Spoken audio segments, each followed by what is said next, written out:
Okay, so I had an idea.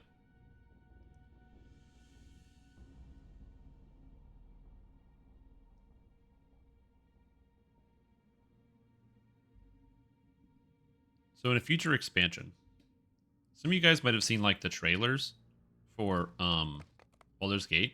Okay, Baldur's Gate 3. And maybe you've played Baldur's Gate 3. And if you are unaware, in the beginning, the opening of the game, the opening cutscene, again, I'm going to give you a mild spoiler of the opening cutscene of the video game Baldur's Gate 3, which has been on YouTube for 2 years. Anyway, 3 years actually. So, in that game, it opens up with a spaceship battle. Not a spaceship, but like a ship battle, an airship, between a nautiloid and a bunch of dragons. You know, I'm gonna get the cutscene. I'm gonna put it on screen. I had this idea. I was just sitting here as I turned it on. I had this idea. BG3 opening cutscene. Okay, let me see if I can find it. Nope, boring. Yeah. Hold on. There we go. Okay. So, hold on. I gotta find the. I gotta pass by all the boring cutscenes. Hold on. Okay. Shut up. Stop being loud. Okay. So, okay, I had an idea. So, this is the opening of the Baldur's Gate 3. This video came out 2 years ago, so if you haven't seen it yet, I'm so sorry. I'm going to spoil the opening cutscene of the video game, a small part of it, right? So, in the video game... where is it? Yeah. So, see this? This spaceship? Okay? So this spaceship, this is called a nautiloid, and it's what the Mind Flayers use to travel between dimensions and attack people and do stuff, okay? So they get a nautiloid. And it flies in the air, and there's mind flayers that control this. This is basically like a big mind flayer that's controlled by smaller mind flayers inside of it. Okay? Now, hold on. Boom. In comes Wormhole, right? And then, wait for it, boom, comes the dragons, and now there's like Mind Flayer Man is like, oh no, and there's dragons, and there's a guy who doesn't have a shirt on. Bro, get armor. They're just gonna shoot you with their weapons. But anyway, it's not even that hard. You could wear like leather. You just have to go shirtless. Like, what the heck? The dragon's doing all the work. Like, jockeys wear clothes. This is ridiculous. Anyway, so my point is, you're going to see the dragons are going to attack. They're going to be like, rawr, I'm a dragon. Right? Okay. What about a DDO expansion in which we have to get onto a nautiloid and travel across the multiverse doing stuff in different places? And the owner of said nautiloid is Fred. Because it wouldn't make a lot of sense for like us to know these other mind flayers or for the mind flayers to be good. Because they wouldn't be good. They would be bad. But hypothetically, imagine Fred does it. If it's not a Lloyd, then what is it? It's not a Lloyd. Yeah. So, yeah, so he's like, rawr, and he's like eating the tentacles or whatever, right? And so, but imagine this mind flayer is actually Fred, and we travel the multiverse with Fred on a big adventure. How does that sound? And that's like the basis for like future expansions or something. I don't know why. I just like, because I was reading in Discord where, you know, you guys were talking about, you know, Bookworm posted like, oh, there's like a thing about taking Nautiloid Airlines. And then all afternoon I was like, Nautiloid Airlines. Oh my god. Hey Stream Brian here, just 3 more days until we have sexy times with, well, everyone. That's right. Have sexy times with, well, everyone. It do be like that. Anyway, so I just wanted to share that because I thought that was an interesting idea of like, yeah, they just have these like cool nautiloids where they travel everywhere. And then I was like, what if we had our own, but it was controlled by Fred, who's friendly? He's not a bad guy. He's a good guy. Fred's a good guy. It's not a bad guy. You know what I mean? You guys like Fred? He shows up in like 3 different quests. Get a good to lawful horny? Maybe. Yeah. I actually don't see a problem with this. He shows up in a lot of different quests and is shown to be reliable on more than one occasion. Because also, here is the other thing, right? So Fred, the friendly mind flayer. So he seeks dragon shards, right? And he'll change dragon shards and everything. Fred?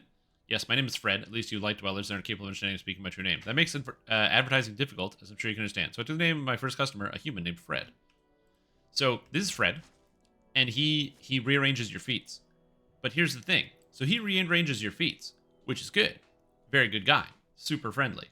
But not only does he rearrange your feats, as I said, he will also, in several different quests, he shows up to bail you out when you need teleportation or mind manipulation or other things in several different places. But he collects dragon shards. Now, why do you need dragon shards? There's a lot of different things, but basically dragon shards are used to power pretty much every single magical mechanical object, right? So like, you know, this floating plant, dragon shards. So there's a lot of reasons why you would want dragon shards for all sorts of different purposes. Because they're just powerful magical stones. It's more complicated than that, but that's like the high level. Now, in the story, in the main campaign, in the Lords of Dust, the Lords of Dust collect a high quantity of dragon shards to free the Spinner of Shadows, so that the Spinner of Shadows can then give those dragon shards to Lolth, who seeks them in another universe. So what if Fred has been collecting dragon shards for years, and is using those dragon shards as either some type of trans-dimensional purchase, or even to generate something so he could get his own Nautiloid after all of the years of collected dragon shards? At which point, then we go on an adventure with Fred, because he's got his Nautiloid, and we go throughout the multiverse. I'm just saying, as this is a cool idea. Make it a buddy road trip with Fred and Foxpaw. Well, we don't need Foxpaw to come along. He's fine. And get shot down in Baldur's Gate 3? Yeah, exactly. I just think that that's a cool idea. Because one of the things you learn about Eberron is that in Eberron, alignment isn't Would the new like ship necessary. be called the Not a Fred? It could be called a Not a Fred. That'd be hilarious. In Eberron, alignment isn't something that's strictly dictated based on your race. So just because somebody is a mind flayer doesn't mean they're strictly evil. Now the thing is, every mind flayer is evil in the game, except for Fred. So, you know, obviously that's not a good thing. But Fred's not evil. He's neutral, most likely. So there could be an experience there.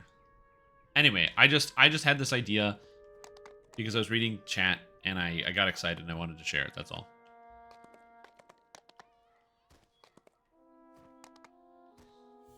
Dragon Shard Bro with his new Tesla Nautiloid. That's it. This would be a romance option for Fred, maybe. Anyways, how you guys doing? Hope you're all doing well. What's up? Welcome to the stream. I'm your host from Tom. Hey, how you doing? It's Monday. You should say it's streaming Monday. I streamed yesterday too. Sunday and Monday. You can't tell me when I can or can't stream. Also, I want to get in more time because DDO is going to be down for 12 hours or something.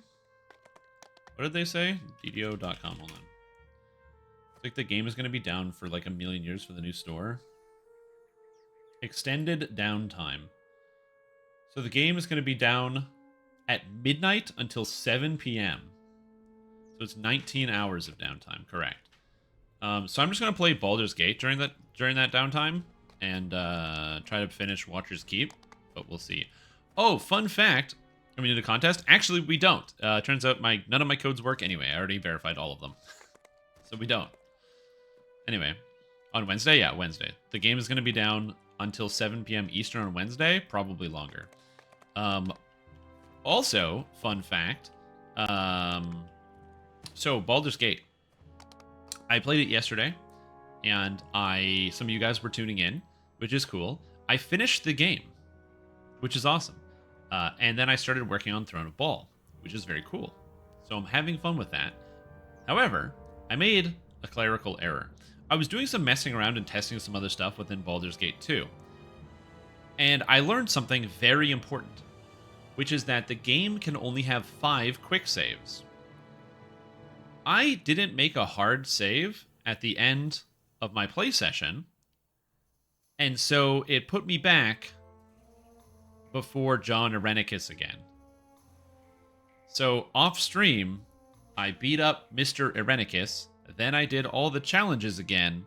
Then I beat John Irenicus the second time. Then I beat the character voiced by Jennifer Hale. And then I added Sarah Vaughn to my party. I'm stupid. Oh, I'm really stupid. And then I saved the game. So, it's all good. I didn't realize there was a limit, so, whoops. It makes sense that it only has them.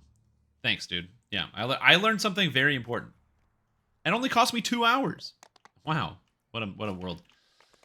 Anyway, I'm going to be playing some DDO. Because there's a 25% XP boost. And it's time to get that XP. What do I want to do here? I think I'm going to do some, like, easy quests out here. And then maybe do all of Isla Dread. So I'm going to level up as Bard. Do some high XP quests. And then go run Isla Dread. Because Isla Dread would be good. Bard. I still have this open. Also, I never turned off my computer yesterday. When I should have turned off my computer yesterday, I just kind of got distracted. So jump, perform, spellcraft, UMD, disable device, search. Okay, that's all the main skills. Also, I need 1 point in tumble. Tumble, perfect. And I'm going to finish off by maxing diplomacy because I'm an inquisitive and I need diplomacy. Save your game. Yeah, as it turns out, saving your game very good. Yeah, saving your game very good. Also, I took Shout, which might seem weird, but this character, I'm going to have, like, efficient maximize and all that other stuff. And so I can actually maximize everything and get lots of spell power, and this gives me AoE in the short term, which seemed like it would be good in the moment. Anyways, so this is going to be 7s, R1. That's a capital 7, baby. The old capital 7. So I'm going to do tier of Decan, tier Decan plus Gwillins plus the other ones, and go from there. No time to bother Cordo for more codes because we weren't quick enough? No, it's okay. I'm going to bother him for more codes with the new store. That's a fucking good idea.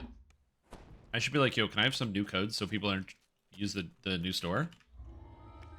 That's a great idea. I ignored your wave. I had menus covering the entire screen. What wave? I had menus. Wait, were you the person who was using the dash, the wings, to get to me? This person right here? I heard the wings. I knew someone was following me. I just didn't know who.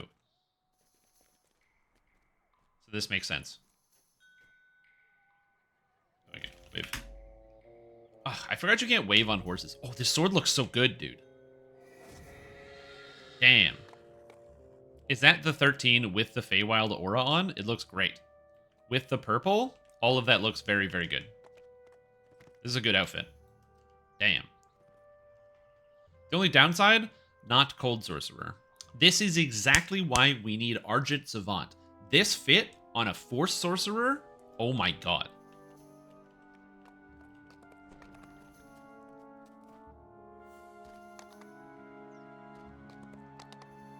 A Sorcerer, exactly. How cool would that be? All the purple and color and magic and everything. It looks good. It's just that it doesn't scream Cold Sorcerer. Probably smite well on a horse. That's good. Yeah, I wasn't saying your character looked bad. I never said your character looked bad. Your character looks great. I was saying looking at it, it makes me wish we had Force Sorcerer, because your character, without the water form, absolutely looks like a Force Sorcerer. Quest Purple is completed. a cool color. It is good. I like it. As opposed to warm color. Mm-hmm. Also, Zix will get to the sub, Nocturnal Nick. Yo, thank you, dude. That's very kind of you. Appreciate it. I hope you're doing very, very well. And as I said, I think your character looks very cool. And I have nothing bad to say about your character. Only that I just lament about how I want Force Sorcerer to be a thing. And I don't mean ruin. I mean, give me some good Force spells and let me cast Sorcerer, please. SSG, please. You're welcome. You did it. You did it. You made a good outfit. I like it when people make cool outfits. Whenever I play video games, and I'm like, if I'm in town and I see people who like have cool looking characters, I always tell them every time. I'm that guy that like if I see somebody who looks cool in town, I'll send you a DM being like, wow, your character looks really cool. That's straight up me. Like, it's funny. I was playing, yeah, Yeah, just ask Horse. I was playing everyone's favorite video game, Guild Wars 2, and there was a guy in the town, in one of these towns, that looked so cool. And so I sent him a message, and I was like, yo, you look really cool. And he was confused. So yeah. It's gonna say, I'll just notified they raised the base game by $10. Amazing.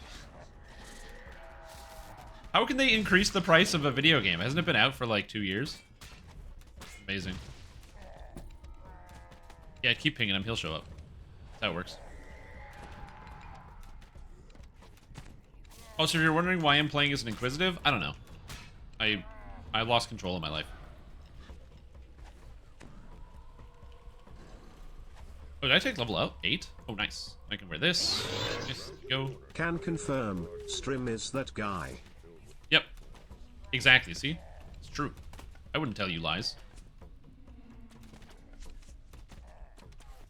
So, you just love ranged combat? There is that clip of me saying I love ranged. I believe it's ! ranged is the clip. You have a request? I have a decline. What do you need? Yeah, so there you go.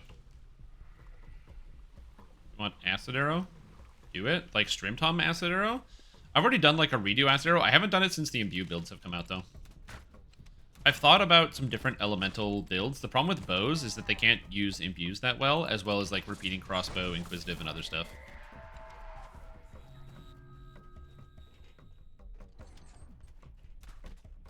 So yeah, so we'll see. Well, the problem with the imbue is not that the acid is necessarily bad. The main issue is just that bows have a lower attack speed, which means they really need high single hits. And so because they attack so abysmally slow, if you don't have really big single hits, your character doesn't really do a whole lot of anything. And so, you know, it just means that the imbue is much less effective on something like a bow than on the inquisitive, where I'm attacking literally twice as fast. Not even including no holds barred. I would love to try repeater. Instead of doing that, do Arcane Archer, Eldritch Knight, repeating crossbow build to max out imbue dice.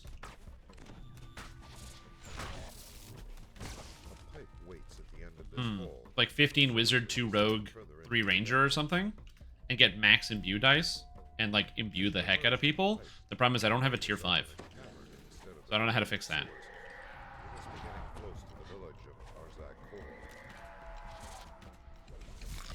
But, like the build that I just said to you doesn't have a tier 5. She's like, oh, just go tier 5 Eldritch Knight, and it's like to get what? Melee stats? Melee power? I don't think so, Tim. Use the Dark Hunter imbue. Maybe.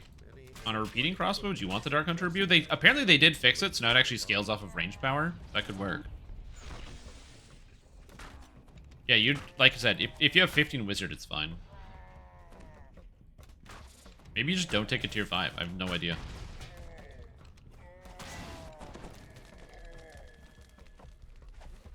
Should I already build repeaters? Yeah. I feel like you can probably do something good with just Artificer as well, because Artificer gets a lot of imbue dice. And you really want Endless Fusillade, so you kind of want 4 Arty. So maybe you don't even go Sorcerer, and you do like Artificer. Maybe you do like Artificer Inquisitive instead.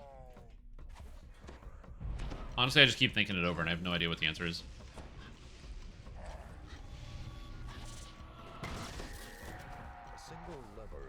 Also, because I'm stupid, I didn't take the Mind Like Iron, so I still have to search for traps like an idiot.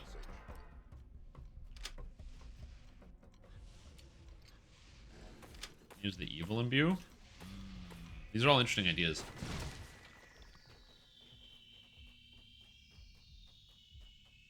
An Elf and Arcane Archer. That could work as well.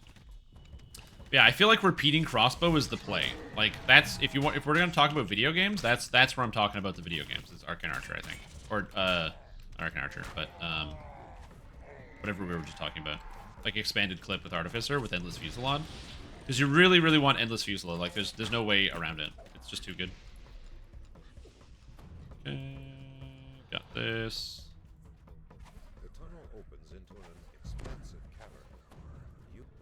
zigzag core city looms before you. Good. Dangerous to Quiz have their own in the version? Yeah, but it doesn't work with repeating crossbow. So you have to be 12 hardy. 12 hardy would just give you tier 5 of battle engineer. So you're a battle engineer? Seems okay. So tier 5 battle engineer plus 6 wizard, 2 rogue. Elf Arc and Archer would only really work if you had like completionist. There's no way to get enough feats. Or not feats, action points. Even with the extra like universal points, there's no way. Repeating crossbow. I'm thinking of like a repeating crossbow build. Repeating crossbow is quite good. So I would not discount repeating crossbow.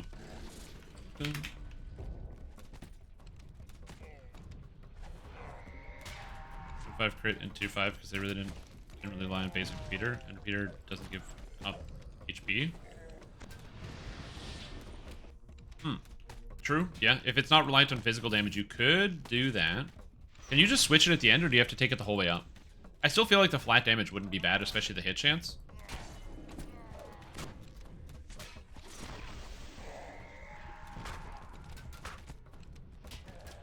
Switch at the end? Okay. That's interesting. I didn't know you could do that. Because you do get, what, 5 imbue dice?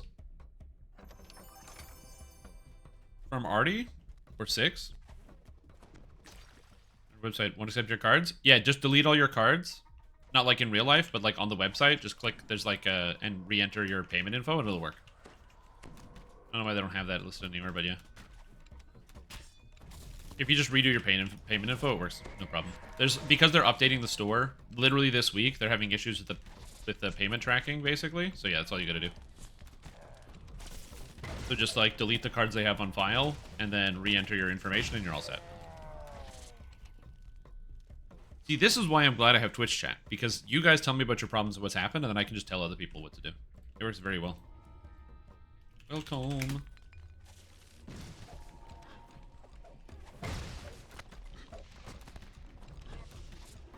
Does macro even get imbue dice? It does, yeah. Macro gets 3 imbue dice. So now you can get 9 imbue dice out of Epic Destinies. 3 from macro, 3 from Draconic, and 3 from Primal.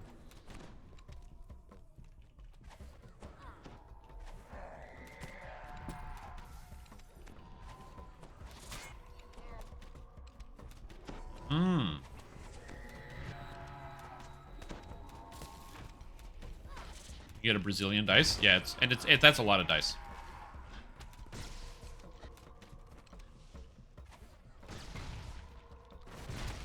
Yep, chaotic or lawful, and like I said, you can get quite a few in epics. Epics is a huge amount. You still want Sharadi Mantle though? You would definitely want Sharadi Mantle. The problem with Sharadi Mantle is it scales off range power. But you would want Sharadi Mantle over anything else. The only other option, well, of the 3, you probably wouldn't want Macro Attack. Because, I mean, you'd get the Rune Arm use, and you'd get all the bonuses with Rune Arms, but you wouldn't get any damage. Then Arborea. No, you want to take one of the elemental scions. Because the elemental scions give you 3 imbue dice, whereas Arborea gives you 1. It is, yeah. Sharadi is basically required for all range builds. I still like Fatesinger because I like the Fatesinger Epic Strike, but yeah. Alright, Wylands.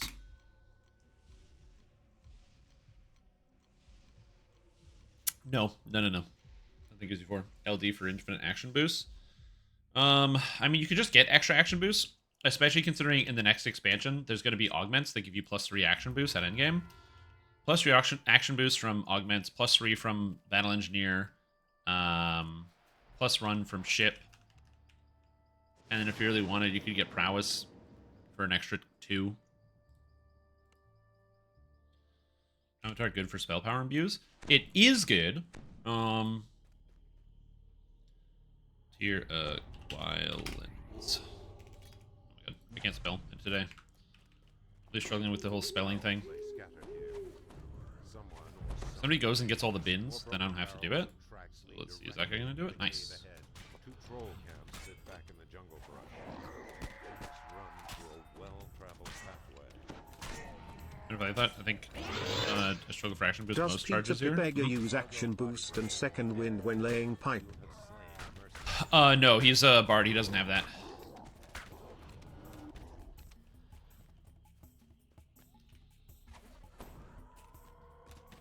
Instead, he calls it Feast of Champions or something. I don't know. That's what he uses to power up. Yep. Yeah, just delete your old payment methods. So it'll be like, you have your cards, it'll be like, do you want to pay with this card or this card? Just delete them both. And then just enter new and you should be fine.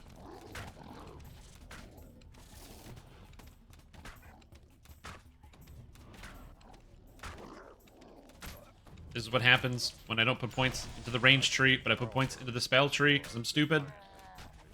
My damage is not good. Anyway, ask for an imbued dice action boost. Oh, that's such a good idea.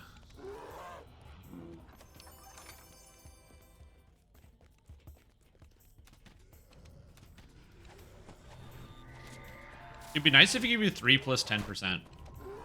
So it's scaled.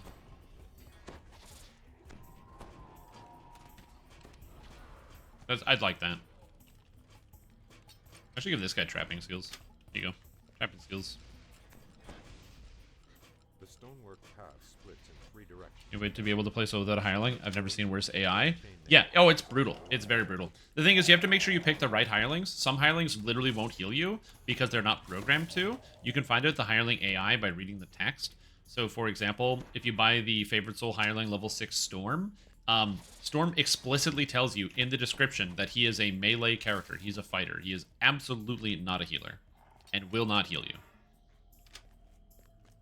Same with Nimeth. Nimeth is not a healer. She calls herself the Angel of Death. She is not a healer. Hirelings? Okay, good. Yeah. Good. Because some people don't know that is how that works. Which, like, that's totally cool. You don't have to, you know, it's neat that they have that as an option. So.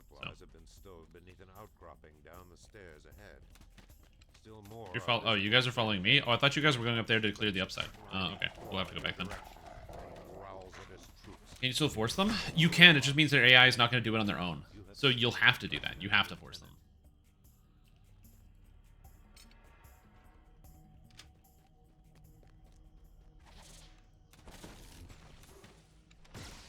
So, like, Nimeth will heal you, maybe, but she's going to be spending almost all of her spell points on killing people.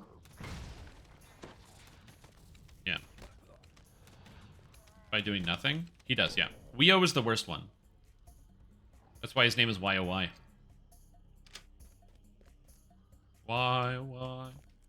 Why have you done this to me?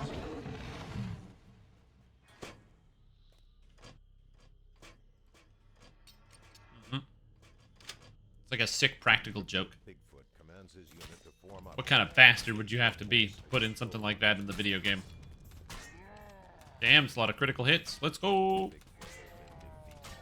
You have slain a mercenary at the entrance to this section of ruin. You hear the muffled call. Level 20 hire that's always dead. Always dead and useless. Fortunately, the level 27 and 30 hirelings are extremely good.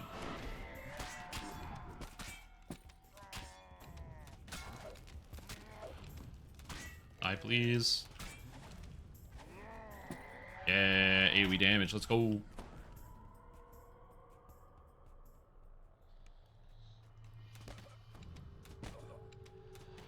Yeah, the level 20 Favorite Soul that does not have any Epic Destinies is quite good. But yeah, the level 27 Favorite Soul and Hirelings, level 30 Favorite Soul and Hirelings are very, very strong. Oh.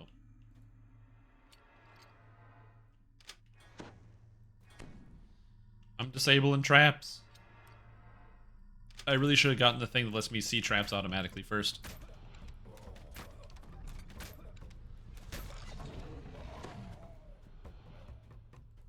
Like, what does that do again? Oh yeah, it makes these guys run up here. I always thought the fighter wizards were really cool. Also, I forgot that I can have the lightning strikes go down. Completely forgot that was a mechanic my character had. Because I just started using shout. That's really funny.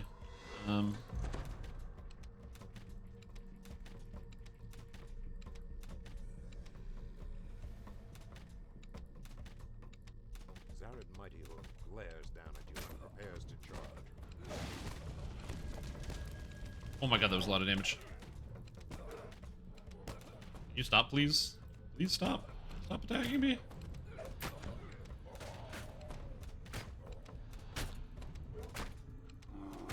I just wanted to get extra art stacks of Archer's Focus, which is why I was moving. Sometimes you gotta stand still, or you gotta make sure you're staying still to get the extra stacks. The damage goes up by a lot. So yeah, maybe I put myself in a little bit of extra danger, but then look at that extra damage.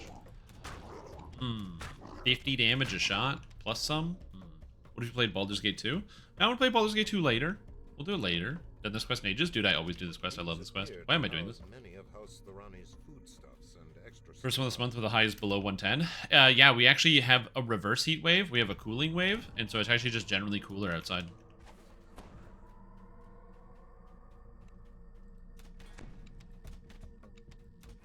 Like it's just like not a lot of heat.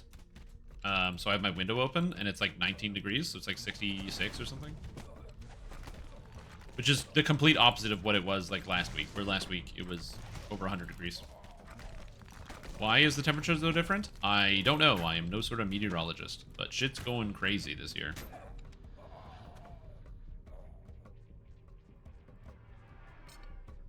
So you have enough channel points to inflict this build review upon you? Sounds good. I love doing build review. Build review is fun. It's just the hardest part about build review is just fitting in the schedule. And El Nino? Yeah. Oh yeah, for sure. Like the climate change is definitely a thing. I just don't know enough about the specifics of it to be able to pinpoint anything because I am not a climatologist.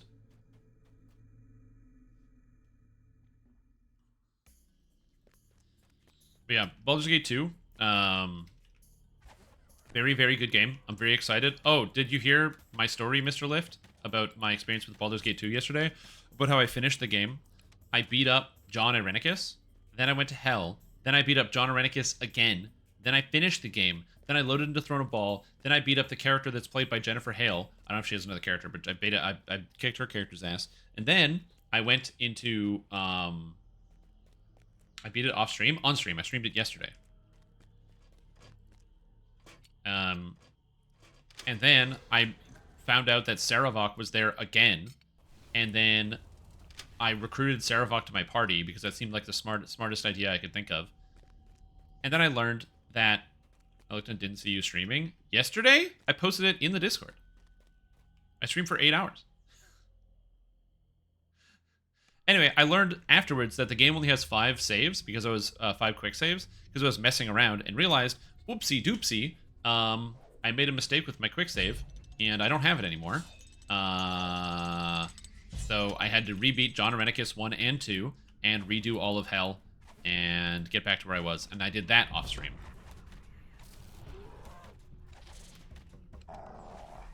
The video will be on YouTube later tonight, so you'll be able to watch it soon.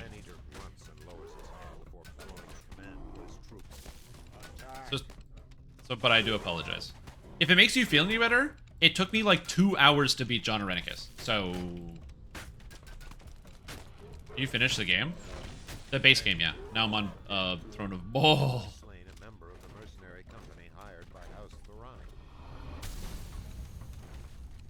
But yeah, so you will be able to see it. Don't worry. Dude, that John Irenicus fight? Look, I know I made fun of him for his character being named John or Johnolith. But several of House Thorani's supply crates have been sabotaged using House Fjarlan's mystical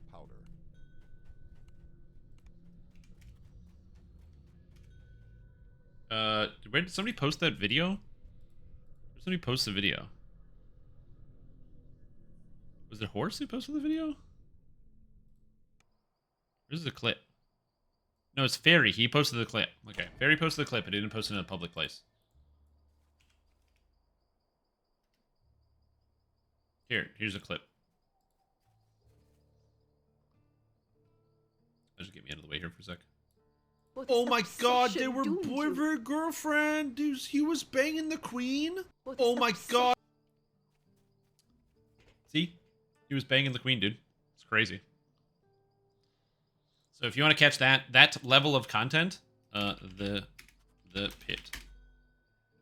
You can go ahead and check that out. I'll be there. I'll be there. Do I have feather falling equipped anywhere on anything? Nope. Time to buy a piece of feather falling gear. And some jump potions. Feather. Booties of feather falling. All right.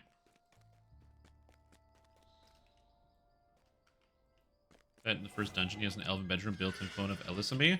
Yeah, but the clone doesn't tell you who their name is. And they don't have I don't have an icon. They don't have a face icon. I know that now. It was the clone of Elisame, but it's not like they don't give you any names. Bang hot elven queen for eternity. John's a dumbass. Yeah, correct. He is in fact a dumbass. Pit. Accept. Yo, going to the pit next. I just gotta buy jump potion. 100%. Total bozo. Yeah, pit time. I love the pit.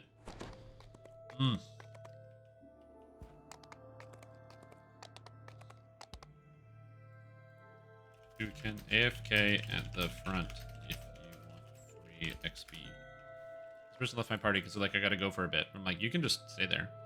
Where's the pole? Pole for what? You to fall or not? Fall in the pit? I never fall in the pit. Never have, never will.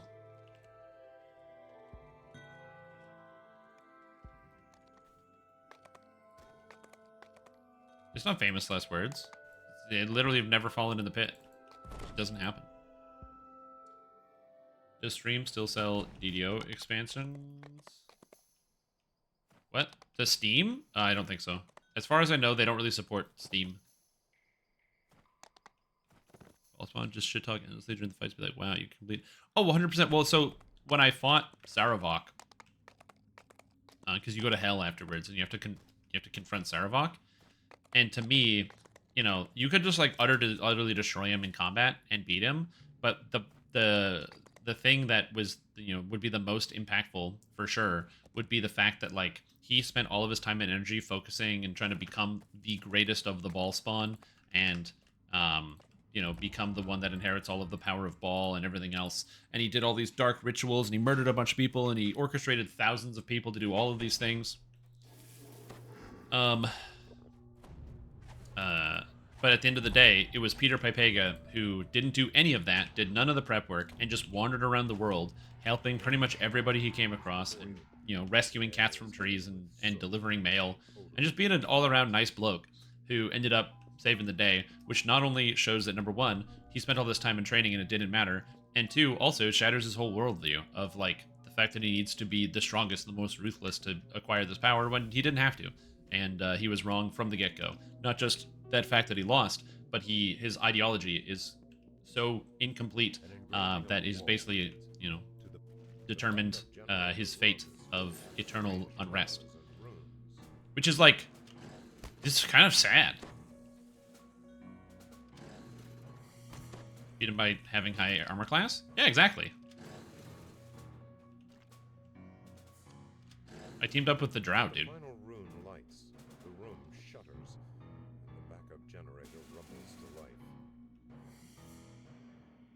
So it's like, you know, and also the guy has literally no humility whatsoever. He's like, I'm still better than you, even though I died and I lost. Okay, bud. Sounds good. You must be better than me. We'll just forget about the whole time you died and you lost. We'll just ignore that. Pretend it didn't happen.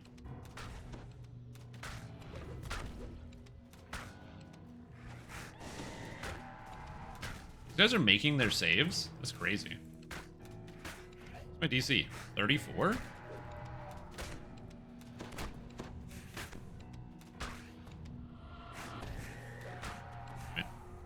Crime doesn't pay except when it does. Yeah, crime doesn't pay. But crime absolutely pays until you get caught. You just gotta be discreet about it. I'm not saying you should do crime, but I am saying if you are gonna do crime, be discreet about it. Like, don't do crime. Crime is bad. And you shouldn't do any crimes ever. But also, you know, the idea that crime doesn't pay is silly because that's why so many people do crime. It pays super well. Also, if you're gonna do crime, have like a fall guy. So it's not you who's getting in trouble when everything goes to shit. These are just like the crime basics.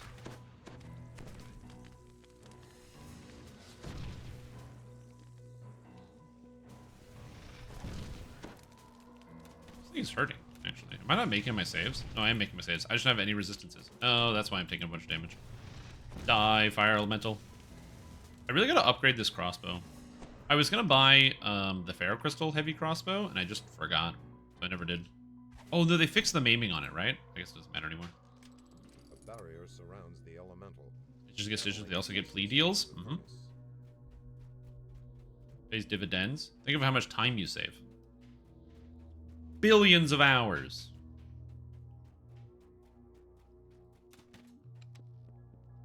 When do I get Dimension Door? Bard 10, so level 12? This character's gonna be a long ride. Whoop, whoop. Oh, did you see that? I almost fell. You almost got me. Thought I was gonna fall, but I didn't. Not today, baby.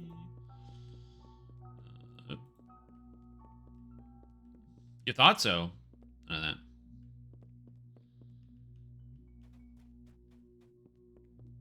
It's better than working at Hortons. Than Tim Hortons, probably. Well, it just depends on your province.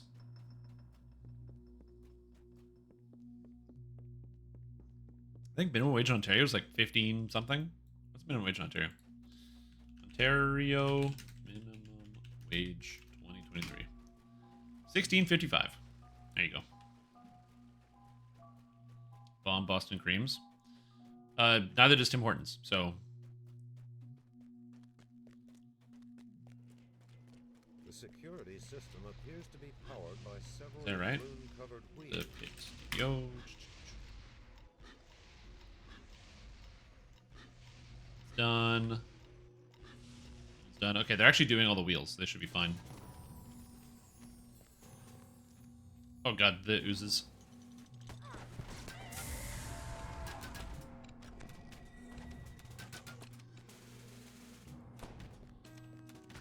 Crime can make a good chicken sandwich? Probably.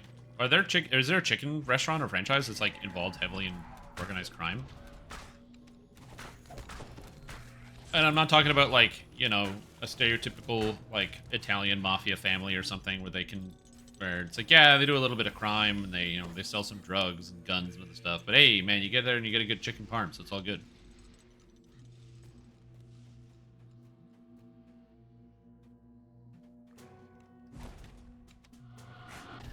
Huge wage Texas is $7.25. Yeah, but also cost of living is probably very different between Canada and for like wherever it is in Texas and Ontario. As the wheel slides into place, a loud pop comes from the center of the room. You can also use USD, not CAD. Yeah, exactly. Like this should be interesting. So average rent Ottawa 2022. They should have figures for 2022.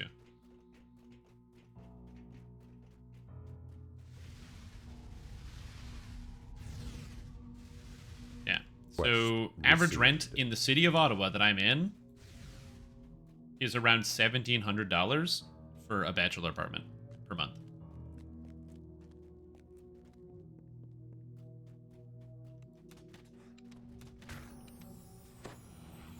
Cost of living, not small. Be nice. Be nice if it was smaller. But it is what it is.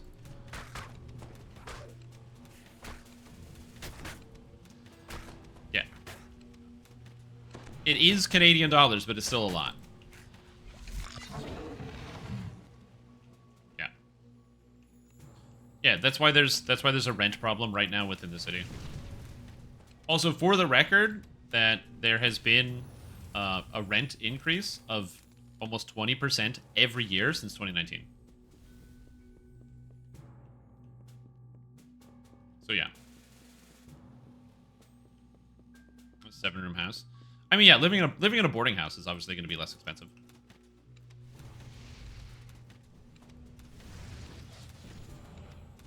I'm gonna try full support healer as my favorite soul. It's a good one.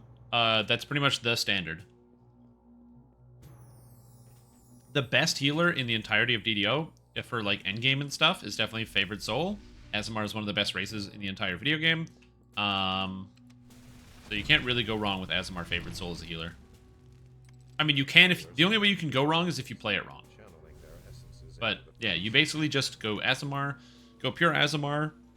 So the two builds are either pure Aasimar and you take the capstone for all the incredible healing of the Beacon of Hope tree, or you go 17 Favored Soul 3 Paladin for a bunch of extra defenses and tankiness from the Paladin defensive stance and the extra 25% hit points. And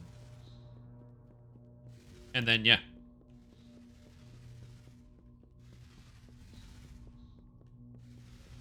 An engraving on the wall reads, "To the bilge control room." Also important note, that's the average is also complicated because apartments downtown are way more expensive than apartments are outside of downtown. Oh, main control? Nice. This way. For example, I do not live downtown, and so my rent is much less expensive than the average.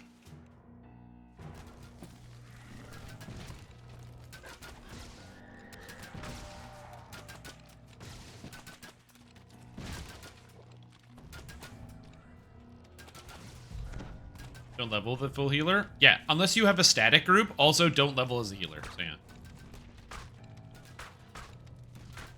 Great public transport? Yeah, we're gonna have great public transport in several years when they eventually finish building the train. On track 2018, baby! That was the slogan for the train. On track 2018. Would you be willing to believe that with the slogan, on track 2018, that in current year, the year of our Lord, 2023, the train's not done yet? 5 years later? With millions upon millions of extra dollars spent?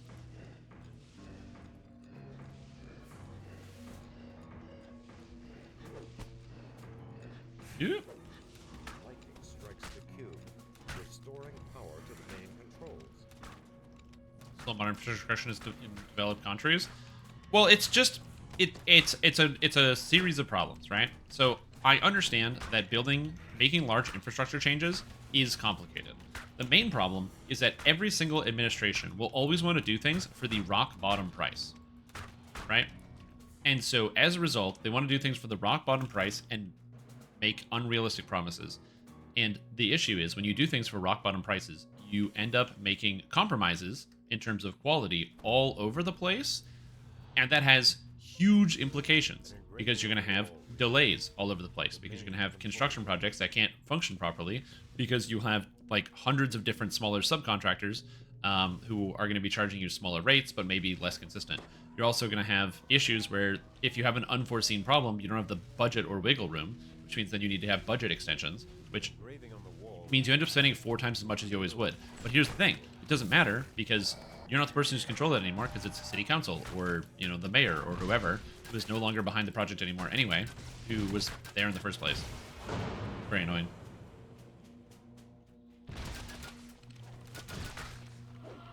Yeah, exactly.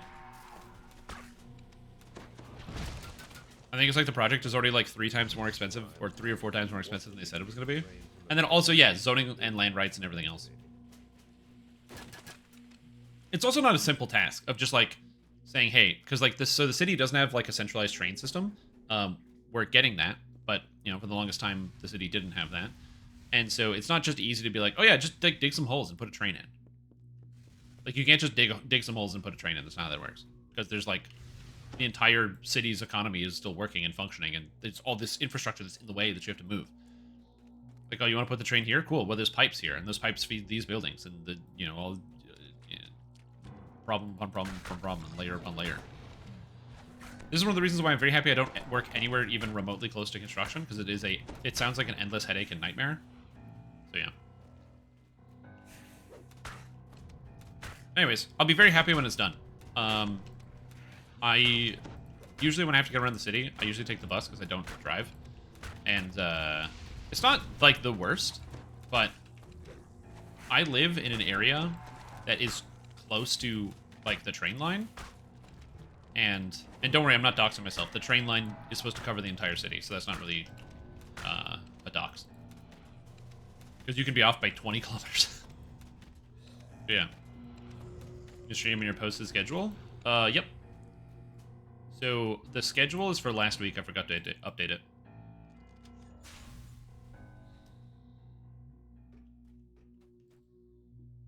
I just forgot to update it this morning. I was really busy doing other stuff.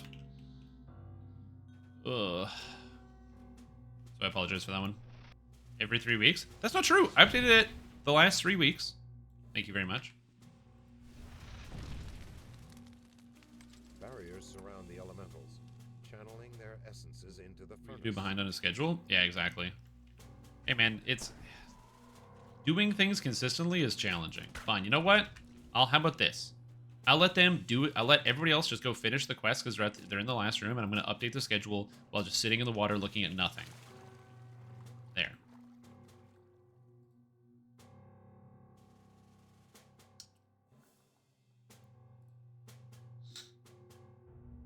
This is what you wanted. This is what you get. Content.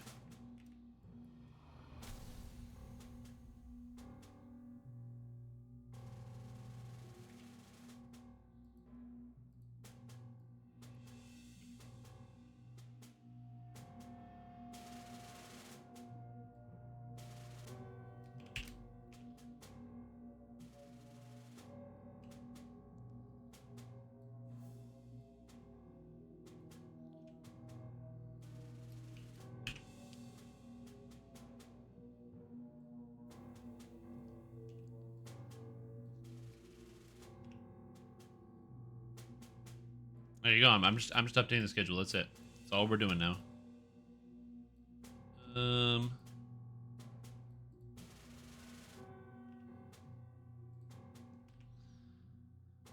July 33rd.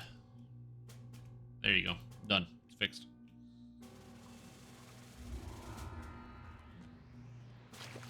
Oh god.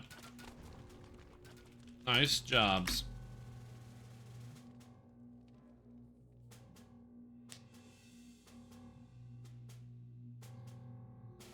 Content, there's no chair, true. But yeah, as I said, when it comes to like tunnels and big tunnels and things like that, I have no... Oh, I mucked in hit lever when you got a chance. Oh, I totally didn't read that. Whoopsie. I was too busy updating my stream schedule. Look at that. Now I disappointed my party because I wasn't reading the chat. I didn't see it. You know whose fault that is? Entirely my fault and not your fault. No one. I'm the one who didn't do it properly. Anyway, Isle of Dread now. Full saga. Better there would be no schedule issues? That's not entirely true.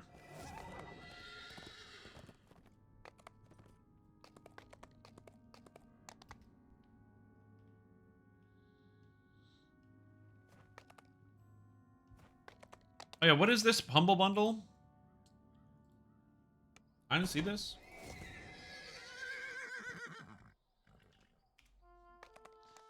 I got the Humble Bundle here. So for $15, $15.66, you get Pathfinder Wrath of the Righteous, which is more than $15.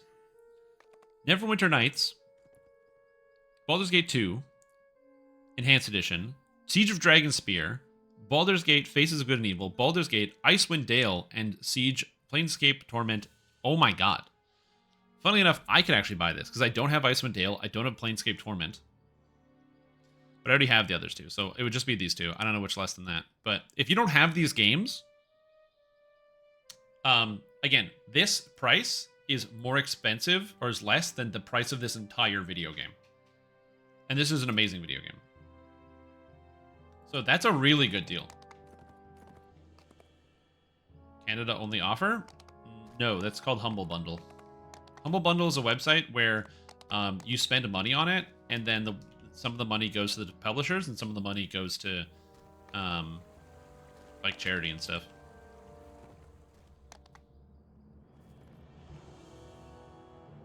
Okay, I kind of want auto search, so I want to get that.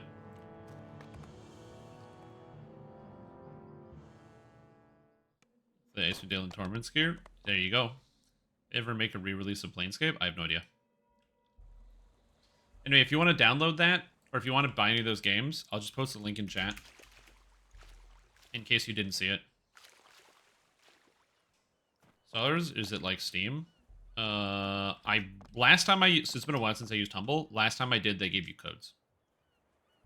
Yeah, it gives you keys. So I had like a bunch of Steam keys and stuff. Yeah, and sometimes they will just give you the installers.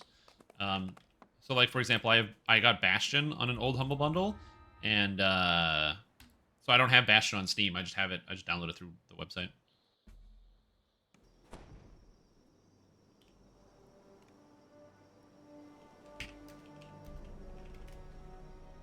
Perfect, and captive of the hidden god. All right. Foxpaw stands on the black sand beach, surrounded by wreckage. He doesn't seem to know where he is. 0% of the train at the point it's canceled. Foxpaw doesn't Oh yeah. remember how you ended up on this distant shore. Yeah, the thing is, there's just so many games. It's not even enough time in the universe to be able to play all of them. I guess you don't have to play all of them. You just have to play the good ones. An angry god. It all started back in Storm Reach. Foxpaw had sent a message summoning you to the harbor.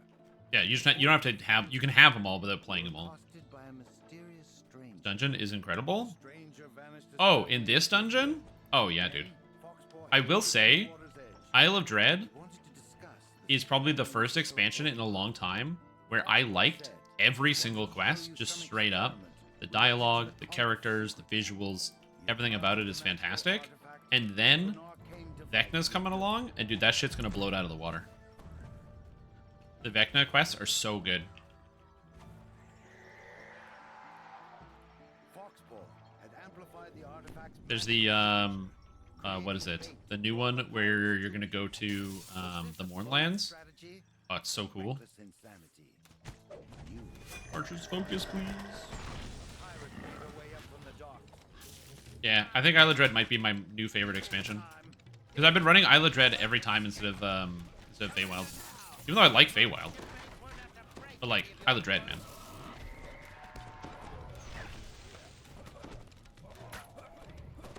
So what would happen if we did have bonus XP? What if we had it? I mean, you'd get more XP.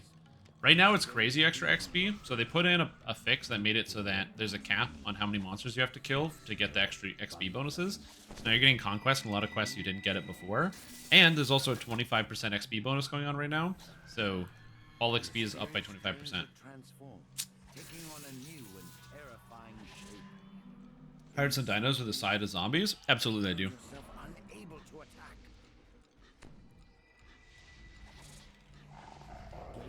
Of course I do. Take that. As if in a You know how many hours Foxpaw obediently I have the conch of in this video game? dragged around. Punished. Oh god. Oh god, the visuals. Now, that must wait. Orion Prelude. It's basically a game where you have to defend. You basically have to defend a big generator from dinosaurs. The artifact. And there's different classes and guns, and it's just wave defense where you're defending this generator from all these dinosaurs, and you can have like there's like a repair guy. You can have vehicles and mechs to fight the dinosaurs. And by the way, it's not easy, and it's very fun video game. God, I played the shit out of this game. Untested. Personally, What a good game. Anyway, so yeah, I definitely do like games that involve dinosaurs. There's also Primal Carnage, which is also another good game. And Primal Carnage is a PvP game where Team 1 is dinosaurs, Team 2 is the humans. domination Um, hours later. And so there's like, and they have all the classic PvP game modes. You've got like your zone control. You've got you've got like your classic like zone control and stuff. You've got well, that guy died instantaneously.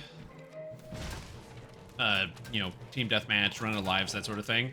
It's a fun video game. The only problem with it is it only uses like people have to host their own individual servers. And the downside of people hosting their own individual servers is that it's actually hard to find a server nowadays of people actually playing the game because it doesn't just have like they don't host it themselves. And as a result, almost every single server that you can play for Primal Carnage is dinosaur ERP servers, which is not the reason why I play the dinosaur versus human shooter video game, which is unfortunate. That's basically all you can play at this point. And if you try to do the dinosaurs versus human shooting stuff, you get kicked from the game. So ERP, correct? Yeah. RP is roleplay, and the E stands for a word that when you're old enough, your parents will tell you about it. Enjoy Earth Defense Force? Maybe. I use the Cleveland animations on for me to do the quarter pirouette. Yep. Yeah, it's a good one. 25% expires tomorrow. Goes on until August 2nd. No, August 2nd is Wednesday? I have no idea.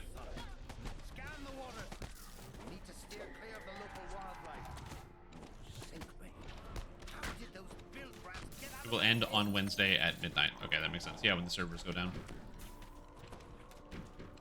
Oh shit, it's a druid that wants to join me. I didn't even know druids played this game. The Vecna Unleashed items. I wonder if any will be good on a tank. Yeah, I did a video review of all of them. So you can just go check out the item review on my YouTube channel. If you're watching like a picture link, there probably is a link to all of the pictures on the forum somewhere. I don't know where it is. Forget any thought of escape.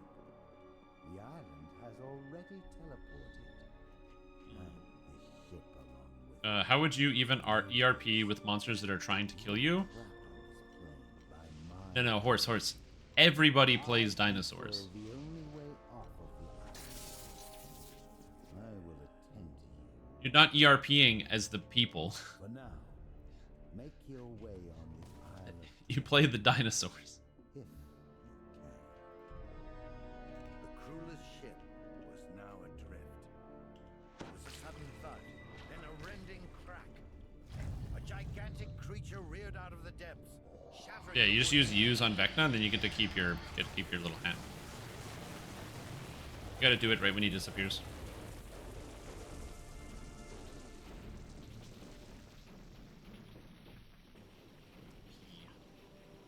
Enter. Sort by favor. Okay, what do you want me to do? What does this do?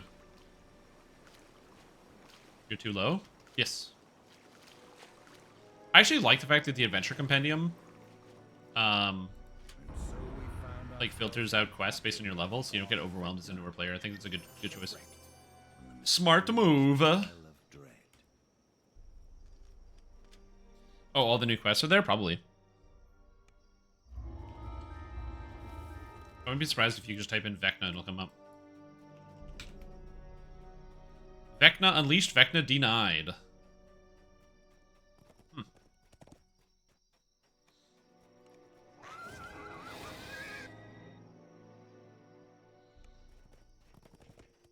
I wonder how that's going to end. Taking 9, then going to Crab Quest. Crab Quest!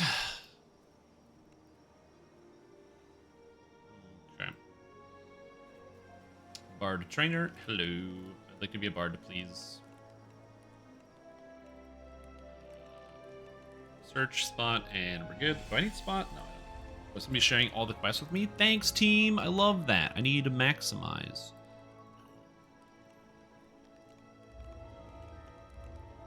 Displacement and Good Hope.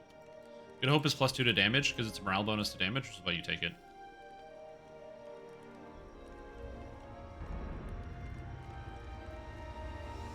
Wondering why I take Maximize? It's for Shout. Haste? Why would I take Haste? Question mark. Oh, for like the attack speed? Yeah, I could do the attack speed if I wanted. But do I? For 42 seconds? I might as well just drink haste potions at that point. Because haste potions I can at least do while walking.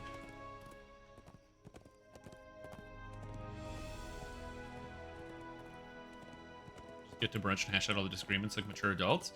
Honestly, one of the best ways to handle any of your problems is just go get brunch. Total agree. If you have a problem with somebody, just go get brunch.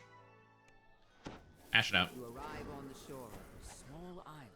In the distance, you can see the Koku's encampment, a fortified stone structure built into a natural rocky Be enclosure. longer soon.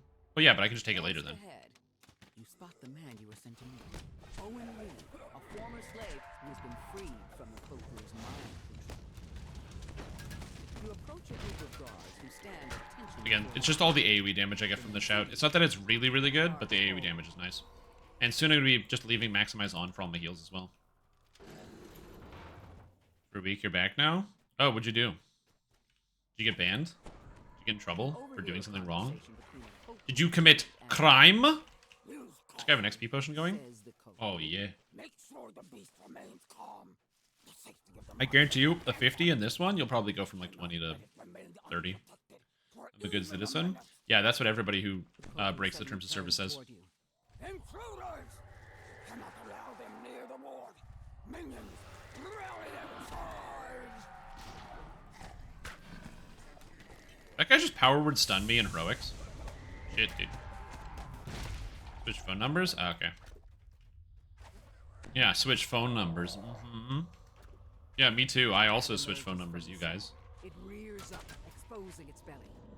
Now is your chance to mobilize the beast.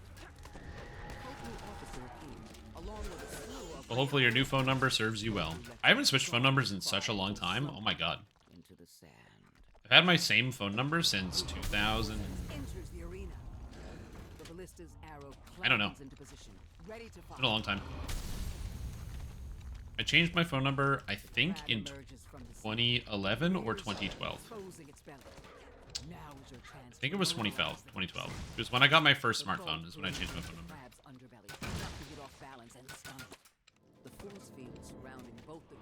I poked the crab because Ipsum always pokes the crab, and I wanted to get ahead of him because it's a party. Did you escape conviction for your crimes? Oh yeah, yeah. I changed my phone number and my address and my first and last name. For good this time. You know, I had to reapply for citizenship. That's all. That's why I was gone. Like 20 years, I think. Yep. Ooh, Undying Sapphire. Very cool. Use the burner app. There's apps that are burner apps on your phone. That makes sense. Why didn't I think of that? Yeah, but there's got to be a way to track that.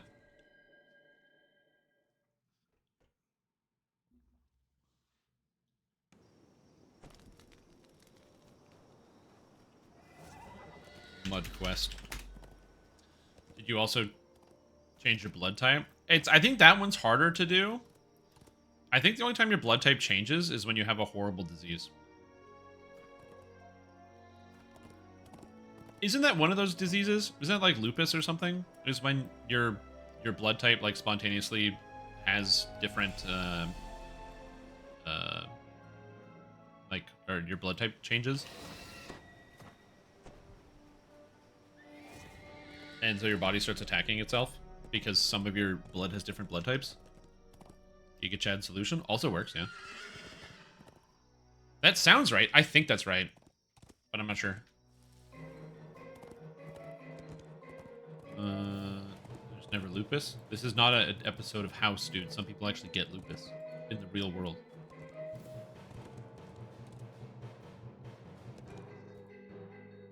Man, that was a good show. Oh, they don't make them like they used to, I tell you what.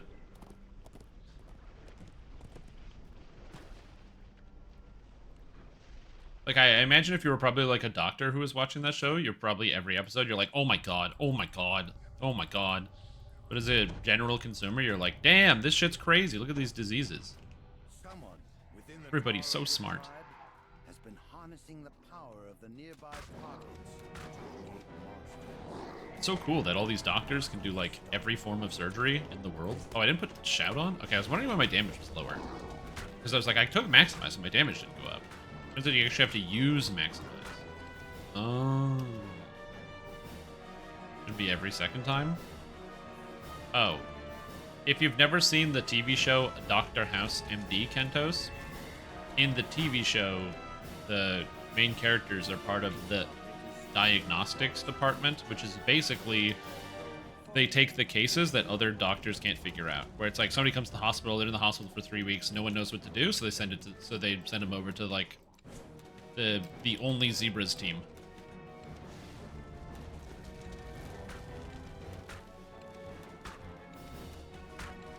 The way your blood changes rare forms of leukemia. Yeah. But yeah. Also, fun fact, you don't need to know your blood type because they just test your blood type if they need to know your blood type. Like, if you ever get like sick or whatever, they're just gonna test your blood type. It takes like 2 seconds. You just take a little blood and put it on a thing, and then boom, it's all set.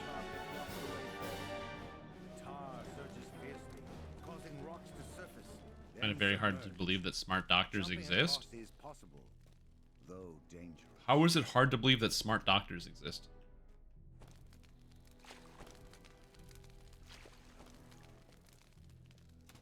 It's like one of the main things of being a doctor, is knowing lots of stuff and having to go to school and all that nonsense.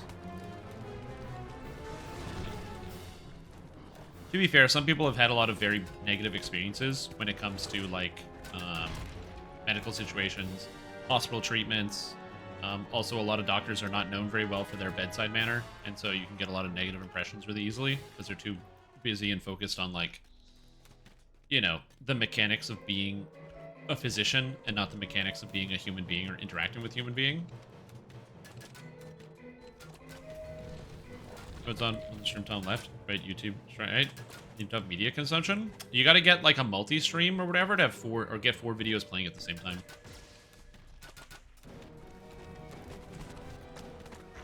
Yeah, for sure. It's like, well, it's like any field, right? There's always going to be like a gradient of experts in anything.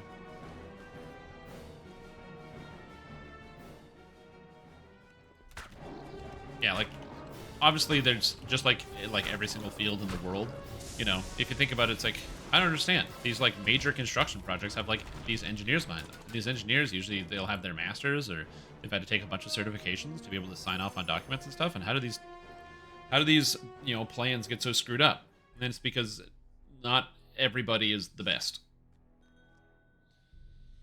About to go full construct on level 12 artificer. How do you heal yourself? With repair spells. That's the whole reason you go full construct, is so you can heal yourself with repair spells. Because they cast faster and heal for more than the admixture spells. Like, you get them for free. Like, you don't even have to, like, you just automatically, as long as you know them, they're on your list.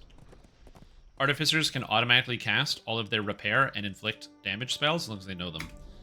What's the big dinosaur? All hail the king. Oh my god, king. Oh my god, I can't type today. Got to eat. Take care. Isle of Red.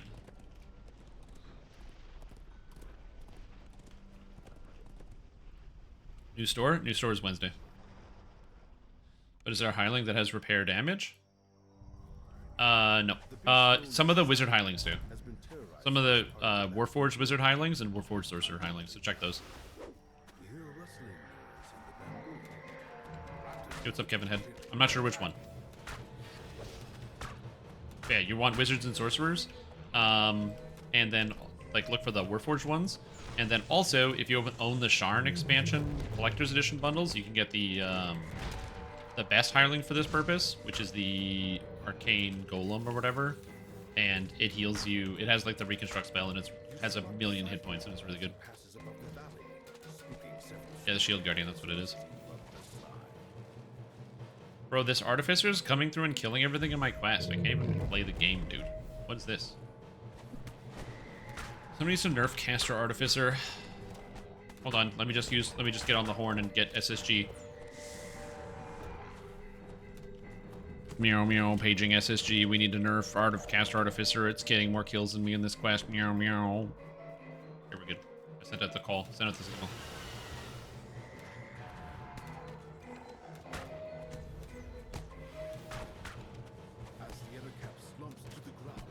The older expansion to go on the big sale? Yeah.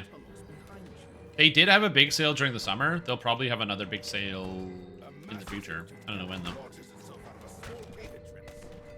December's there, nerf ahead? Yeah, exactly. Time to nerf it.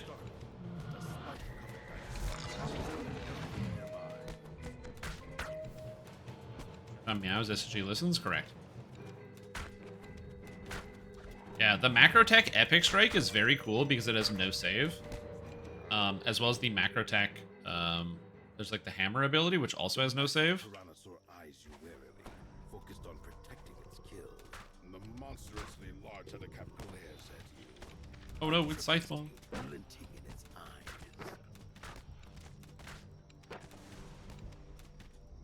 With the last of the Ettercap slain, you feel as if you Quest with a Sork and a Druid as a melee and epics today.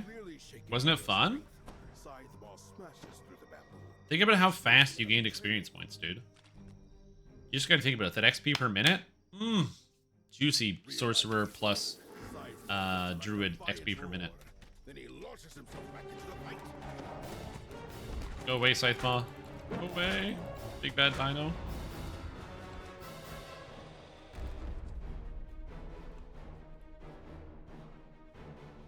Yeah.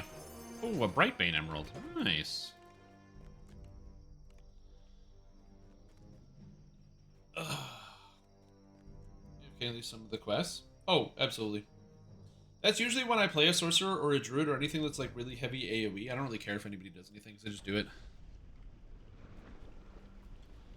I was read in a weird order. It says, wait, we have a complaint from the complaints. We're going to do Isle of Dread in a weird order. How do we do Isle of Dread in a weird order?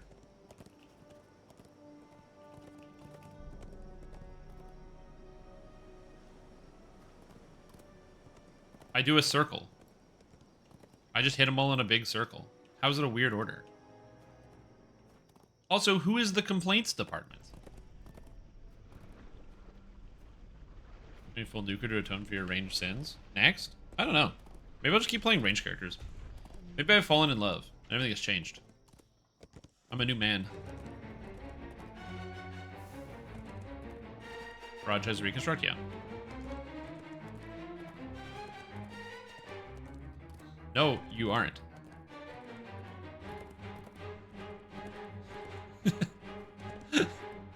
Look, you can tell me, you can complain about the way that I act and the way that I behave. But don't tell me you're sorry when you're not sorry. I can see through your lies. You think I ever mean it when I say sorry? Some of the time.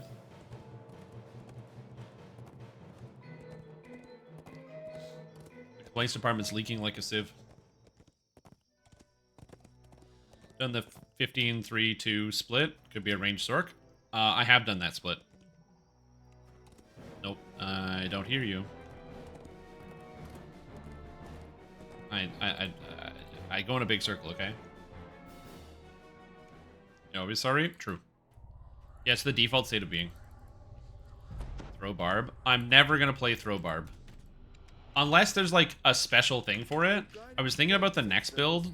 I want to do something that could tier 5 of macro attack. And I was thinking that would make a good macro attack would be what do you call it? A good thing for macro attack would be sorcerer. I think an air sork could be good for macro attack. I'm gonna try it out. The sound of excited chanting fills your ears as you approach the bars. The complaints department is leaking like a sieve. I'll have to talk to Rahadin about this. Yeah, I'll have to talk to Horse about this. Gonna organize something. You hear the sounds of a door opening. Please ping during office hours in the specified channel. During office hours. Office hours aren't even posted. A quick survey of the fallen guards yields a key. Don't make me give you the role of representative of the complaints department on Discord. So it's official. Then make it stand out from everyone else. Marauders, led by the cruel druid. And then I do that, and then people, when they have complaints about me, they'll just message you instead of me, and it works perfectly. You know what? This is a good idea. Good job. Because they'll be like, I don't understand. This guy's stream is inconsistent, and he never follows his own schedule. You'd be like, thank you for your submitting your complaint. Your request will be processed in the next 7 to 38 days.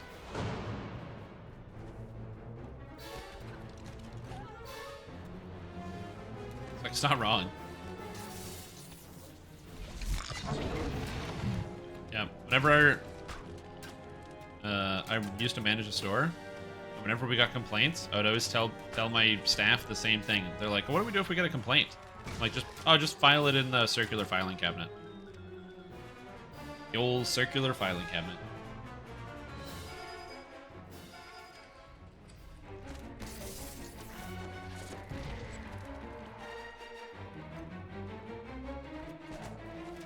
my favorite filing cabinet. Nothing beats that. The captive points to the western corridor, explaining that several of them were out and never came back. Hybrid caster tank, synergy, and macro. Yeah. Again, I kind of like the hammer is really good regardless. I'm just curious as to how you can use it in other places. Maybe a Stormsinger would work well with it. The problem is you need a class that has a lot of spells and not a lot of spell-like abilities, because the epic moment is 50% spell cooldown reduction, which is really good. That means you could have 70% spell cooldown reduction on a sorcerer, and my brain is like, 70 spell cooldown, eh? Because you can get 10% from Past Life, you can get 10% from Chronic Incarnation Mantle, and you get 50% there on top of a sorcerer. You can probably just spam. Just straight up, just chain cast spells. Alchemist could also be pretty good at minus 70%. Multi-vial goes from 12 seconds to 4 to like 3 something. Alchemist is actually also an interesting take.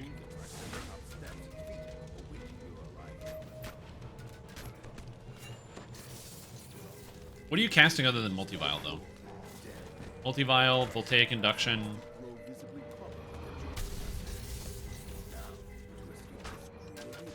What out? Like a slight boost? Yeah, exactly. It's just a slight boost across the game, basically. Like I said, it's physically impossible for the XP to go down. Elemental combination. I guess you have 3 spells. 3 spells is enough, probably. Oh, heroic raptor feather? Bro, that's so good.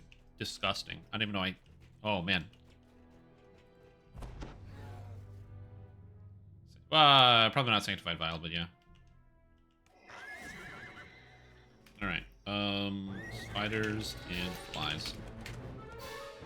Nuggets and weapons between 2 and 7, like... That is fixed. Even Bearcus is worse. You can go get some of the good low-level weapons if you want. What are the good low-level weapons? What do I usually use? Yeah, I usually just use the nicked weapons, if I'm being honest. The nicked weapons just usually save the day. And if you run that quest pack, like, for 3 past lives, you'll get enough nicked weapons. Keep the office hours posted. That was entirely a joke.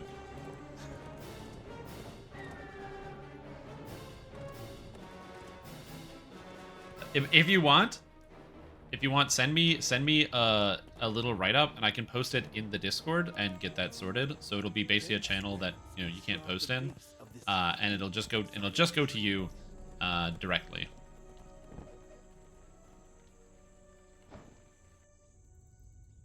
But I mostly meant it as a joke.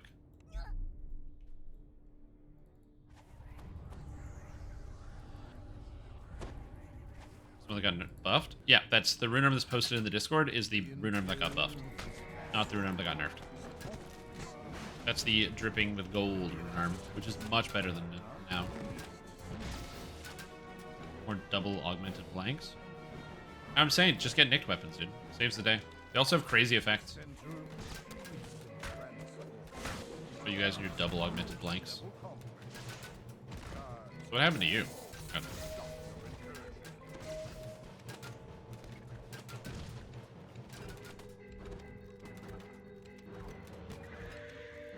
I think I can just leave Maximize on. Maximize spell.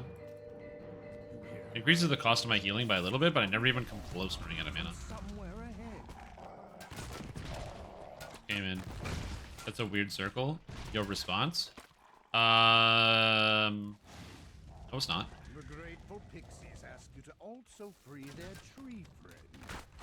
Oh, so wait, no, that's no, hold on, take that back. I think my response will be, nuh-uh.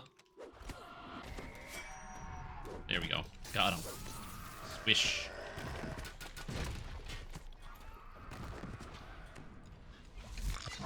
Ready? Those need blind immune true seeing goggles. Yep, that's what I got. I have blind immunity, true seeing goggles for level 1 with an augment for a master's gift. So from level 1 I get increased experience.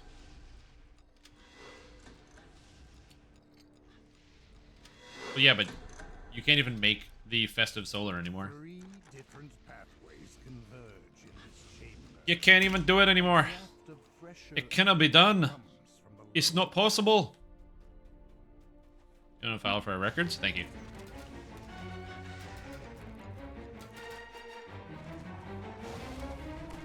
Note to self: in future, continue to add secondary response of "Yaha" as well. Entering Rebels. Oh, is the Festive Solar still entering Rebels? Because I know they got rid of the Festive Ice during the old ice skating event. Gone now. Interesting. I also never do the festivals because I kind of deeply hate them in their entirety and everything they stand for and everything that's all about them. And all the people that enjoy them, I also hate those people. I don't want this. Here you go. There you go. There's a magical item for you.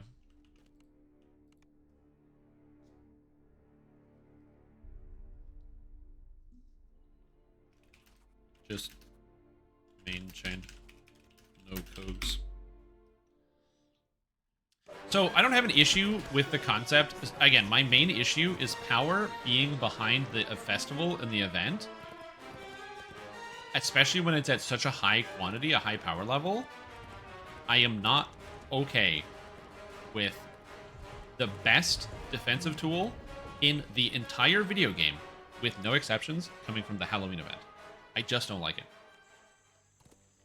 I think that's a mistake, and it makes the game worse. So I explicitly refuse to participate because of that. An islander surveys the failed trees and crushed huts. No doubt Just the idea that, oh, did you not play during Halloween? Cool, you're missing out on the best defensive tool in the entire game. Wait till next Halloween. Then some of you go, yeah, but didn't they do Spooky Summer that one time? Yeah, that one time. We're getting Spooky Summer every year. Now, that being said, I don't know why we don't get Spooky Summer every year, but no, it is what it is. We have too many, like, there's not enough events in DDO. They definitely could double up, so have every event play twice a year. What about Mardi Gras? I've never been to New Orleans, but it seems like a lot of fun. It's called the Hood of Unrest, if you're wondering what I'm talking about.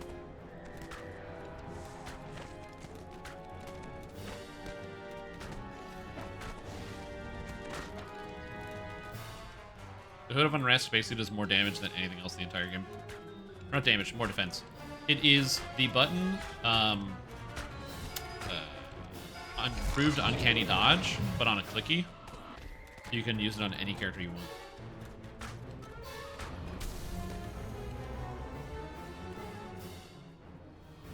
Oh, there, two people linked it. There you go. Hood of Unrest. Gain a 50% festive bonus to dodge that ignores dodge cap for 20 seconds. And you should use it once per rest, so every single dungeon. The best part is you can use it on someone else, so you can just rotate it on a tank. Hey, look, somebody put it on me. Oh, also, fun fact, it's for 20 seconds because it's cash level 3. If you're an artificer and you use it, the actual duration is longer because you're at a higher cash level, if you didn't know.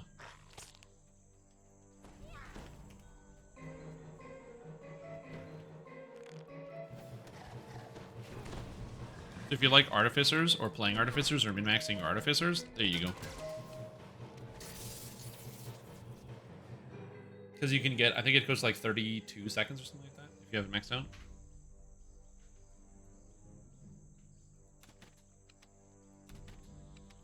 A laser clicker. Mm-hmm. Right, nobody wants it. Stays there. Bye-bye. And the barriers, yep. Like, if you're playing a support artificer, you should always have that. But yeah, it's going to depend. Ah, perfect. All right. I will make the complaints department a real thing.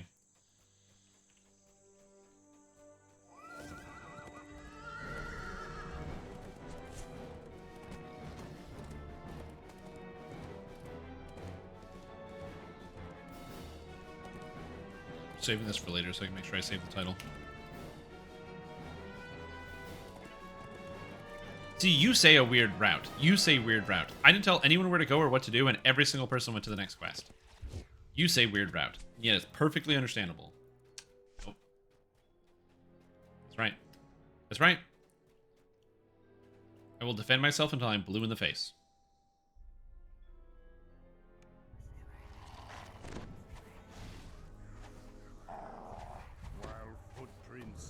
Drop. Drop. And it is now minus 100%. Has been neglected for many years. Moss grows on the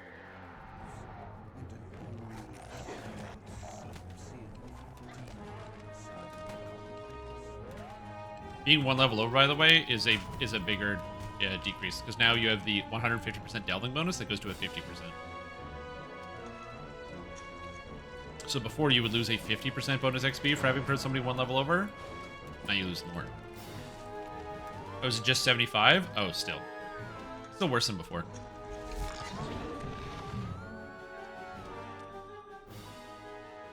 Somebody caps on, they don't want to come, and they gotta get out. Remember like 5 minutes ago? Yeah, but that's assuming I read Twitch chat. Or anything, just generally. Reading is for nerds, okay? And I'm very cool, I don't do any reading. Actually, I think more people would disagree with the statement of, no, I'm very cool, so I'm just gonna shut up and leave it at that.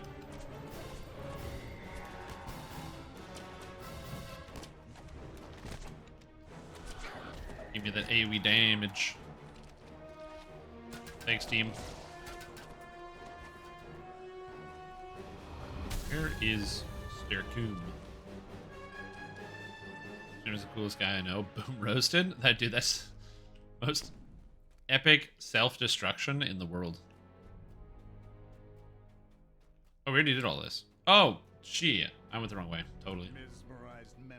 I just totally went the wrong way. stand in the clearing tended by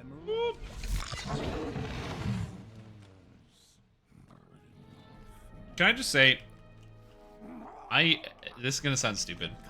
I am genuinely more excited to see what happens in Baldur's Gate Throne of Ball than Baldur's Gate 3.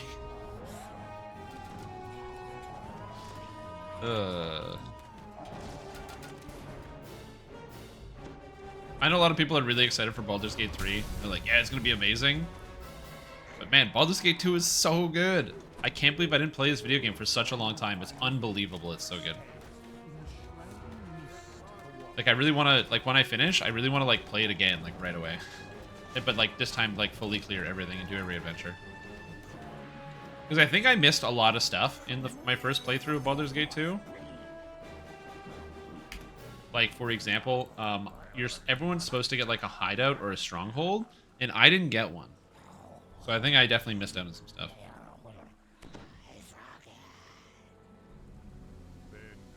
Also, I never went to the Temple District. Not even one time. What's up, Nemor Chai? How are you? Alright. In the backpack she goes. That's a good one. Pirate Quest.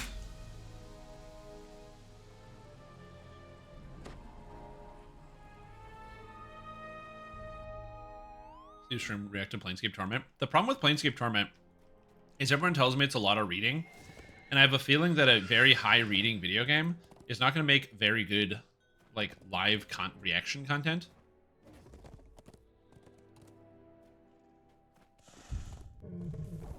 That never went back. Oh yeah, and that's totally fine. See, the thing is, I do apologize if I end up giving people, like, the raw deal of not going where they wanted me to go. Also, I don't know if I'm under leveled or not. Because, oh god. My highest level character is 21, and I have one character that's 21.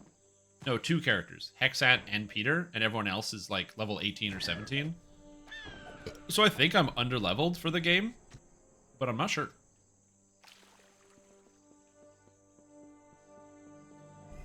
That, and also, a lot of people were telling me yesterday while I was playing, they were like, you know, oh, use time stop, use this other ability, cast this 9th level spell, cast this 9th level spell. And I'm like, I don't know any 9th level spells. I'm so sorry, I can't do that. Use loads of XP, yeah. What I want to get is,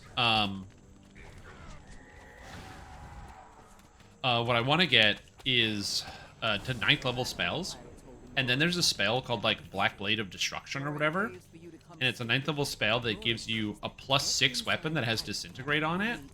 And I realized that I can cast Tensor's Transformation and then cast that spell, and I can make, with haste, I can make like 8 attacks a second or whatever, or however many attacks.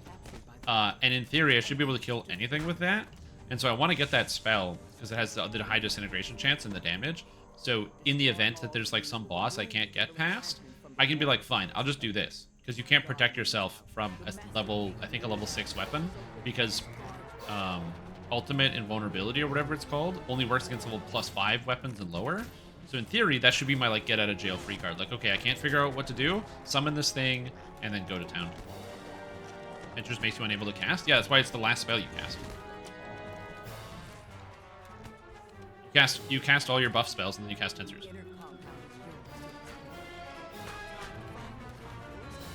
Like, yeah, you can't time stop it, but you just get somebody else to tank whatever monster it is. Like, say it's like a dragon or something. You just get somebody else to tank the dragon for like 2 seconds, and then boom, go beat him up. The downside is that all the loot would disintegrate, which is why it would be the last resort. Cast Tensors and then Black Blade. Oh, no, I meant like do it in the proper order. I was just describing the total things I want to do, less so the process.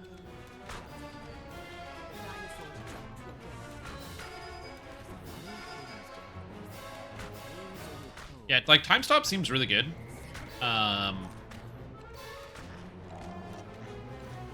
But I haven't had the chance to mess around with it because I'm not high enough level. We'll get there. 20 years ago? Oh. That do be 20 years ago. Dude, I fought John Renicus, who cast time stop against me twice. He's a jerk.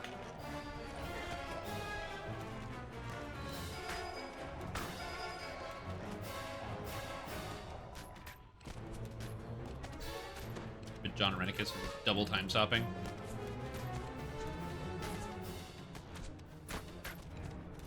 Man, these guys have like a lot of hit points. And where do these monsters keep coming from? There just keeps being more and more dread pirates. I'm just standing here. Where are these pirates coming from? I have no idea. I just came into this room and started to fight dinosaurs, and there just keeps being more and more pirates. Oh god. Kind of funny.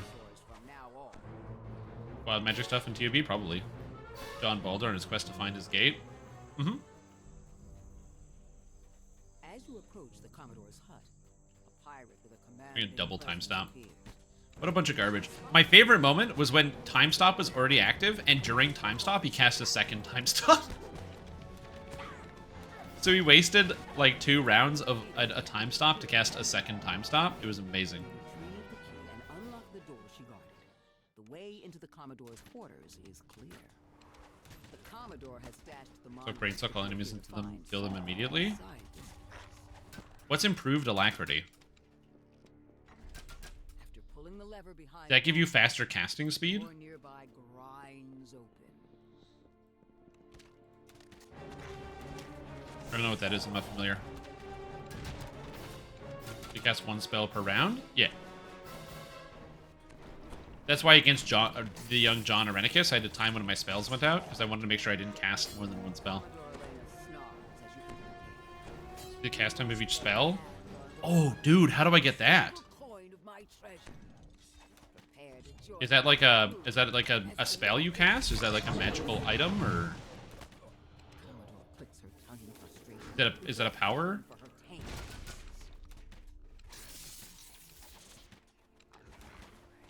Soon it's an HLA. Oh, it's an epic ability. Oh, cool. Okay, cool. Epics. All right. Yeah. Okay, that sounds good.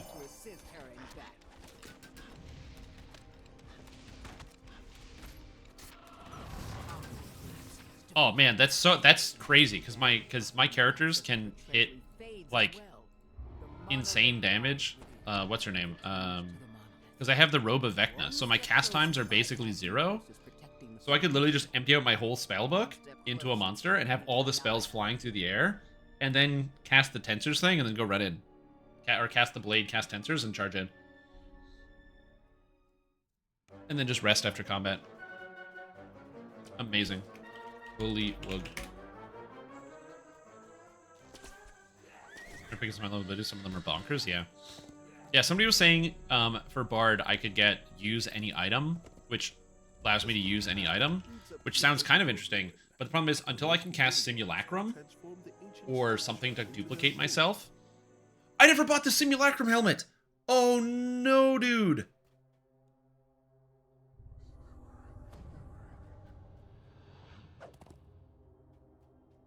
I forgot. Does Deirdre show up and throw a ball? You make your way into If the answer to that question is no, then I have to deal without it.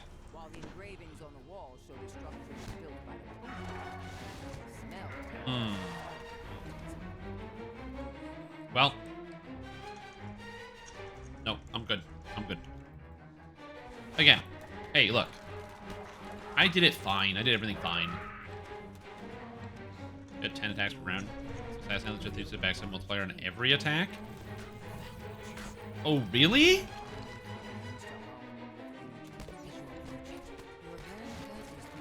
I'm stop traps? Yo. That sounds good. Problem is, I kind of just like bailed on Hexat because she's like, she just has like an armor class of like plus 800. She gets hit by literally every attack. Even though I have like plus 5 armor on her, and her dex is like 20.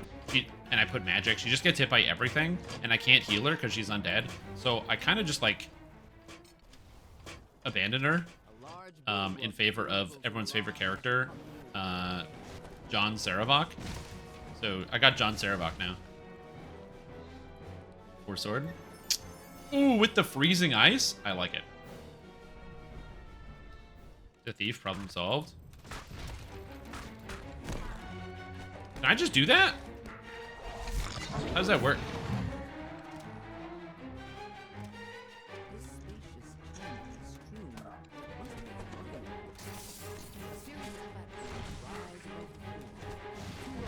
I don't know how the multi-classing and dual classing works since I didn't figure that out. Wait, no, I do remember. Okay, so let me just make sure I understand this.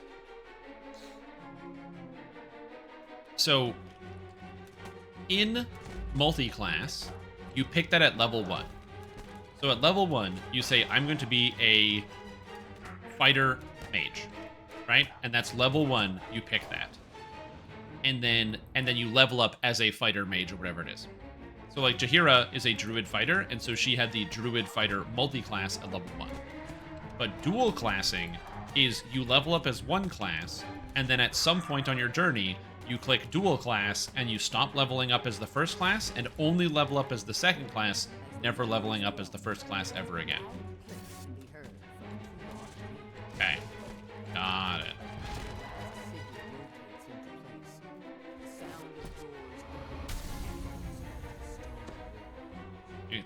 You don't get benefits for the first class? What do you mean you don't get the benefits for the first class? So you're one level above the original class? Oh, so because Saravok is a level, like, 19 fighter, I would have to get my rogue, or my thief levels to, like, level 19? Get all my powers back?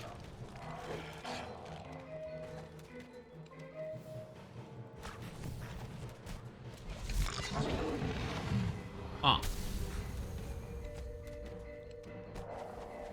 That does not seem like a good idea.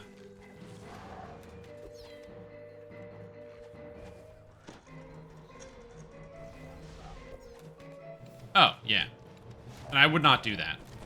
I mean, I do like the idea of, because he still, because that wouldn't, it would, fighters don't really have any abilities, right?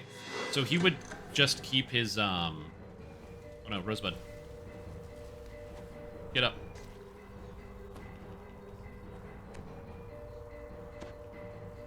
He would still keep his, like, level 5 two-handed sword proficiency, right? Like, he wouldn't lose that, would he? Use powers when you don't have any XP for encounters to use them in. Pen and paper? Oh, interesting. Okay. Stop dying. Cast fail. I rolled a 1 on my concentration. No, concentration. Yeah, I can't heal everybody because everybody's in different direction and running through traps. It's okay.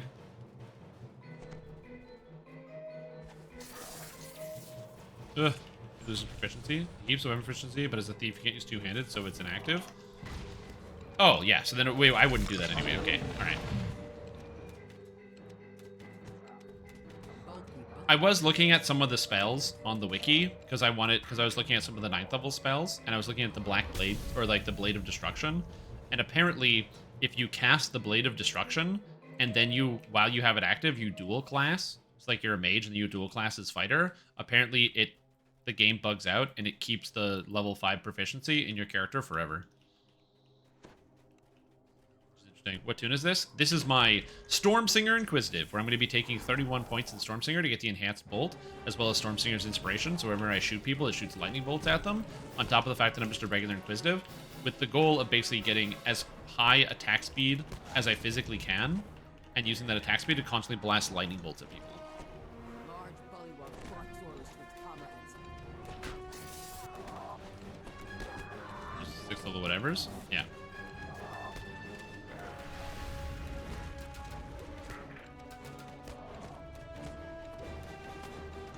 Yeah, that makes sense. Yeah, this whole build is already in the Discord if you want to follow it, because I already wrote the whole thing. And it's going to use the Macrotech tree as well. So I wanted something that would be using Macrotech, and I thought it'd be kind of cool. Oh, brew bracers. Nice. This enchantment will help protect Next is Crypt Stone Chronicle.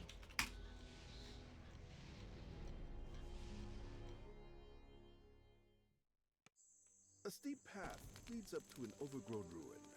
The local bullywugs have transformed the ancient structure into their home.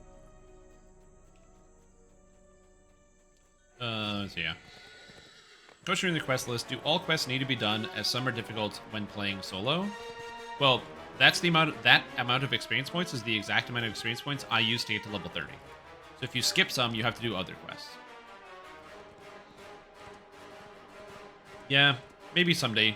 I mean, Melee Meta got a video in the sense that Melee Meta's character was mixed in with the rando gen video. So there is a video with Melee Meta in it where I go through Melee Meta's build. I just don't have a guide for it because it was randomly generated. So that just seems counterintuitive to make a guide for that. The fighter cleric. And a few of those added onto something else. Yeah, for sure. Well, I have a feeling that, like, so I have Viconia, right? I have a feeling that if because I use Viconia as a melee, because she's, like, super duper strong. If I had, you know, if she was, like, a fighter cleric instead, it would probably be, like, way stronger than she currently is.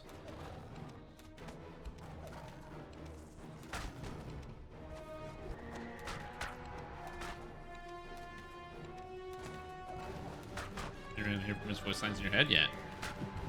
Should be worse? She would? Oh shit. We got red alerted. Everybody went a different direction. This would be good. God, the lag is so brutal, dude. Ah, help. The lag has been very, very bad today.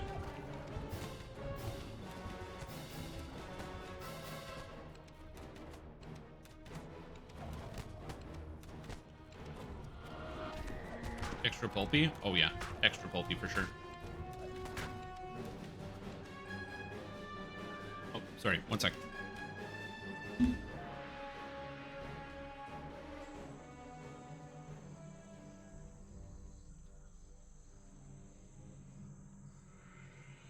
You find yourself in an old mausoleum. At the back of the room, you spot a crest atop an altar. You pick up the crest of the octopus. Anyway.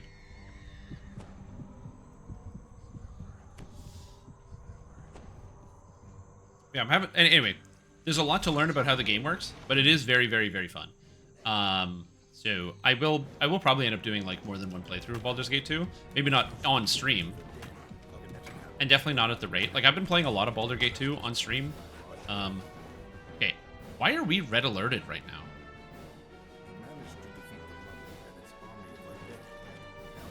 A solo run, but that kind of defeats the whole purpose of like you miss it on all the companion quests and all the different people in the world. You're gonna be able to see all the other characters. I can imagine, yeah, in the banter, I imagine a solo run would be interesting because you would get more XP, right? because you wouldn't have to divide it up. So your character would be way over leveled. It's assuming you can actually beat content in rooms. Fusty chamber. You spy one of the crests you're looking for in the back. Like imagine you sit there and you just continually roll until you get like 18 in all your stats, and then you try to do what you can to smash your way through the game, but your character would be like mega over leveled because of all the extra XP you get from everything. You're not dividing it 6 ways. The last rune in this puzzle goes to life. The water elementals form in the water below. Die, everybody. And this is one of the reasons why I've got the shout here, because even if it's not the best thing ever, it still does a little bit of damage, which is nice. Imagine fighting John solo. No, I'd rather not. Classic John Irenicus. I feel like, again, if I was high enough level, you could just cast that Disintegration Blade spell and just hit him. He literally can't protect against it. We just take full damage from it the entire time. You just cast that Disintegration Blade, and just because he doesn't loot, there's no loot on him, so you just cast it on him and then go kick his ass. Like, you could just literally cast the blade, cast Time Stop because you're over leveled, and then he's dead. I feel like you could probably beat almost every boss in the game by buffing ahead of time, casting that blade spell, and then time stopping and killing someone.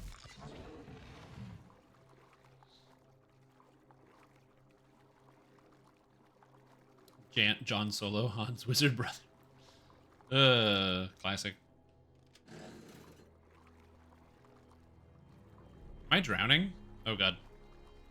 Well, my breath is 0, but my health is fine, so I guess I'm not drowning. Literally, days letting an auto roller go is 98. Damn, dude. Okay, I'm good. I'm alive. Alive. The crest of the monkey.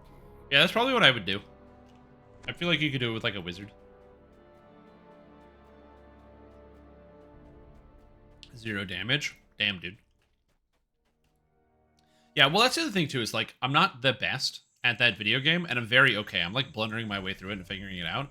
But I'm also not playing it on like easy, if that makes sense. So I'm also like trying to make sure I'm playing the game on like a fair difficulty. So like the core gameplay.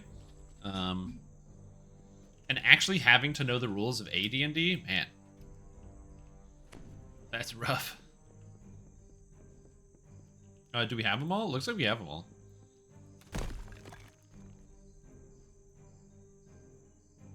Solo sorcerer? Yep. Yeah, also didn't realize how many classes there were in the game. And all the classes that have different like class archetypes and stuff. Quest to do or save would probably be very conducive to doing a dual class build too. Yeah. Like, I didn't even know how many classes there were until I looked at it. I was looking at the class list last night, and there's like 30 classes. Because there's the classes, but then there's all the individual subclasses. Like, I kind of forgot, because I started playing Baldur's Gate 1 like 2 years ago. So, the fact that I finished both the games, recently is a testament to their funitude. Baldur's Gate 1 is definitely worse than Baldur's Gate 2. Which also helps with that. But I just didn't realize how many classes there were. Crazy.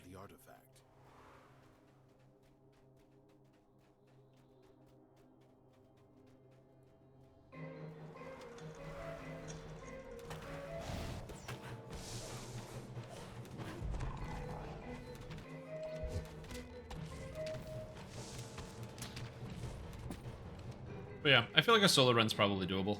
I don't know what you would use. Like, there's like Paladin, I think, is a class in the game. I don't really know what a Paladin does. But yeah. In Baldur's Gate 2. It looks like it's just a worse fighter. Or like a worse cleric. Because you don't get any of the cleric spells.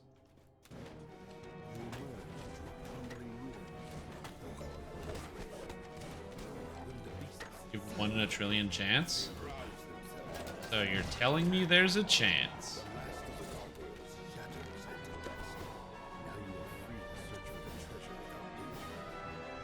1 in a trillion. Damn, dude. What a number. Along with the book you can Yeah, I gotta say, that is not a small number. From the pile. Oh, Reaper. Also help yourself Let's to go. any other valuables that catch your eye. Big temple. I got Strim the Horror, you made a movie reference joke. I did. It's a big surprise. Usually I don't do that. Instead, they just go right over my head. I just whiff them. According to the islanders, gargoyles roost in the canyon ruins beyond this weather-beaten gateway. So yeah. Hey Shrim, if I don't have the most recent expansions, would you recommend buying those before buying Vecna? I think that Vecna will give you very complete and modular gear sets. And it's also the most recent content, so it's going to be pretty cool. And it's also $20, which is cheaper than Isle of Dread, which is $40. And it's coming out soon. So, Vecna is pretty cool. And is a great quest pack to go on, so I'd recommend it.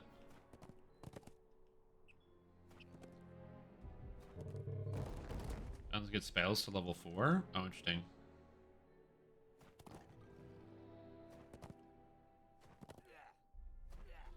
Every time. It's good that most mods nerf it substantially. Oh, interesting. I didn't know that.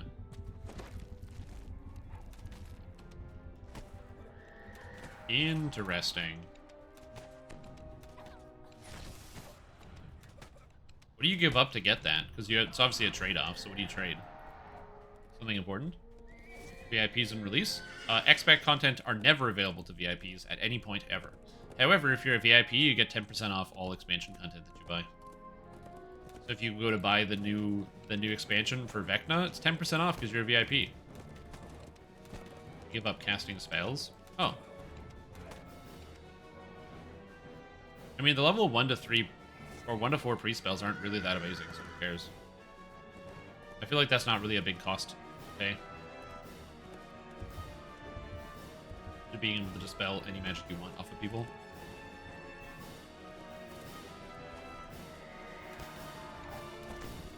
I really need more damage. I need a better crossbow.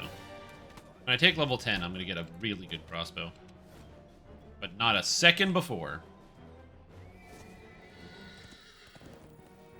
There's a bug where on the last quest with Vecna, or like on the boat, where, you know, there's a thing where, or on the first quest in Isle of Dread where Vecna comes up and he's going to smash the boat or whatever. In that quest, if right when Vecna disappears, if you jump in the water and you click on Vecna, it puts the purple hat on you, and then it doesn't go away. The curse of the vile tongue has been banished from the Not using Ratcatcher? I don't have a Ratcatcher. at the ruined temple at the heart of the Isle of Dread. This is where the Koku use their magic to teleport the island to different planets. It's time to find the temple's master. We open the way back to Nectar. Armor of Faith. Yeah, that makes sense.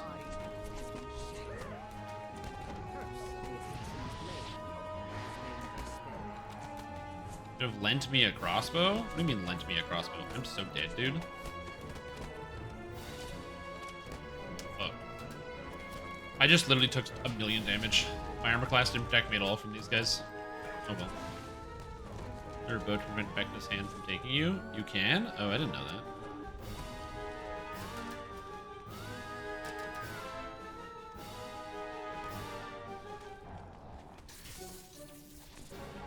Go team, get him. Get him. Avenge me.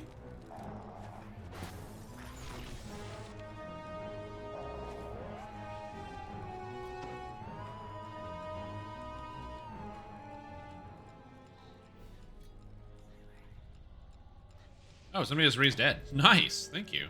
Very, very kind. I'd assume no one would have had raised dead. You know, I probably should have raised dead scrolls. I just don't have them in my inventory. So I should probably go get some. Exterminator emote? What does exterminator mean?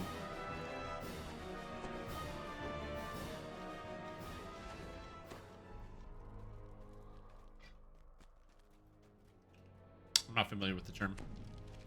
If it's from the Terminator movies, I ain't never seen any of the Terminator movies. Unfortunately. Like exterminator. Oh, like a dude with like a big suit on who like goes in your house.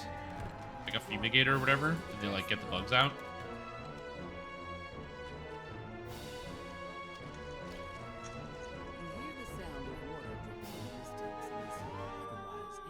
the Druid Blightcaster would have reincarnate by Isle of Dread. They would reincarnate by Isle of Dread?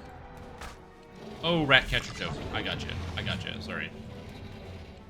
I did not get it. Again, I don't have the Ratcatcher. Oh, because you typed it in chat. Yeah, this box. The problem is, so my Twitch chat's over here, in-game chat's over here, and they really should be next to each other.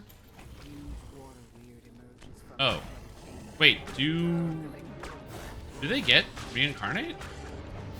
It's a level 5 spell. I don't know if anybody has it. I think they're all too low level.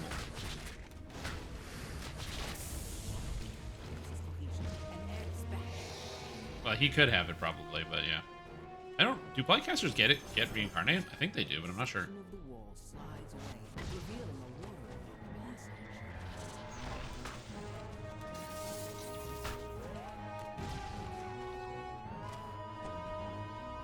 Sorry, because I know there's a spell called Reincarnate in DDO. I just always forget about it because of the whole reincarnation process that exists in this game. I guess he gets a res spell. Nice. Get him, dude.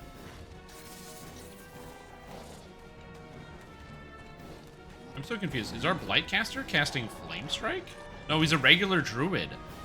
Oh, he's playing Druid. What the hell? Who plays Druid in current year? That's crazy. I haven't seen a Druid in forever.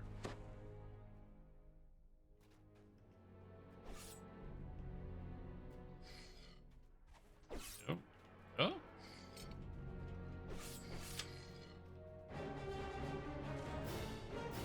Gets them both. Okay, cool.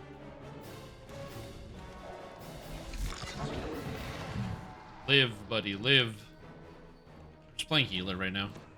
Pumping up people's hit points. Oh, at endgame, Cold Druid is super duper amazing. But then you have to level as it. Ugh.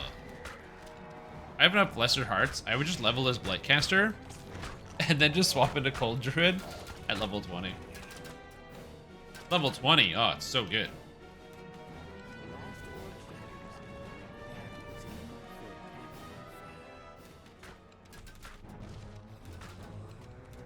Maven Greater Vigor, don't die. You can tell me what to do. Ow, that was 112 damage. That's gonna be 112 damage, isn't it? Good, I'll just get hit by it anyway. Oh shit. Oh god. Yep. Here we're good.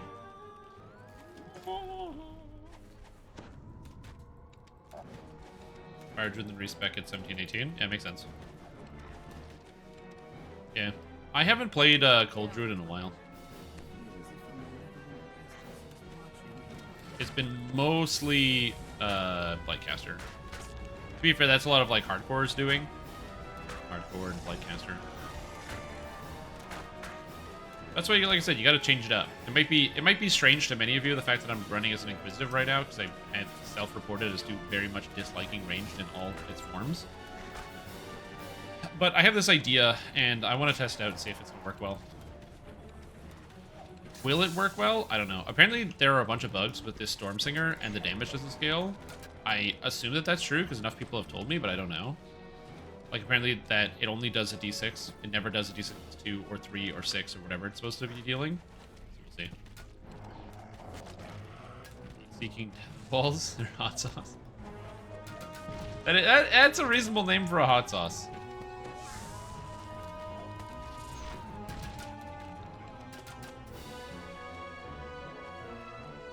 Shit. Stop bleeding, Shrimp Tom. Stop bleeding.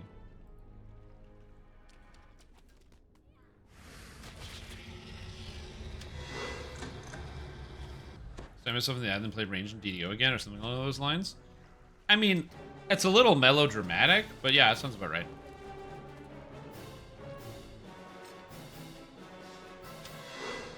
I definitely don't want to play another Bow character. Oh my god. Bow just feels so frustrating because of how slow and clunky it feels. It's crazy to play another video game with a bow user, and in other video games, bow users are like so fast and nimble, and they can do all these different things at the same time. And it feels like your big two-hander is a slow and clunky character. But in DDO, the big two-hander build is the most mobile build, and the bow user has to stand still, can't move, and can't shoot at anything in melee combat. It's just so weird, the contrast between like the different experiences you get from different games.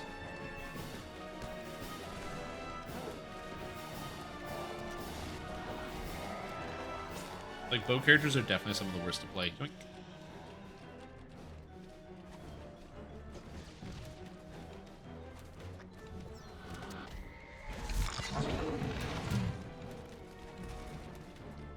Oh, that's a great question. What am I listening to at the moment? Listening to Where'd You Go by Fort Minor. I actually can't hear it because I changed my audio balancing. So give me a second while I change my audio balancing. No, go away. That was me. That was me. My bloop. Here we go. Is Stream the racial comp? Stream is the racial comp. This character is working towards it. And then once I have racial comp, then we're gonna make a new character. The floor shifts slightly, and then collapses. Because I'm an idiot.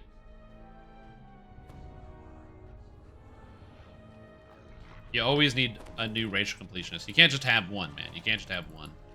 Then I have two stupid builds I can play around with.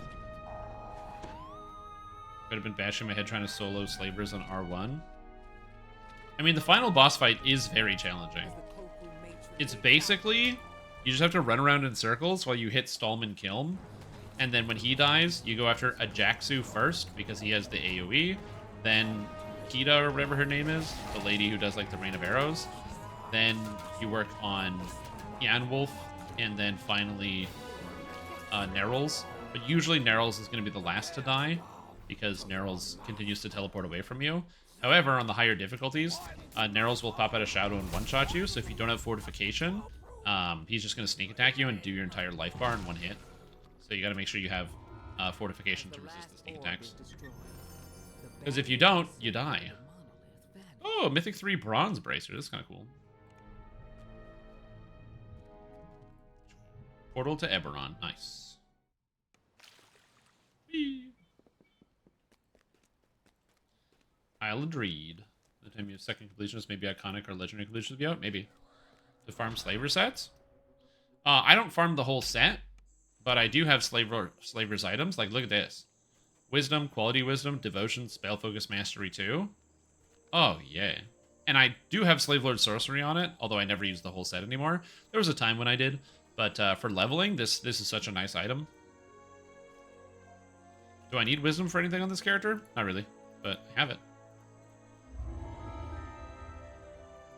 I don't need to hand in any of these quests, I don't really care. I thought you said you were going to give up on banging your head against the wall. Taking level 10 and gonna do into the mist for the weapon. Oh yeah, 2016? Oh, Slavers was so good in 2016. In busts, very, very, very low. All their goodies waiting for you. Head bashing I shall. Yeah, you can also like over level it by a couple levels and then keep trying. That will also help you.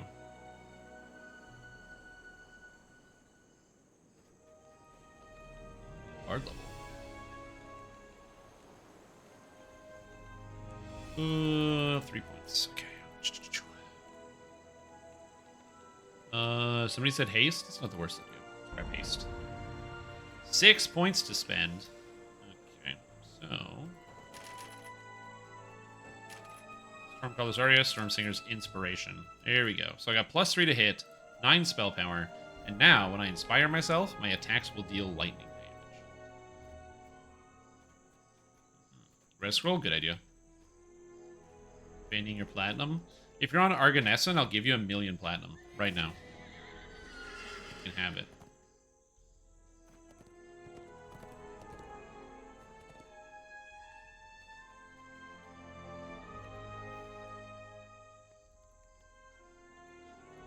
That has no value to me. I have no need of platinum.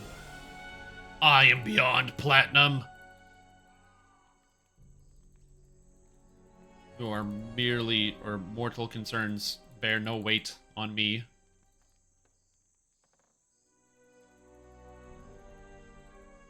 You are moved from Galanda? Okay, cool. Where are you? I'll meet you somewhere. Just type your location in the chat and I'll go there right now. If you're in town, you can have 1,000,000 plat. Also, if you're not VIP, you can't take 1,000,000 plat. So hopefully you are VIP, so you can take 1,000,000 plat. Send me your location. Unless you're not in game right now, then just let me know later. I give away 1,000,000 plat all the time. Again, there's no use for it. Hit the streets. In the harbor by Wolf. Wolf.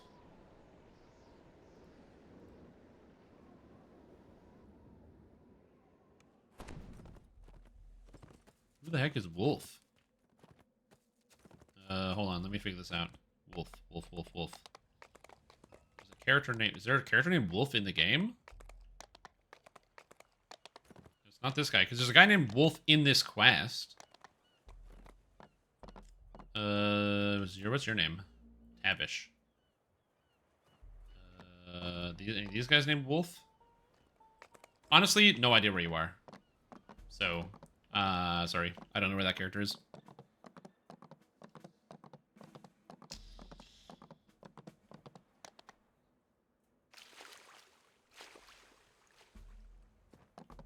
I'm not convinced there's somebody named Wolf here. Beaudry, Elizabeth, Darling, Tavish, something. Oh, Isle of Dread? Ew, Isle of Dread. Okay, yeah. There's so many NPCs, I definitely don't remember the name of them. If there was like a trivia game that was like, what are NPC names? Bro, I'm over. I quit.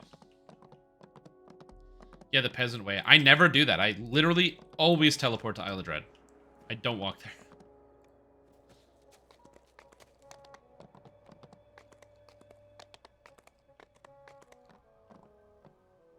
Here?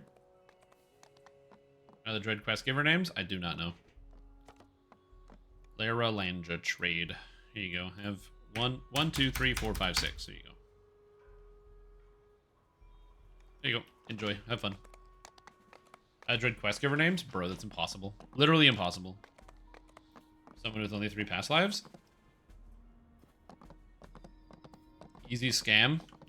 Somebody else opens trade chat and it's just not that? Amazing.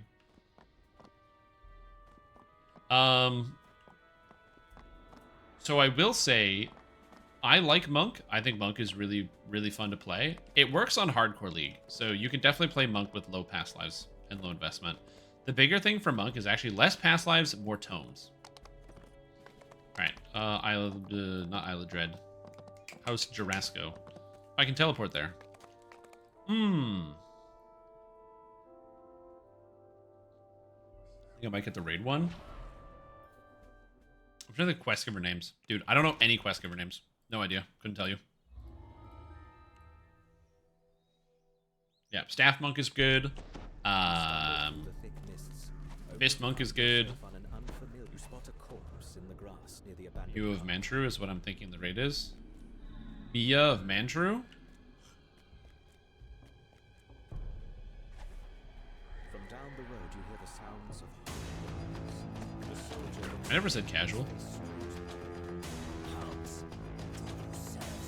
Are you calling me a casual? Damn it. I was just called a casual in the video game. Like, a computer user said, Strimtom, you are in fact a casual. Damn it. In the middle of the forest. What do these straw men keep away? AC and PRR? Dodge is definitely not better than physical resistance rating. You hear a branch snap behind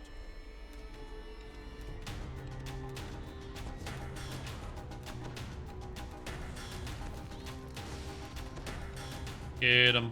Oh, I'm feared. 7 plus 28. Oh my god, what do I need to stop the fear?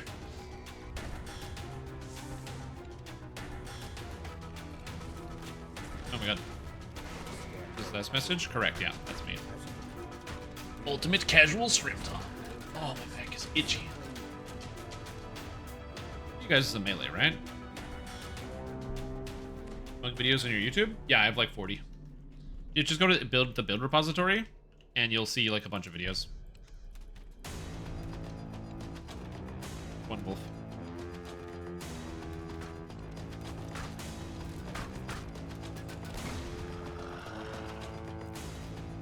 $40 is an exaggeration, but I have at least 5. Monk is good. I played Monk on hardcore. I played Monk on the regular server. I have tons of Monk builds. A lot of beginner ones as well. So they're designed for people that are just getting started, so they don't have like tomes or past lives and what have you.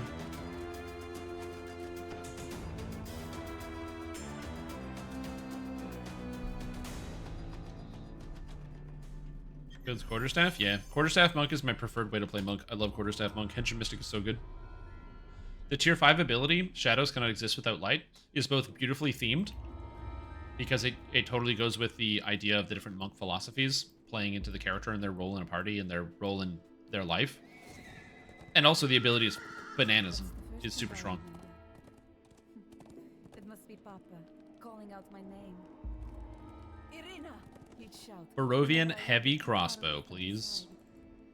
When I was little, Yay, I'm replacing my level 1 crossbow, yay.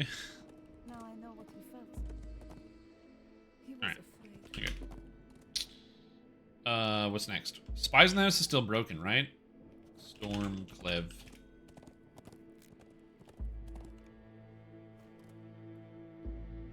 Eight, 10, 7, 8. Storm Cleave. Dude, that takes too long to storm. Oh my god, that's also not helpful. So many quests with storm. Doable even if broken. Oh, a bunch of people told me you couldn't complete it, so I wasn't trying to do it. As they said, you couldn't get on the pipes, so I didn't even try. Is it completable? Question mark. Players might struggle with Punch Monk. I don't know. What do you think about melee War Priest? Melee War Priest is okay. Also, thank you so much, anonymous user, for getting out a sub to Dracandriel. Thank you so much. I really appreciate that. I hope you're doing well, whoever you are out there in the world. So melee War Priest, as long as you're okay with the idea that you are more support than damage, then you'll be doing okay. Did they fix the pipes on Friday? Did they fix the pipes on Friday?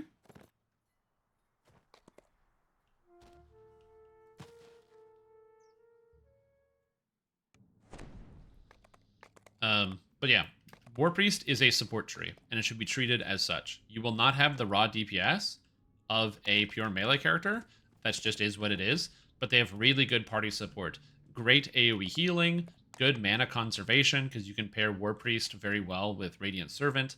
And you've also got access to like a lot of extra hit points, and their capstone gives like an AoE buff. Again, if you're playing it as a support, you're going to have a reasonable time. If you're playing it as a melee DPS solo juggernaut, you're going to have a bad time. Yeah, you're also going to be like largely unkillable, so you won't really struggle through a lot of adventures. In terms of like dying a lot, you're not going to do a lot of damage, but again, we just talked about this. Oh, there was a patch Friday. Proper skill levels. Hey, yay! They fixed Darling, so now she has the proper skill levels. But she couldn't disable traps. That's good. They fixed Darling. I like that. Patrol the area in search of meat to scavenge and blood to spill.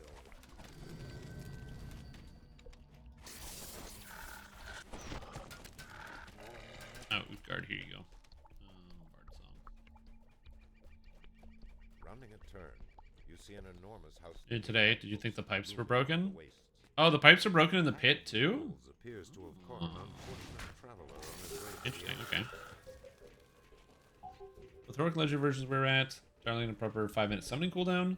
The map node blinking icon from a Beaudry now properly activates. Info portion of the guild owl notice calls it a raven. have overrun Good. these lands. You must proceed with caution. Okay, so we can do spies, it's fixed. Xantalar's minions stand before you. Oh, was it? Okay, well people told me that first one that I saw was Spies in the House, like in the chat here. Because somebody was saying they were sliding all over spies in the house. They couldn't complete it.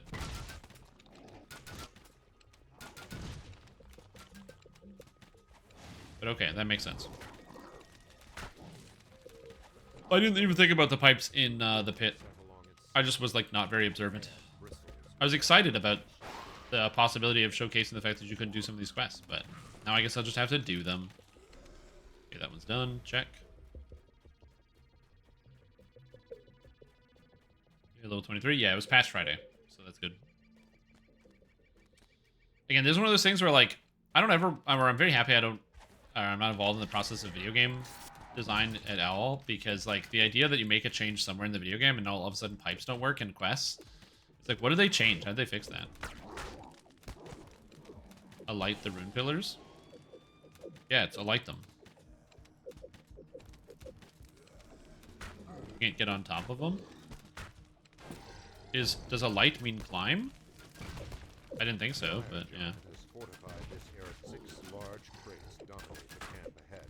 They seem to emit a soft but significantly weakened giant minion. The Hortadar. One of the giant lieutenants has fallen. You have slaughtered. The hard quest? Dude, I remember doing this quest so many times. Minotaur Lord Halos? You don't mess around with him, okay? The guy is a god. There's a reason why he's called Minotaur Lord. No chance. We used to do all rooms. You got all the crystals, and you had to do all the rooms. You had to take off the fire shield, because you didn't have fire resist. You had to take off the health regen. You had to take off the stone skin. And I don't even remember what the last room does. What does the last room does? A light means to descend from? That's it. I don't know. You're the one who actually reads books, so you would probably know more than I do.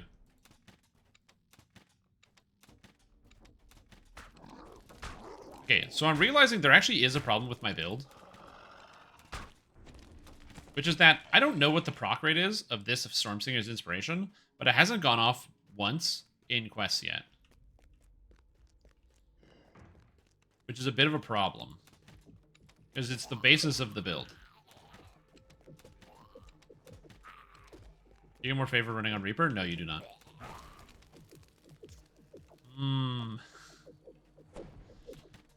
Bug not to work on ranged? It should work. It just might be a low chance. I actually don't know the odds. It should work on range. If it doesn't work on ranged attacks, then I mean shit. That's also a problem. But I think the odds just might be low. Oh, there it goes. Okay, so it does work. The odds are just so low that I'm getting one hit in like 6 monsters. Which is not great. Or not 6, like 10 monsters, 20 monsters. How many monsters have I killed? 43? Well, that makes me think it's like a 1% chance to fire. Which makes sense for the balance as a supportive element of it. One of the general's lieutenants has fallen. In Skadrir is when you take up the shard. Maybe it's a 2% chance, 1 or 2%.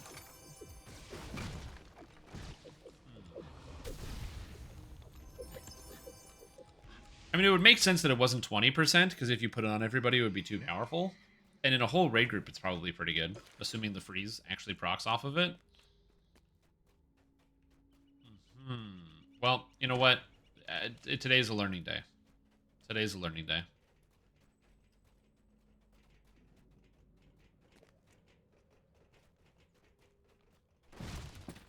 Yeah, it's probably 2%. So I've yet to see it actually go off on a monster that wasn't dying. It's only ever got off on something that's like on its last legs. Like, these kobolds are all going to die in 2 shots, so even if it goes off on them, it doesn't matter. Yep. Alright. Hey, Reapers. These are good test subjects. The ruined area. Runes have been activated on atop the hill. You spy a fire giant. There we go, another proc.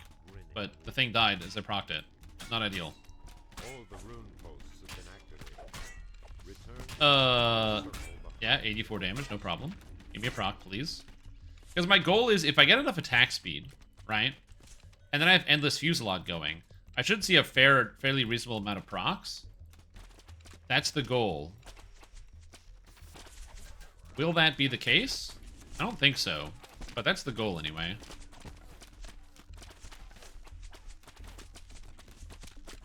%2 is really low odds.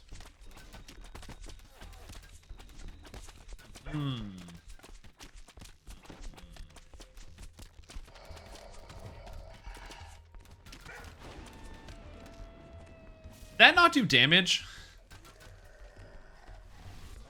With the elemental wards removed, the dimensional I saw the blue lightning, but I didn't see any damage. And I definitely didn't get any damage.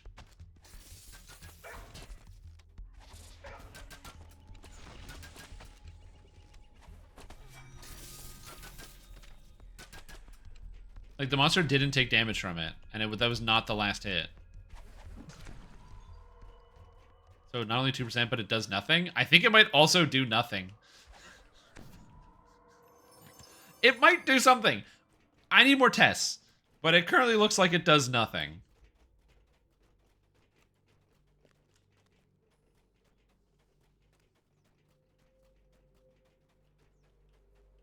Yeah, I'm gonna have to go test on the Mage Fire Cannon. If it does nothing, then congratulations. I played Bow Paladin and found the Bow Paladin bugs, and now I'm... Oh, that's really funny. Not sure if it's immune to the damage. Skeletons aren't immune to lightning, but maybe.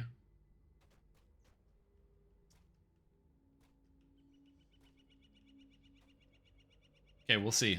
Maybe it's a fluke. I was wondering why I never saw the lightning damage come up. It plays the effect, but it's not doing damage. Oh my god, please. Please function.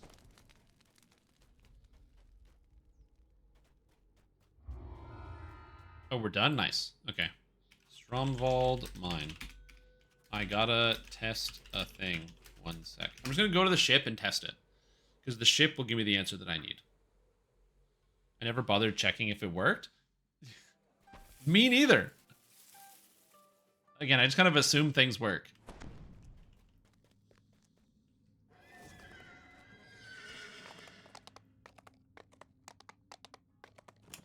Oh, also somebody, in the event that it's not going to work, someone prep the clip, if you can. Not like, don't start doing it now, obviously, but like, get prepped with the old clip button. In the event that it doesn't work. Oh god. Okay, this is fine. It's fine. It's fine. Everything works. Perfect video game. Come on. Come on. Here we go. Okay, so this should be fine, and this should work. Okay. So, put this on effect on myself.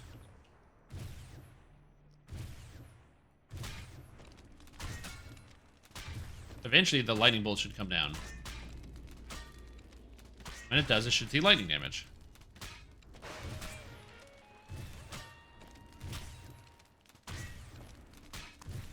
I think that was the lightning bolt. I think the lightning bolt did go down. It just didn't actually make a visual.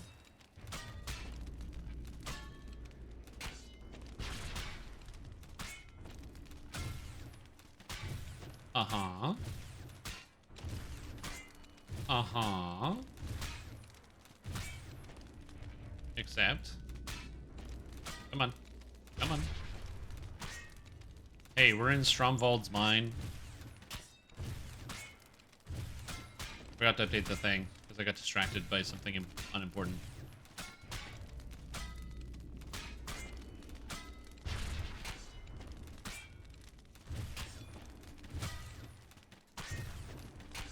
I mean, maybe I'm just not getting lucky, I don't know. I'm just intensely staring at this until I... Oh, there's the lightning strike.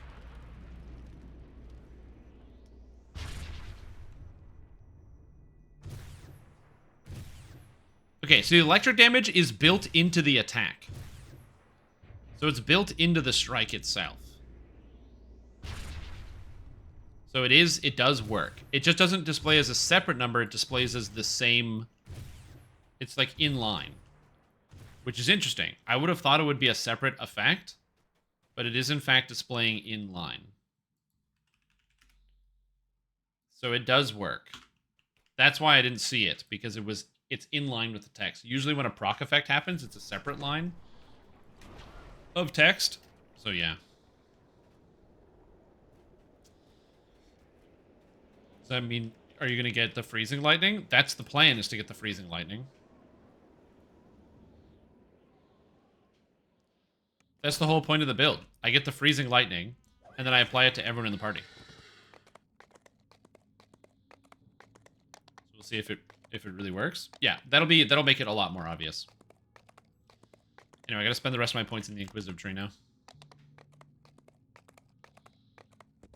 Yeah, we're taking some time to learn. We're learning, okay? We're learning.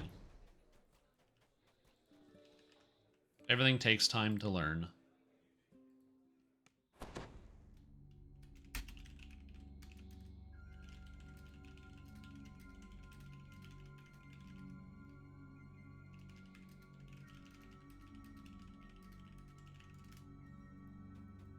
The heat in the cavern is stifling. I can give this to all the melees.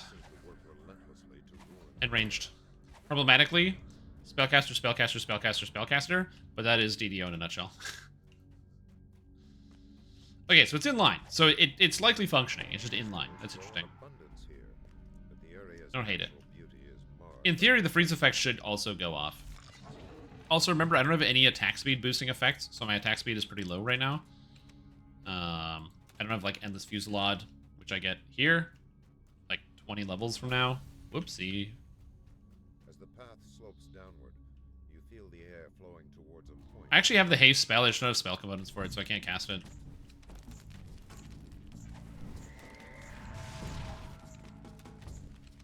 There you go. Extra 62 damage against this fire elemental. Nice. And I just got that one again. So I just got 2 procs there against those 2 elementals. Again, it's not terrible damage. The elevator cannot be accessed here, but a ladder leads to the level below this one. Hey, man. One baby steps, okay? Baby steps. The cavern is cooler and more spacious. Found all the engineers. We killed Xandria. Dude, I just, like, tagged along for this quest. That's it. I love that. I just showed up. It's done. Oh, did we get all the traps? No, we didn't get all the traps. We didn't get this trap. No, I should have been paying attention to the traps. No. Spies in the who's. That's my bad. I was not even looking. Entirely my fault. So they have a whole article on the new store about all the things that are in there. And they have a bunch of new features they're going to be adding to the store. I wonder when we're going to get the big feature that I am looking forward to, which is the ability to hide your username. That would be nice. SSG also wishes for that feature, so we'll see.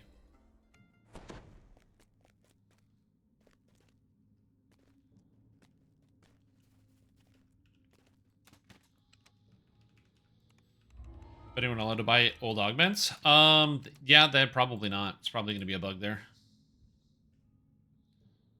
I was going to say it's an average of 2 damage a hit. Well, 2 damage... I don't have any spell power, right? Like, I don't have any spell power scaling on any of this, which I'm going to be getting later. Also, I can get extra cash levels really easily because it scales up in cash levels and epics as well.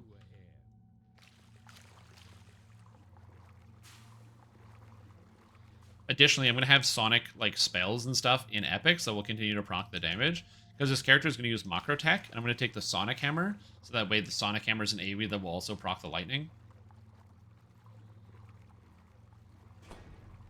And in theory, that will work. That will work. The idea is it's not just, like, the one piece of the build. It's kind of pulling it all together. It's like multiple pieces all coming together to create one thing. Like a Megazord of sorts.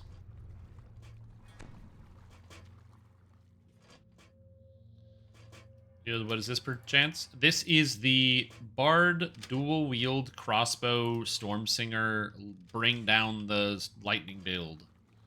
Use rune arms too? That is correct. I'll use rune arms, but I'm going to get rune arms from Epic Destinies because That way I can get access to a trance, so I do more damage with my charisma, and then I can also have better rune arm usage in epics anyway, because with the rune arms, will use half of my character level. Because the rune arm use here, it uses based on half your character level versus your artificer level. So having 2 levels of artificer doesn't really matter, since I'm going to take that anyway to make the rune arms more useful. Gain +1 stable charge tier. Yay! By the way, the +1 stable charge tier does work. You have to de-equip a rune arm though. So if you take that ability, you have to take your rune arm off and put it back on, or else it's only going to do stable charge tier 3. Major copium? Yeah. That's literally how I sustain my existence. It's just by huffing copium all day. It will become available for points. They already have it in the frequently asked questions, so there is an exact date that it will become available for points. I just don't know what that date is. You hear a prisoner's voice calling for help. Bard build? Yep, that's the idea. It's like a big lightning bard build. It's like lightning sonic combination together. Yeah, if you go in the FAQ, they'll have a section for you that's already going to be like, oh, this is the exact date it's all going to come out. If I had to guess, it would be either December or January. It's 6 months after the release of the expansion. No, wait, August is the 8th month? What's 8 months? February? That's probably February. It says March? Well, there you go. That means it's probably they're aiming for September launch then.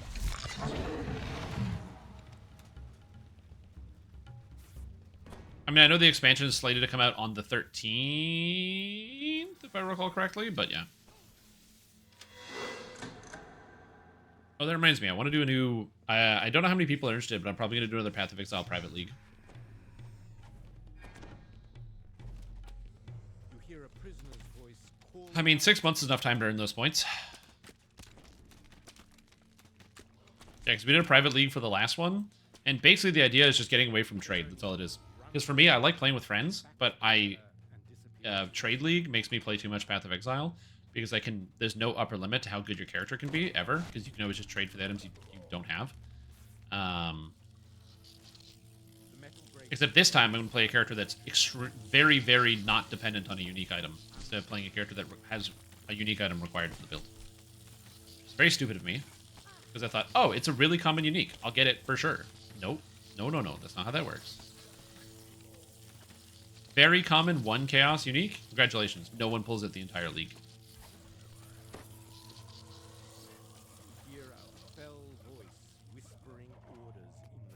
Manuals are free now. Monster manuals are not free. I don't think they've ever been free. They might have given a monster manual away for free, but I don't think monster manuals have ever been stated as being free. Speedbit is charming. Aw, you. Yeah, it's actually my cone of shame. My character just got spayed or neutered, and so it's my cone to prevent me from licking myself.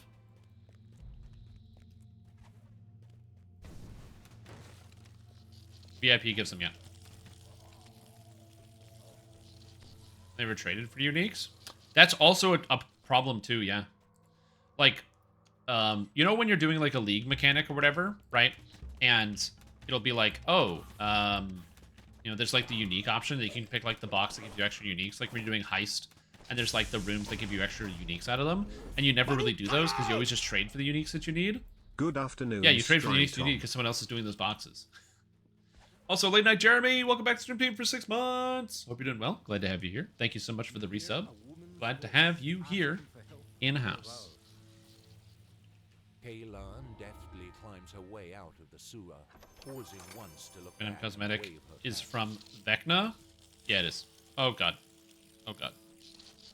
This is the Vecna Ultimate Expansion Cosmetic. Fire and brimstone assail your nostrils as elementals appear in the pit. They won't As well as the horse that I have. I thought that was going to do more damage. Of course, the only champion up here is the air elemental. Go away. Go away. No, you can't lag. That's not fair. Fucking video game. Starts lagging. So I couldn't kill it. Amazing.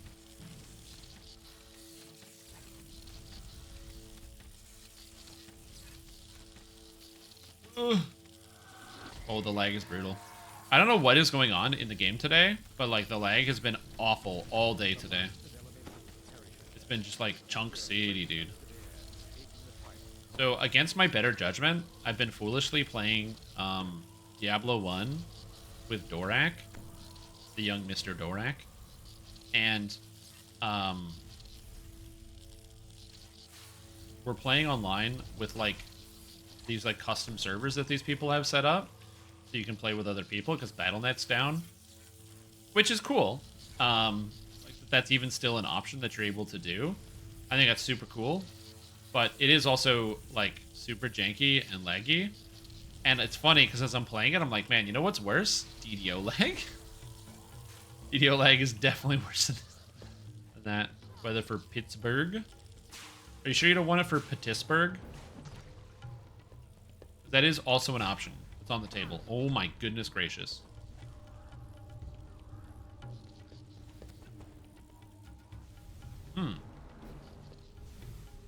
This is bad, dude.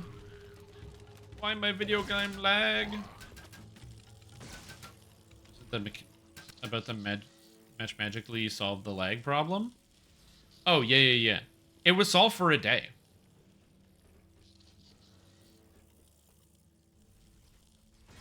That was such a good day, dude. It was so good.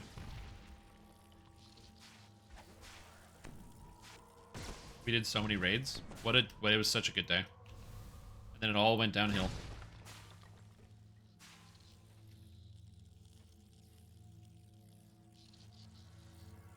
Let me go down here.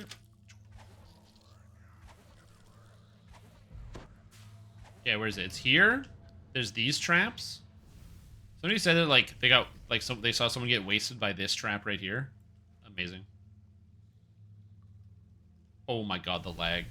Please. Please. Oh, he's going down. Destroyed, dude. Absolutely destroyed. Made sense. Said it wasn't the lasting solution? Yeah. If they can ever fix the lag in DDO, god, that would be a good day. Could you imagine? What a world.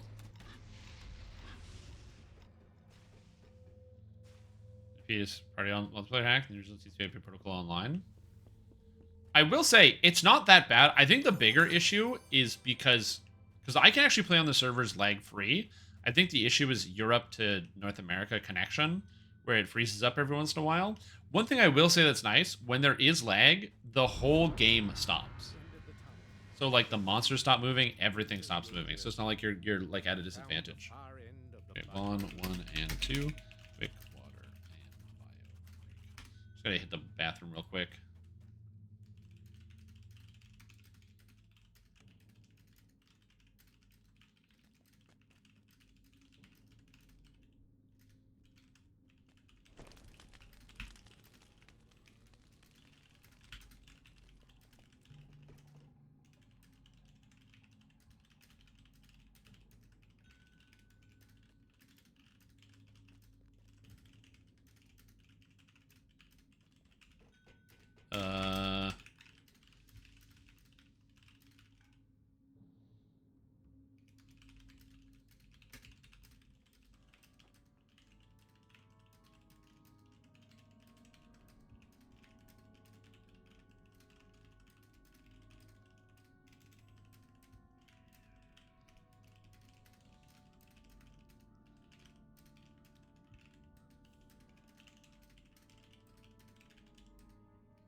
I'll be right back.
baby. There's somebody outside who is there's somebody outside who's barbecuing. Yes. And oh, I was AFK. Nice. Well, there we go. There's somebody outside who's barbecuing. Oh, it smells so good. Dude, all I can smell is the barbecue. Vault.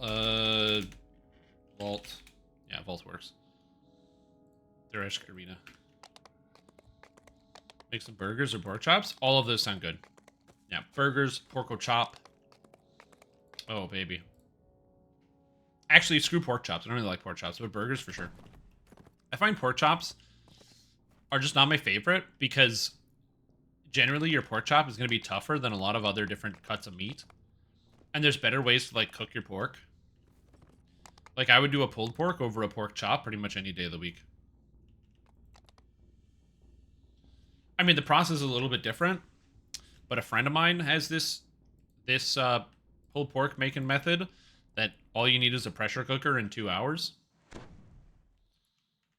This looks like the underground highway to Tharask Arena. Search for Dirge's contact. Keep your guard up. The spectators may not be friendly. I've never had goose before.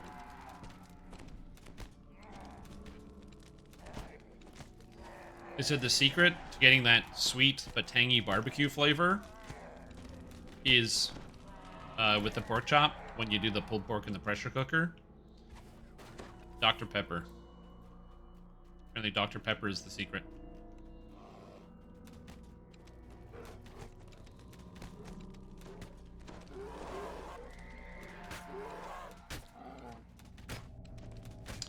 Also, confession time. I have never had a drink, like an actual consumption of Dr. Pepper in my life. Not Hot Dew? No. That'd be pretty good, though. You could probably cook with some Mountain Dew on stuff. I don't know what you would cook with it, but I feel like there's like a level of sweetness you probably don't want. Especially like there's all like the lemon and lime in it. I don't know what would go well with that. I gotta say, I do like the lightning strikes coming down when you attack stuff. It's very flashy.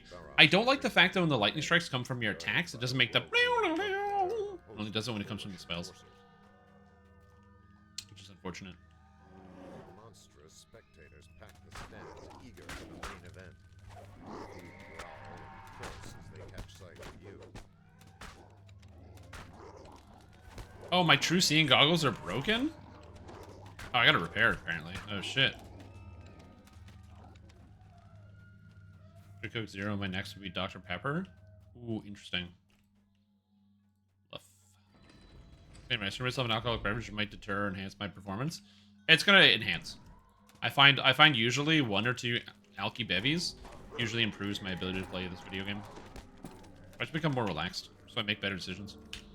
Oh, hydrate? You got it. Oh yeah, water. That's what I'm talking about. Sody Pops, if I had to give you my Sody Pop Mount Rushmore, what's the Sody Pop top 5? Top 5 Sody Pops. Vanilla Coke. I love Vanilla Coke. Definitely one of the better Sody Pops. Huge fan. Root beer. Do I have a particular brand? I mean, the only root beer I ever really drink is A&W root beer. Because it's the only root beer you really buy at the, like, get whenever I go to the store or whatever. So, root beer, pretty good. Vanilla Coke, yeah, Vanilla Coke, good. Important note, they don't sell Vanilla Coke in my country because Canada sucks, I guess. We just don't, you can't even buy it here, so you know, rip me. Barks is also good. The problem is it's just harder to find, right? Like when you go to the store, not every store carries Barks, or they don't always carry Barks all the time, which sucks. Oh, you sent some? Oh no, I have a guy on the inside. I have a guy who does like, who goes to like trade shows and stuff in the States, like just across the border. And so whenever he goes, I just slip him a 20 and he brings me back Vanilla Coke. Yeah, definitely Vanilla Coke, root beer of any variety. What else is pretty good? I also don't drink a lot of soda pop. Hey Strim, I'm gonna get a lot of here. shit for this. They don't sell Vanilla Coke in your country? Huh? Canada Dry. Canada Dry, very good. Oh no! Dang. I gotta get scrolls. Lol. Coke smuggling operation? No. So, cola. I like RC cola. Sorry to all my fans, everybody out there that, you know, used to respect me. I know, I'm sorry. I like RC cola. I don't know what to tell you. It's pretty tasty. A lot of people really don't. I know, a lot of people don't like it. Or they just don't like it over other things. For me, it would be RC and then Coca-Cola. Wait, how do you unsub? Unfortunately, you can't. In the contract, there is a statement that says, when I tell you that I like RC Cola, you cannot unsub from the stream, and any attempt to do so will come with penalty of death. So that is a part of it. I do apologize for that one. Now, that death may be preferable, so that's why it's still in the clause. May be preferable than the existence of knowing that I like RC Cola more than other drinks. So yeah, exactly, yeah.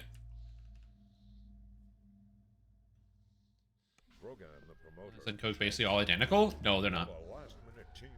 The different colas taste very different. RC Cola, President's Choice, which is like one of the Canadian brands. You got RC Cola. You've got Pepsi.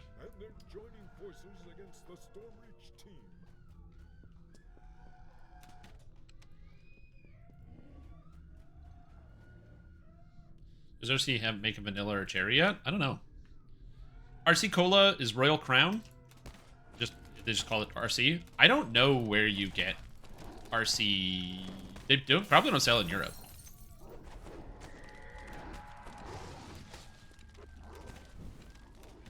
I don't think do they sell in Europe? Don't? Oh shit. You guys can't get RC Cola? Damn. Tune CZ? Interesting. All I know is RC Cola is not produced by RC Cola. I went on this, I learned about this the other day. RC Cola is now, it's owned by another company, and it's distributed through... yeah, it's owned by Dr. Pepper.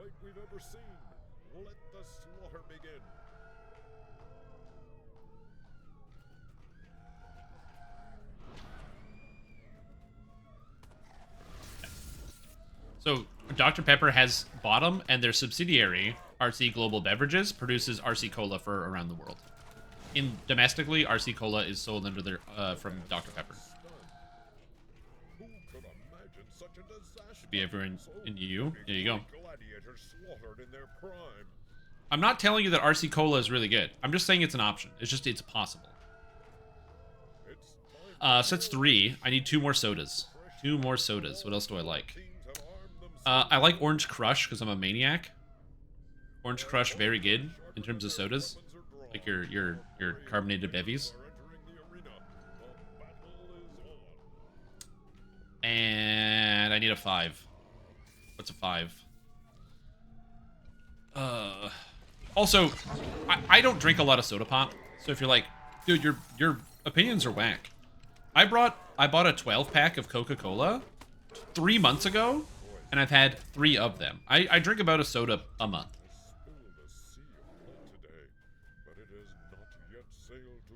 The check products, web pages, and stores. That's hilarious. Normal. A lot of these restaurants started selling these. Whoa, that's weird. That's so bizarre.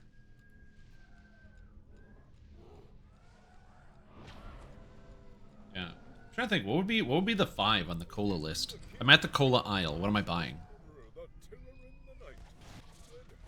The sody pops. I don't know. Welcome. We're like just at the end, so we can wait for you guys to get in.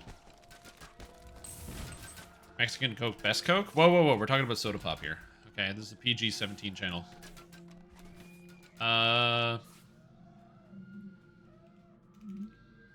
Soda pop. I actually have to look up drinks. I don't even know.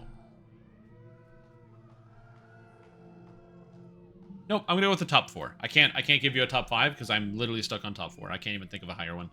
So that would be that. Now, here's the thing. Now, you might be saying, okay, but what's the best? So, like, that's it? That's what you're gonna go with? You know, those are your top 4? Yeah, because those are all the carbonated ones.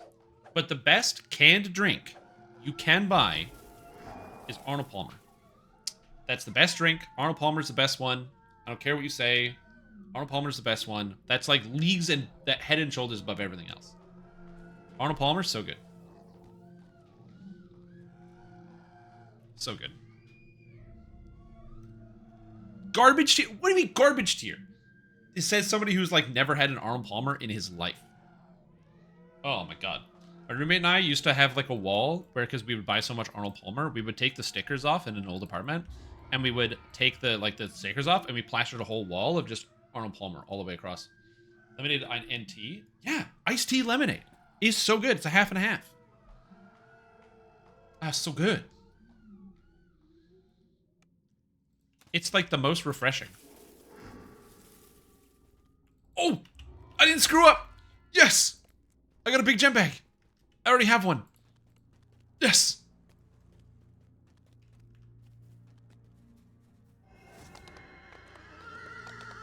Okay, Vaughn 2. I just gotta repair. A little booze? Well, that's the thing. The reason why Arnold Palmer is so good is because Arnold Palmer with a little bit of vodka. That's what we're talking about. Arnold Daniel Palmer is an American professional golfer, is widely regarded as one of the greatest and most charismatic players in the sport's history. That is correct. He's on the face of the bottle.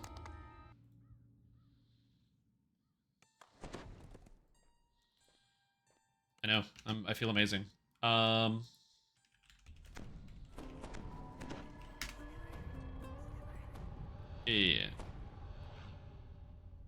So you got Arnold Palmer, who's like the guy, but then you got the drink, where it just has Arnold Palmer on it. It's half and half, iced tea lemonade. Arnold Palmer. Again, there's literally nothing wrong with this. It's just called half iced tea, half lemonade. But yeah, that's what it is. Arnold Palmer, right there. So we would, because you could buy them in these bottles, these big ass bottles, and we'd take the stickers off, and you have just all these Arnold Palmers just staring at you in the apartment. It was great times. This was like during the height of the pandemic, when everyone was like terminally locked in their house, and you couldn't go anywhere and do anything. And so all we had was me, my roommate, and the Arnold Palmer wall to keep us sane. Now, you could argue that the fact that we had a wall plastered with the face of Arnold Palmer, that there was no keeping us sane. But it is what it is.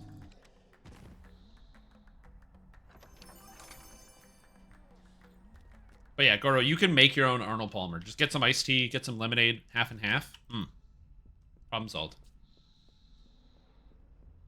But here you could buy it in one convenient package. And it's sold by Arizona, so it's only $1.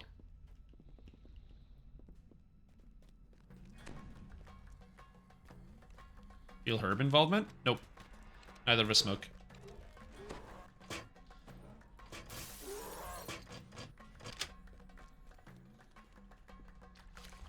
I might get some shit for this, but I find smoking weed is very, very boring.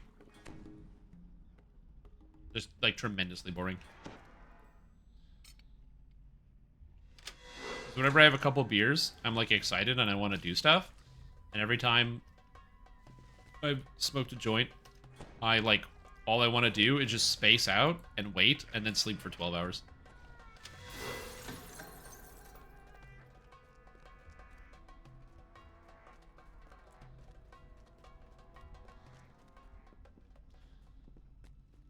So I don't like it. Also, I know this might be weird because, you know, there's a lot of Americans in chat. It's completely and fully legal in my country, so you can smoke as much as you want. Bluff. Just mentioned all the pros. Nah, it's not even like I like to be in control of what I'm doing. That's not true at all. It's that, I like doing things. The not doing things, I don't like. I'm somebody who always likes to do stuff. So the second I'm like, my brain stops functioning at the same rate and starts to go slower, I don't like it.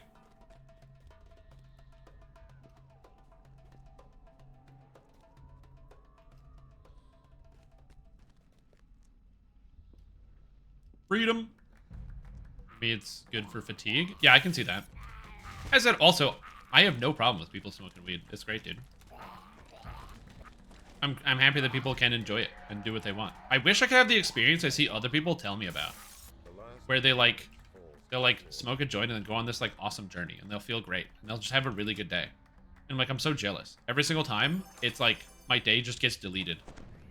And I wake up the next day being like frustrated that I didn't do anything.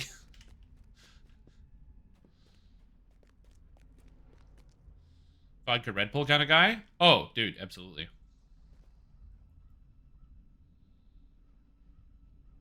Yeah, when I was younger, used to do a lot of Jaeger bombs, where you take a glass and you fill it. You crack open a can of Red Bull and you pour it into the glass. Then you take a shot of Jägermeister, you drop it into the glass, and you chug the whole thing together. Classic times. Good old 22-year-old Shrimp Tom. And 23-year-old Shrimp Tom. And 24-year-old Shrimp Tom. And 25-year-old Shrimp Tom. And 26-year-old Shrimp Tom. I think that's the last time I had Jägermeister. Just 26, probably. Or Jaeger bomb, for sure. Jägermeister is vile. I really like Jägermeister. It was the like first thing I ever got drunk on, and I have a good connection with it. I think I've told this story before. Who hath plant? Oh, it's just on the ground. I didn't see it. But yeah, before I started drinking like anything at all, because I just wasn't really very experienced. Okay, TOE 1 and 2. Before I started drinking, pretty much at all, I had broken up with this girl I was seeing, and it had been like 4 months, and I hadn't really done anything or gone out with any friends. And so, friends of mine knew someone who was having a birthday party. And so they told her to be like, hey, can you invite this guy to your party because he doesn't go outside or do anything? Because I was just playing League of Legends. And she was like, okay. So then all of a sudden, boom, there I am, not knowing any of this, getting a message from some girl being like, hey, do you want to come to my birthday party? And I was like, yeah, that sounds great. Mostly because I just wanted to get outside and see people. And it was nice. I got to meet a bunch of new people I didn't know. I had a really, really fun time. But we were, we went to her place. So we went skating downtown because there's like the canal. We went skating on the canal. And I can't skate. So I can skate. I know I'm proficient in skating. I'm capable of skating, but like I can't skate because I have like back issues, right? So I have back problems. So whenever I try to skate, the muscles that are there, they like really cramp up and tense, and it basically causes me like unholy pain. So it's just not good. But I wanted to be cool. So I crack out my skates and I go and I head down. I head downtown. We all hang out. I skate, whatever. And my back hurts so bad, dude. So bad. But I'm like, just be cool. Just be cool. Just be cool. Just be cool. You're being cool. Everyone thinks it's cool. You're being cool. Everything is good. So we skate the few kilometers. I think it's like 5 kilometers is the distance. And we get to the final area downtown. And we get there and I can't even hide how much pain I'm in. And I'm like, I can't do this. So I immediately rip off my skates. And I'm like feeling on top of the world. I put my shoes back on and I like get to stand and walk for a bit and actually stretch out my back. And I feel so much better. It is crazy, the difference. And I felt so good. I felt amazing. I felt so good. Because I didn't feel the pain in my back anymore. Oh, so nice. Anyway, so we're walking back. And we get back, we all go back to her place, and she lived in this like tiny bachelor apartment. So, just this, it was a very small room. There was like 11 people in a room that was maybe like 14 by 15. It was a cramped space. And so we're hanging out, and I didn't drink at that time. The girl I was dating didn't really didn't want to drink at all, like ever. And so I just hadn't really experienced it really. And so while I was there, everybody was having a few beers and stuff because, young people, and they do what they do. And I had no experience with it. So there's this German dude that was there.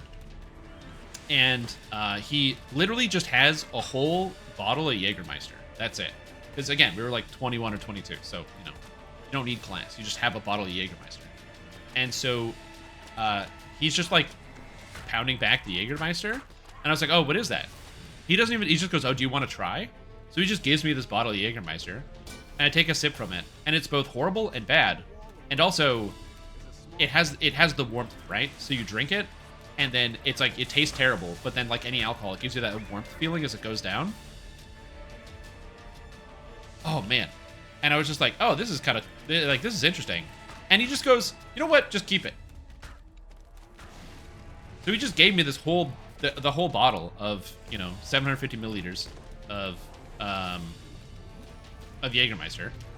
And it's like, okay, cool. Thanks, dude. Sick. Anyway, so I started drinking. And then he goes, hey, what's up with your leg? And I'm like, I don't know. So I look at my leg, and my pants have changed color, my jeans. There's like a red color on the jeans. And I don't know exactly what's going on. So I pull up the jeans.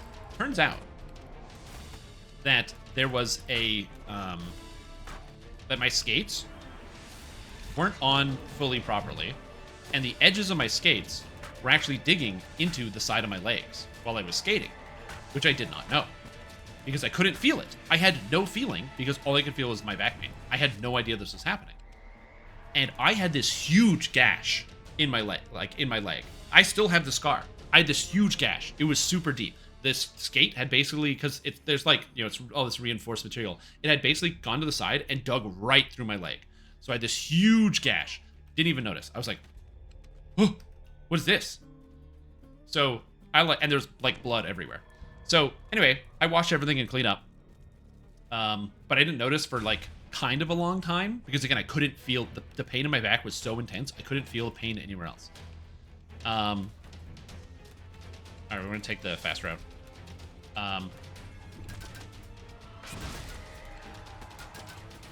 But yeah, so anyway, I have the scar now. I got like a really rad infection on it, and it was not good. Anyway, I drank a bunch of Jägermeister. It was awesome. So that's how I got introduced to Jägermeister and alcohol generally. Was this awesome party where I went to? So we're going through the fireplace. Nope, come back. All right, go fight those things and then come back.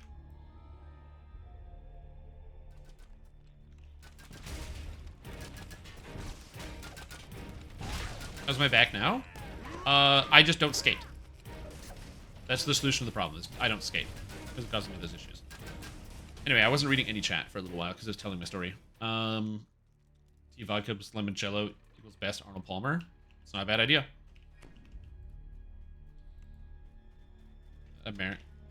Thought of you calling freedom movement America. The song is Freedom, obviously, yeah. They stopped my Doomer queue. I wasn't a Doomer queue, okay? I was diamond ranked. Shut up. Yeah, I broke up with my girlfriend at the time, and then I started playing League of Legends, and then got to diamond, and I was like, well, what do I do now? Good time. But how's the new XP? So the only XP change that they made to the game is that they increased XP across the board because it's now easier to get all of the kill bonuses in quests. So for example, this quest used to never conquest because there were too many monsters. Now conquest is limited at 100 kills. So once we kill 100 monsters, we're going to have conquest. So we're going to get more XP than we would before doing the same content. So for those of you that are unaware as to what exactly changes they made, that's it. That's the change. I had somebody comment on my video where I went over the changes, and they were like, oh, I can't believe they're making these horrible changes. And a bunch of people liked their comment. And I thought it was just really funny because I just replied with, looks like somebody didn't read the patch notes or watch my video. Thanks for the view, I guess. I don't know what to tell you. People just get like mad. Like, I always find it fun when people don't know why they're mad. Like, they just don't know why they're mad. They're mad, but they don't know why. Like, they're really angry, but they don't know why they're really angry. They're confused. Because they like make up a reality, and then they pretend that that reality is actually in front of their face. So they don't know exactly why they're mad, because the reason why they're mad doesn't exist. So they don't know what to do, so they just have to like pretend that there's something else that actually makes them mad.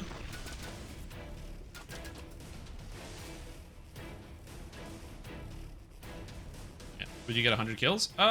We might. We might actually be like one off.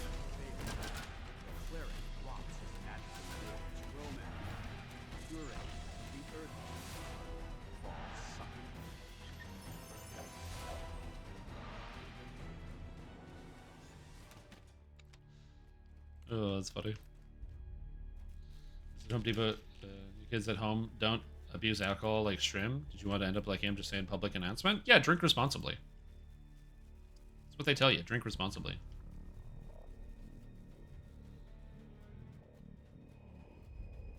The Earth Temple key begins to quiver. Quests are amazing XP. They are. That's why I do them every time. They're fast. They're easy. The XP is really good. Exactly. I don't do the nodes. Oh, there's a second pack. That's right, Conquest, baby. There's a second pack here. Oh, one monster. We're one monster off. Oh shit. Is there one monster anywhere? Oh my god, we're one monster off. No. No. Wow, one monster off Conquest. Someone go find one. Alright, fine. We were one monster off. Are you kidding me? Damn it. So close. Do first TV and the last one. The last one's also a ton of XP. Yep. Big sad.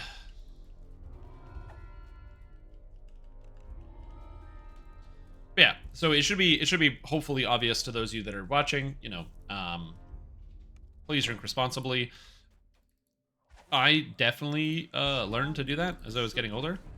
Give me some time. I think of I am Diamond 1 meme. Oh, no, I was Diamond 5. Solidly Diamond 5. Not Diamond 1, Diamond 5. I spent quite a long time at Platinum 1. And then I got Diamond 5, and I was like, yes! I'm a god.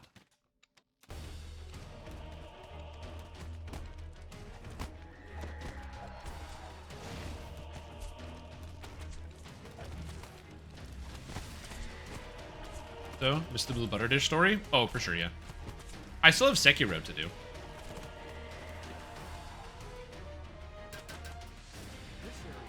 I don't know what any of this means. I'm happy for you. I'm sorry, I don't know. Oh, on video game, they have rating systems on competitive games. Most competitive games actually use a similar rating system of bronze to diamond. Bronze, silver, gold, platinum, diamond. Or something to that effect.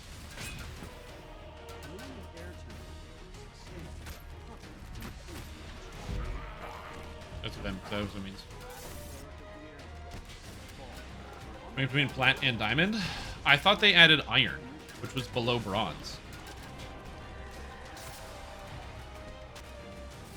Because remember because people talked about wood tier? Because if they would see plays that were so bad, they'd be like, yeah, you belong in wood tier, buddy. Beer once in a blue moon, live in Canada, can't afford to drink or do drugs. I mean, depending on where you live, you can. And the type of job that you have.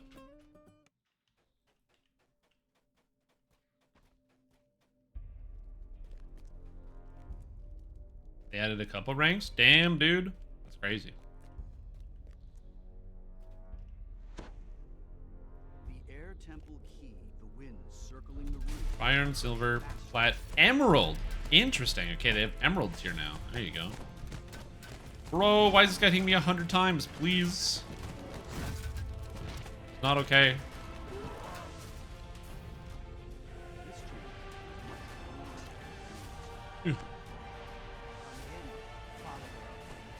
He's got fire, nice.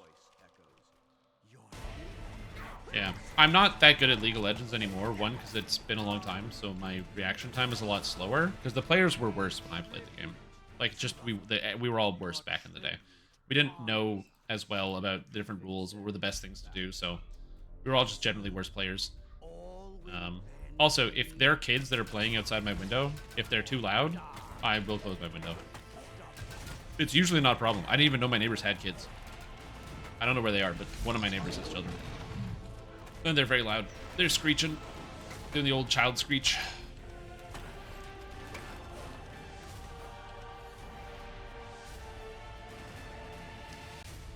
And your shit? There you go, good. Yeah. I would say probably, you know, I'd probably fit somewhere in gold nowadays. Probably. And I'm okay with that. I don't have the crazy reaction times that some people do. Adherents of the water temple pray softly. I don't have D-door. Small chamber. The room begins to shake, and a shimmering wall appears at Yeah, the entrance. because my big things and why I was good at League of Legends was just knowledge, map awareness, decision making, less so mechanical skill. It's the reason why I played jungler and support a lot. I was the person that was telling people when we were going to pick fights and how exactly they were going to happen. What any of the champs do anymore. True. Yeah. The last time I played League of Legends, I played with my brother. We played 10 games in a row and lost 10 games in a row. Because every game I was against champs, I didn't know what they did. And I got completely bodied. Because so many of the champs that they added since I played have an ability that's like, you are immune. You can't be damaged. And I was like, huh? What? Which is always fun.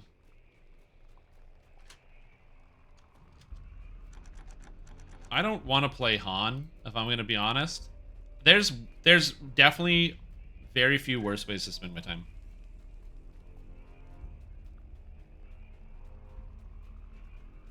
Yep. Pull that corpse out of its grave? No.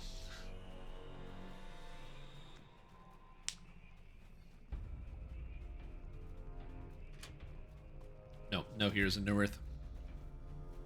Never. None of that.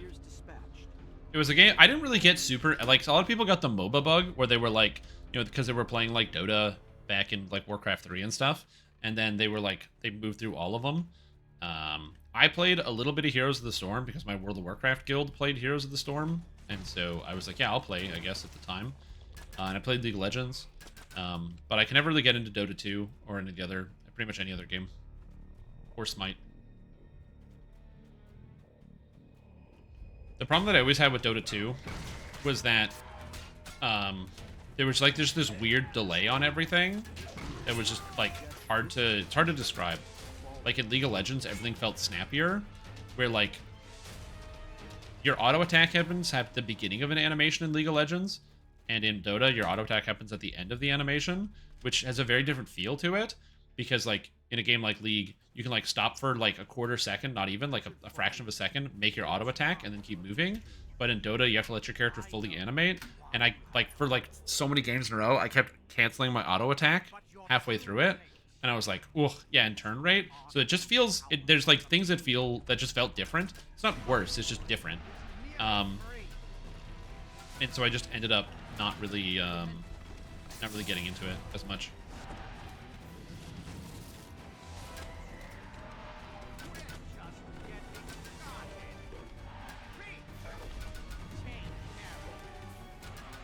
Yeah.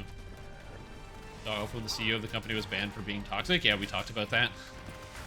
Getting banned in your own video game for raging at people. What a pro gamer move. His cat. Hey cat. Look. What are you doing? Cat. Hey cat. Cat, you busy? Yeah, you busy? You wanna look at the camera? Valrinth's chambers are You wanna look at the camera? on a table in the middle of the No? room. No, she doesn't wanna look at the camera. Valrinth's journals to be believed, the demon Zugget boy has nearly There's noise in the backyard, so she's watching.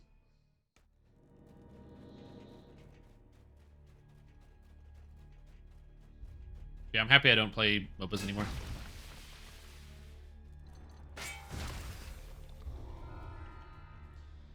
I think that's it. I think it's time to level up and do Von 3 and 4. Ooh.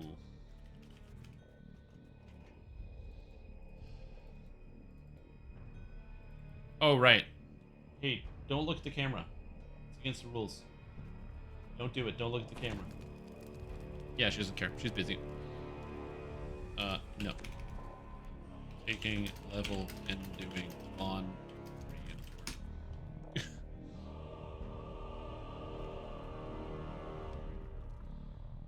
Feels like battle right? I'm not familiar with battle right. I don't like doing any of the nodes, and I would like to not do any of them. Oh, there's another Iron Stone. Oh, I didn't notice. Oh. Oh my god. Oh. I'm so upset. How could this happen?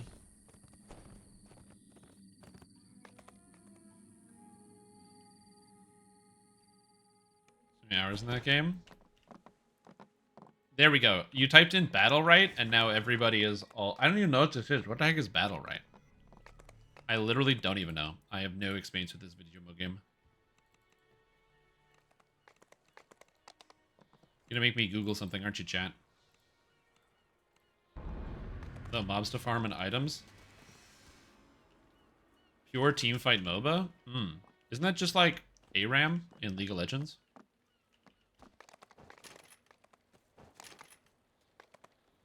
Mine like iron. There we go.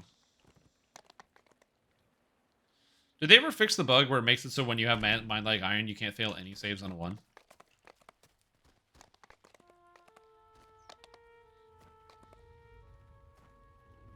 Okay, sick. Yeah, this ability makes it so you can't fail any saves on a 1. It's a bug.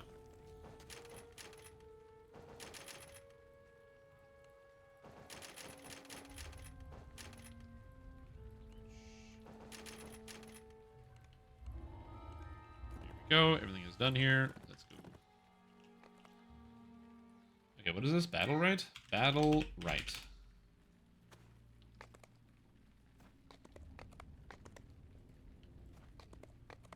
Oh, I do remember this game. Okay, no. I know what you're talking about. Okay. I have not played this game myself, but I remember when it came out and I watched a bunch of videos about it. But I didn't get into it. Yep, okay. I'm familiar with the game you're talking about.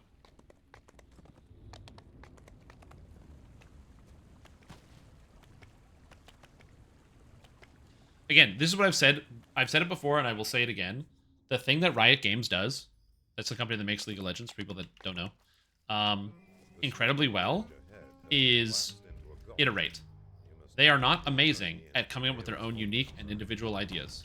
In fact, I wouldn't be surprised if it was against the rules for anyone that works at this company to have a unique idea. They'd probably like literally throw you out the airlock if you have a unique idea. But what they are good at doing is taking other ideas and iterating on them and improving them. The Blackheart trolls have made their home in the shadows. They're really good at really good at that. They seem eager to repel invaders. Could they possibly be allies of Gale?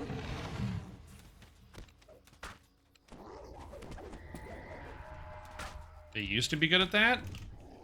Riot Games? When have they released a not successful video game? Coming off your character's body? This is the new cosmetic from the latest expansion. It's the wraps of Vecna. So the wraps move on their own.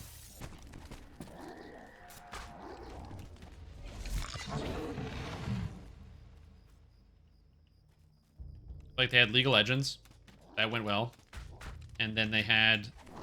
what came first? Legends of Runeterra or Teamfight Tactics? Either way, both games are very successful. And now they've got Valorant, which is also very successful.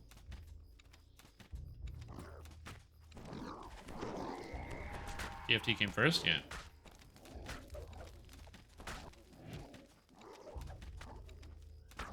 Like, they literally just don't have any misses.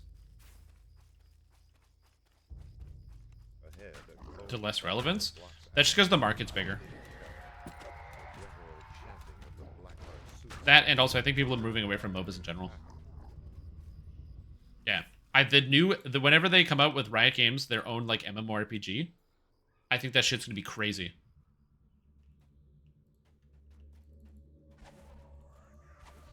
No, I'm pretty sure their MMORPG is gonna be the only good MMORPG to release, or like to release as good.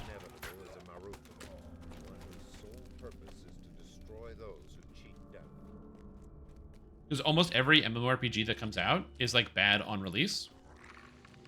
Like, you know, New World, Brutal. I'm sure that, you know, Diablo 4, you don't have to call it an MMORPG, but that's basically what they were making. You know, what else? I'm sure, what's that one everyone's excited about? Ashes of Creation? I'm sure that that game is going to be brutal on release. It'll probably be good a year after, but it's going to take some time. But maybe. Riot Games can do it.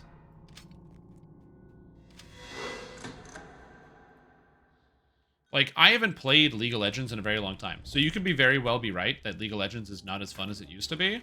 But I mean, subjectively, that's just going to be probably correct for me, because I just don't enjoy it as much as I used to.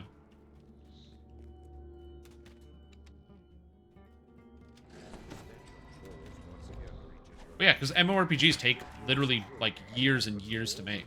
You can't just shit at an MMORPG.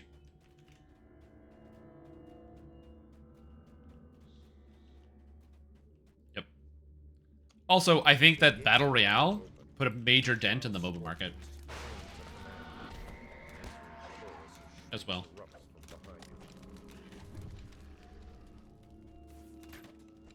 Because MOBA was everywhere, and then Fortnite, or PUBG and Fortnite changed everything.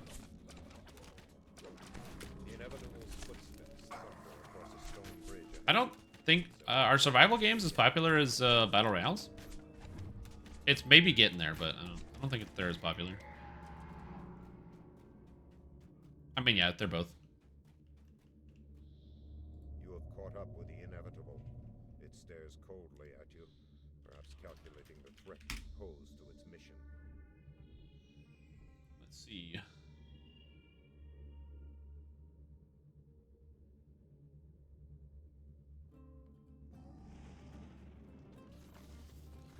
Wait, are they still developing Dark and Darker?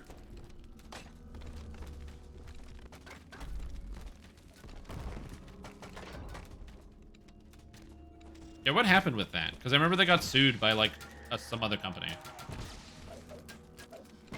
I went on x.com, and... So dumb. Anyway, I went on the website, and their Twitter account is still posting videos of new development. In the lawsuit? Oh, that makes sense. Sick. Oh, yeah. And then you have games that are basically like their own genre, like Counter-Strike.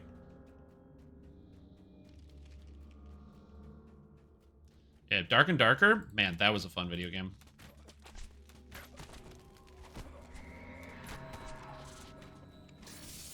Oh, Counter-Strike's great. Counter-Strike's as popular as ever. It just goes to show what happens when you make a really, really good video game. Just one on him recently? That sounds about right. What CEO hasn't done a bunch of cocaine? You know what I'm saying? You stand amidst a scene of terrible slaughter. The inevitable has already passed this way. You see signs of ancient architecture.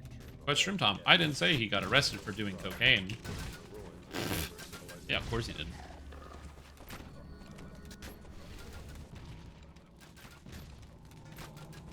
Yeah, like I said, I haven't paid attention to the news because, like, again, I'm a gamer, okay? I don't care if this guy, like, did a bunch of crimes and stole assets from his past company or whatever. Where's the video game?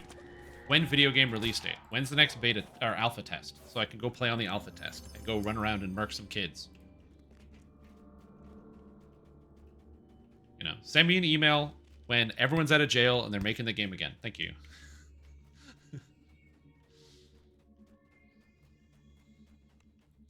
Game politics? Yeah, but I just said I don't care. I don't care if he did or didn't do crimes. That's not relevant to me as a gamer. Give me video game. Thank you.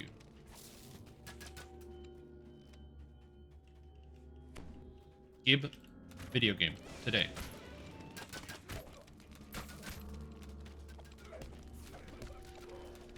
So yeah.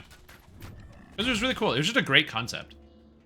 Because, like, I found that I didn't really love a lot of, like, Battle Royale games because there's always, like, the feeling, and this is something that gets me in both Fortnite and Call of Duty when I played both Warzone, Blackout, and just Fortnite in general. And a little bit of PUBG. I didn't really play that much PUBG. Was that I really hated the feeling of playing for, like, 10-ish minutes, 10 to 12 minutes in a game, seeing not really any people for, like, the whole round, and then some dude from a building that is so far away it's barely loaded on your screen because of draw distance snipes you in the head and you die.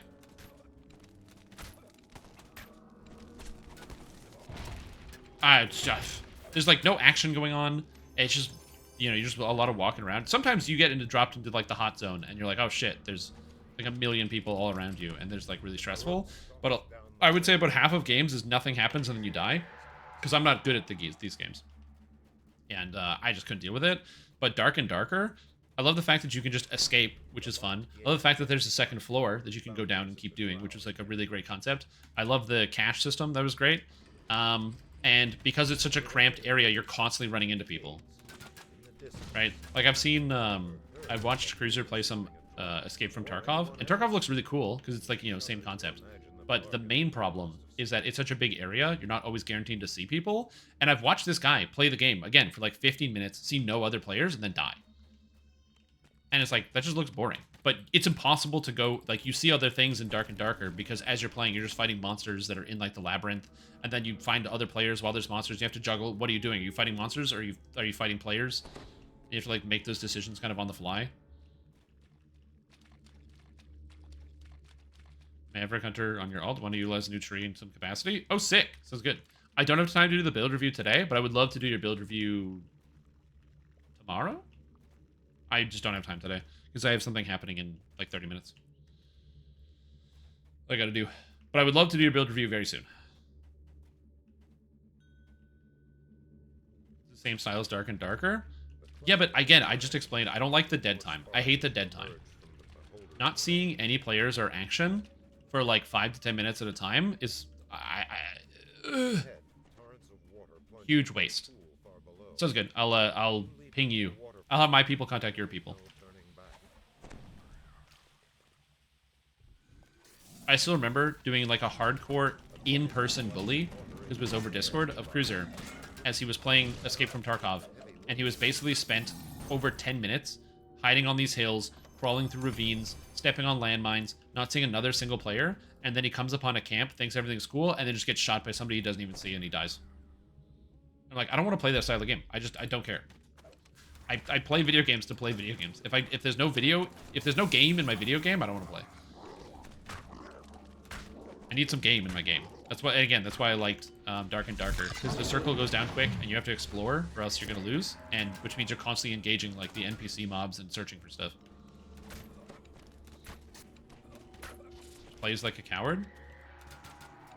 Except in Dark and Darker, I don't know what this guy is on when we were playing together. Guy's a machine. Just a straight-up machine. Charging into every room, headshot city, crushing people. My god. Champions of Vale's forces have arrayed themselves for a last defense.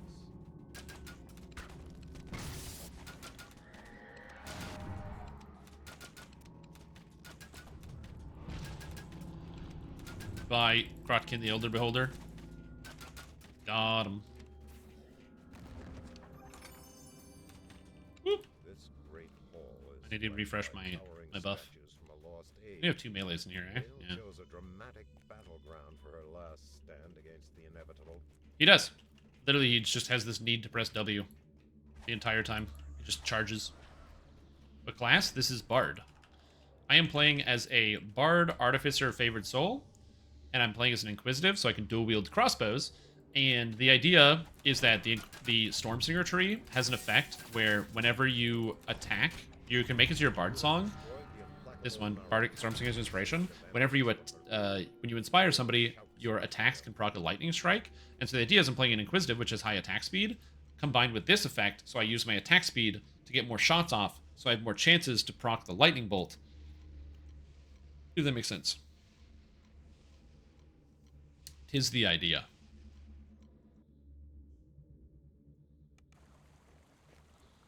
Cosmetic? It's a cosmetic. It's from the new Vecna expansion that comes out on August 13th. Or 16th? Or 20-something? I don't know. But it comes out next month and you can buy it already. Yeah, look at my things. Oh, we're going to Von 4. Where am I going? They move, too. See?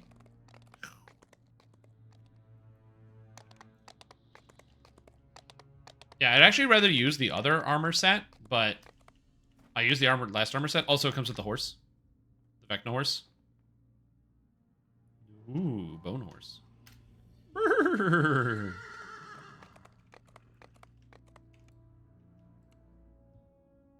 Yep. And talk game was so good.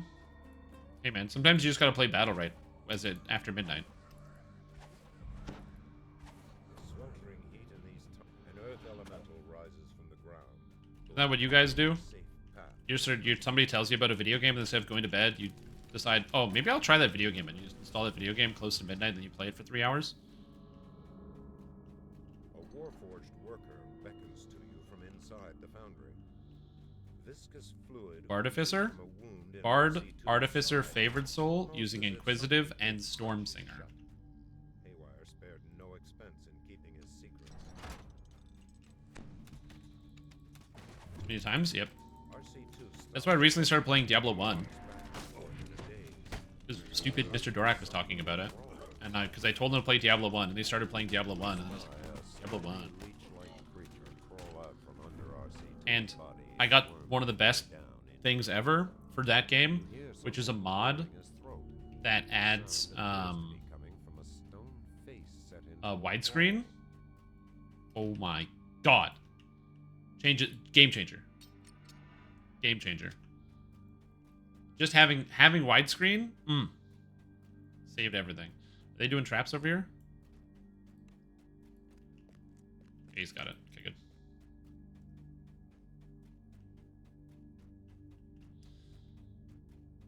See enemies before they attack with the widescreen? Well, you could always do that in Diablo 1, but the widescreen doesn't help you in terms of, like, it helps you, like, see the layout, but the light radius in Diablo 1 is really low. So you still can't see enemies until they're, like, super close.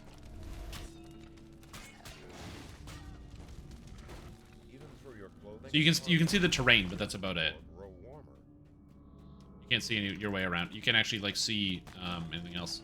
It's mostly just because of the fact that, like, when you play the game, because it's older, you know, you can't alt-tab with original Diablo 1, because, you know, it resets all your settings and shit, because it's, you know, 480p, so it screws with all my other monitors, and it's really annoying. Whereas this, I can just have it be, like, full-screen windowed with the mod, which is so nice. It's got everything. Full screen windowed. Also, it has like a couple quality of life options, like just putting an XP bar at the bottom of the screen so you can see your XP instead of having to check the little menu. Oh, what a good option.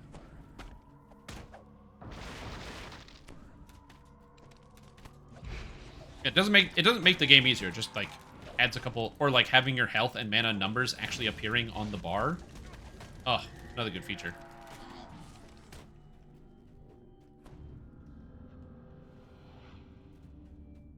Yeah, light radius in Diablo 1 actually has a huge impact.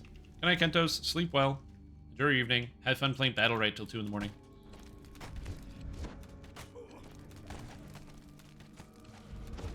Die?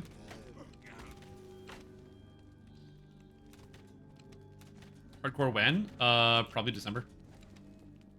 December, something like that.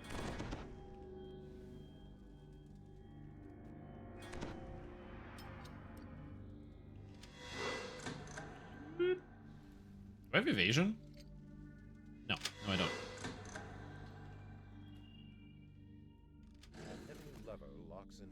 Oh yeah, it's baby hardcore. It's borderline softcore in December.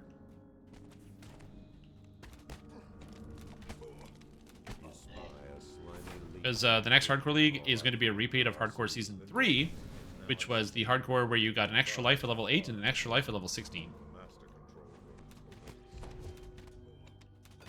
Yeah. So, if by hardcore you mean no difficult mechanics and you get extra lives. Now, to be fair, they're my favorite hardcore cosmetics. So I don't have a lot of bad things to say about the cosmetics. They did a really good job, and I think everyone should be able to get them because they're very, very good looking. It's all the Archon stuff. So they have like the glowy helmet, the glowy cloak, and the glowy horse, all of which I like quite a bit. But yeah.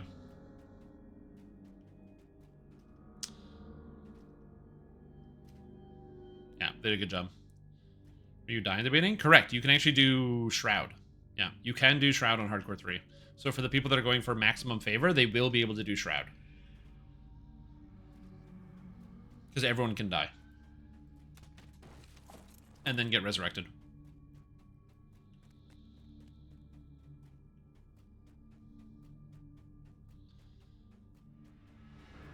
So I know, who knows? Maybe we'll see people actually hit 7,500 favor with the extra 2 lives.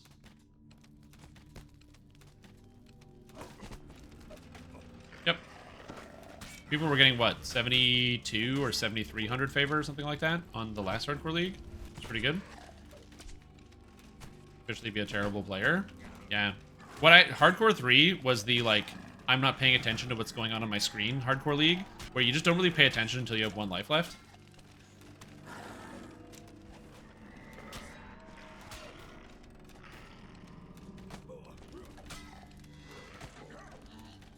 They do Black Abbot.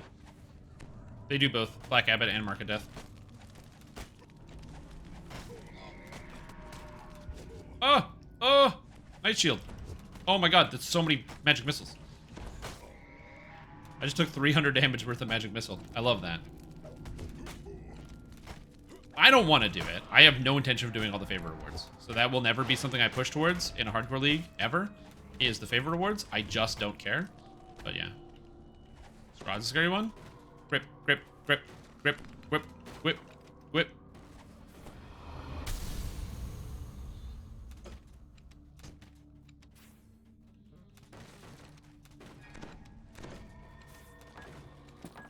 Oh, I got bard songs. Is there a melee here? Melee.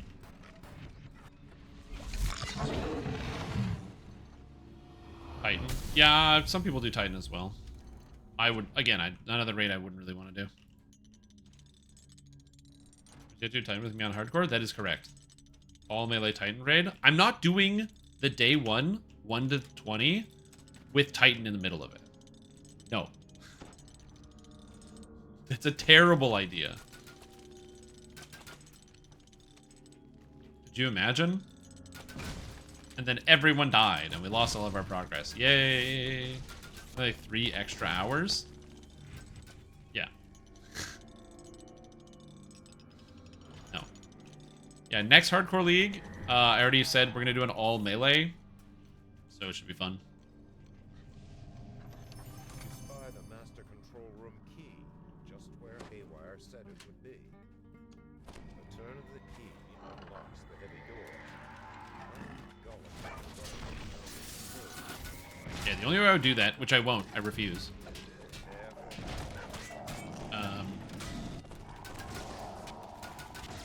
Would be if I practiced a whole bunch on the regular server. True, there would be an extra life for everybody. Kind of funny. I don't know what I'm going to play as a melee, so we'll see.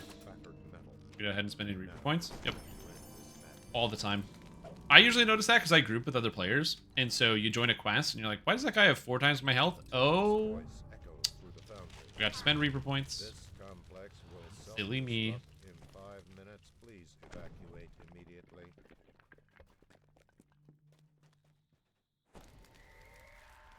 I went AFK for 30 minutes. The classic DDO player move. Why'd you die in the raid? Oh, I was AFK for half an hour. Yeah, it's a hardcore classic right there. Ow. A lot of trap damage.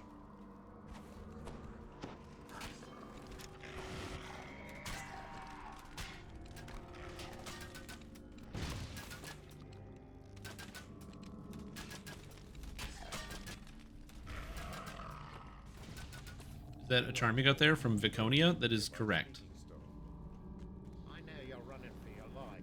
I got that from everybody's favorite Dark Elf.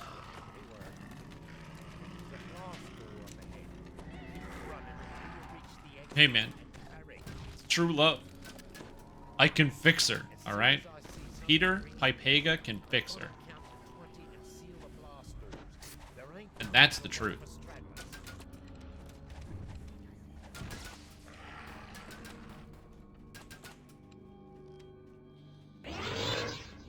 He can fix her copium. Correct. Exactly, yeah. 100%. It's not copium, though. It's real. Yeah, got a wild melee build, possibly in the worst for hardcore. Yeah, I want to come up with something a little out there. Don't know what. Also, we probably need to have one trapping person. So if no one wants to do it, I can do it. But, let's see.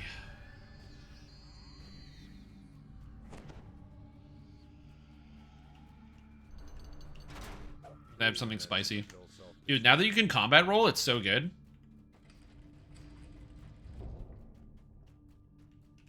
Haywire gestures. I was going melee bard? No. Everyone told me I was going melee bard. People telling me I'm going melee bard is not the same as me choosing to go melee bard.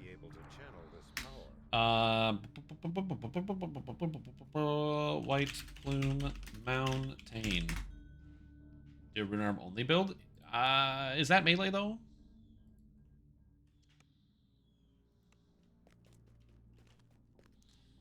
Fighter my favorite soul dwarf con build? Yeah, that's even worse. What do I do? I don't know. I'll come up with something dumb.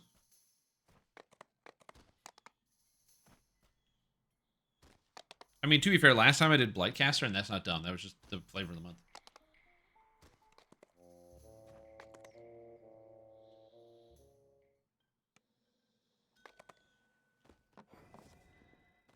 Cone wound arms? Maybe. This time again? Yeah. 18 bard, 2 rogue.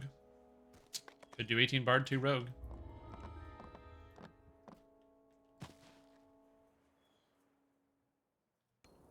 There's also Shadar card. As an option. Which is like Bard, Vistani Knife Fighter, something, Shader Kai. We're thinking about how do you get AoE? That's the question of the day. How do you get AoE? Bard. Yeah. You're right. I should do Bard Monk. Good idea. Man, how come you never see any Bard Monk builds out there? What's up? What's the deal? What's the deal with that, huh? I think people are just scared. They don't want to try what they know is the best.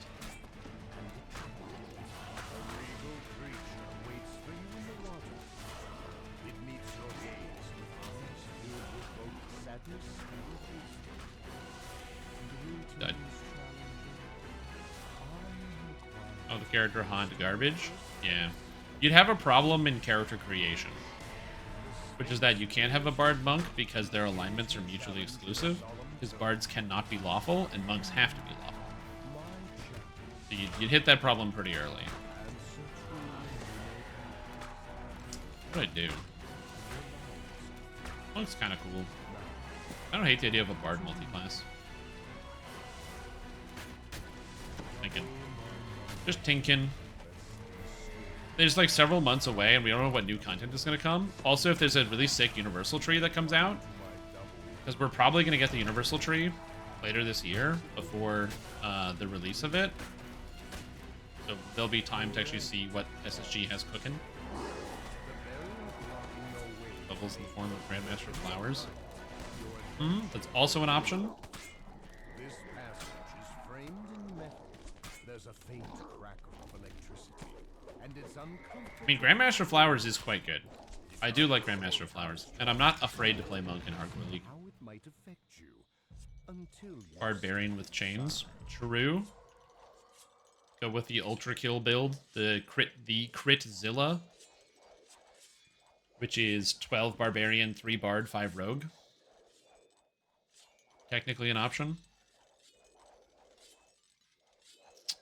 I like it.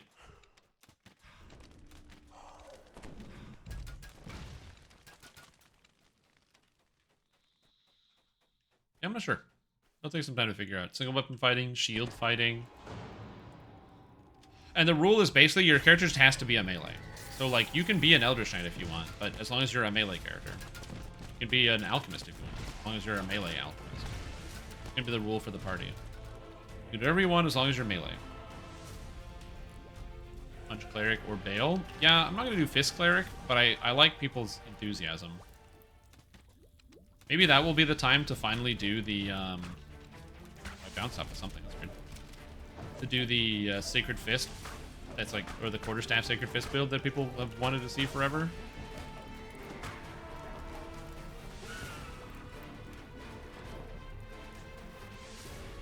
Not a bad idea. Also, Whirlwind Attack is super good, so you can play pretty much any Whirlwind Attacker. And I do like Whirlwind Attack. A mount carved into the stone wall announces your presence in a booming voice. I mean, I just like Dance of Death, so that's not a hard sell for me. Oh, what, I have to use Dance of Death? Okie doke. Oh, I'm never killing this, am I?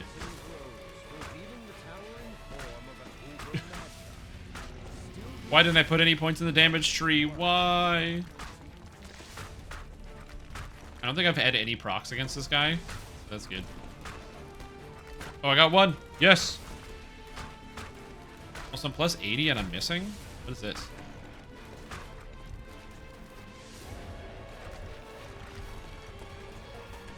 Oh, God. Oh, God, the red alert. Why are we red alerted? What the fuck? Okay, I'm dead. I can't do this with red alert because they made red alert stronger. Oh, shit. Please live. Okay.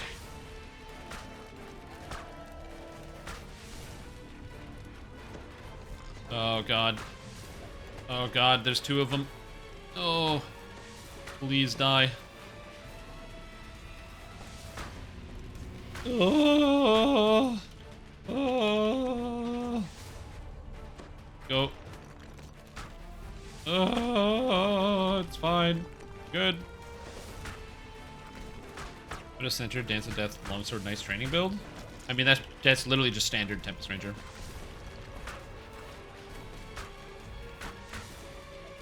Ooh, he's dead. That's fine. And this, kids, is why you put points in the Inquisitive tree before the stupid, useless Stormsinger tree.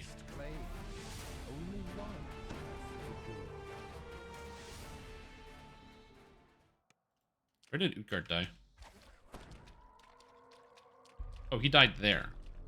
I'm coming for the rescue. I got it.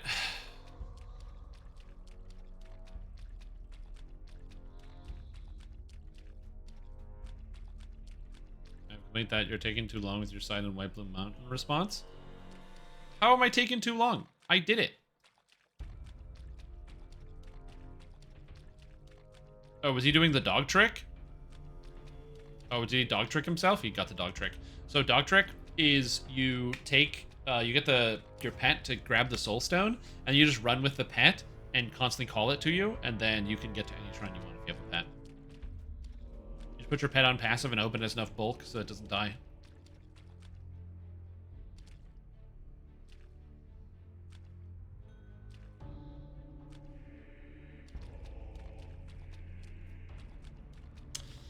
Anyway, what were we talking about? Yeah, weird melee builds. Like I said, there's a lot of good weird melee builds out there. So I'm not sure what would be the best, but I'm gonna do something.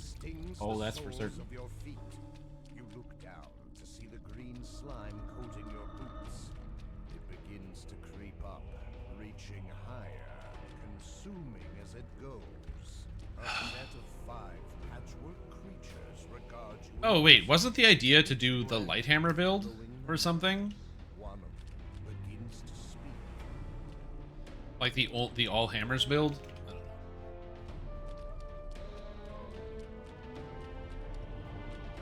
There's so many bad ideas out there. Maybe I'll just have, like, on the day, I'll just randomly generate a class and go with it. And be like, it's this melee.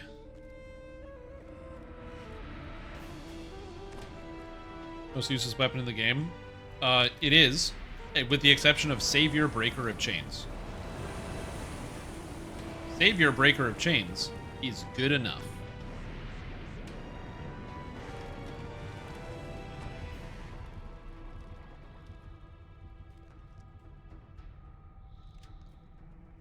What? What?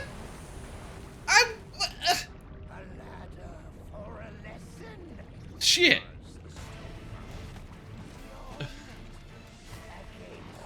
Give me my ledge back, video game. Oh god. Save me, druid man. Save me. Oh god. Unbelievable. I mean, I hate to see it. I'm sure many of you guys think it's very funny. Unbelievable. Okay, everything is fine. Everything is fine. Glitching and falling through the ground. Yo, that's a low-flying plane. We try to get Storm at your first try? I guess I could do the raid and try to get Storm. That's not a terrible idea. I am so hungry, you see. So Maybe. I really should have farmed out Storm for this build. I don't know why I didn't. It's not true. I do know why I didn't do it, but yeah. I'm lazy. I didn't want to. no light. I can check how many runes I have. You feel certain that something deadly awaits you in the blackness. Oh god, everyone has bad damage. The vampire chuckles as he oozes back into the darkness. Well struck. Yeah, we'll see. The runes, do they drop in heroic and epic or just epic? I thirst for it. The vampire's form crumbles to ash, and the That's something I actually don't know the answer to. You spy a crest marked with the symbol of a hammer. Pretty sure the runes only drop in epic. That's the last crest. But yeah, it's only a couple minutes, so I could probably easily farm it out. Because I do have like 6 characters that can run the quest. They're probably all flagged too.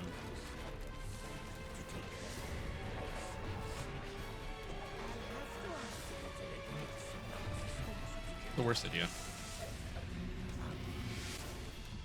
Because there's 10 runs total. I have 4 characters at endgame. So, in theory, Received. it would take 12 or like 3 cycles to have enough for it, no matter what. That sounds like it could work. And then you can get it. No matter what. I think I have some roots, but I'm not sure. Let me check. I don't know when the last time I bought anything from that raid was. In fact, I don't even know the last time I did it. In fact, I don't even know if I've ever done it since they added runes. Setback. It makes my next victory taste so much sweeter.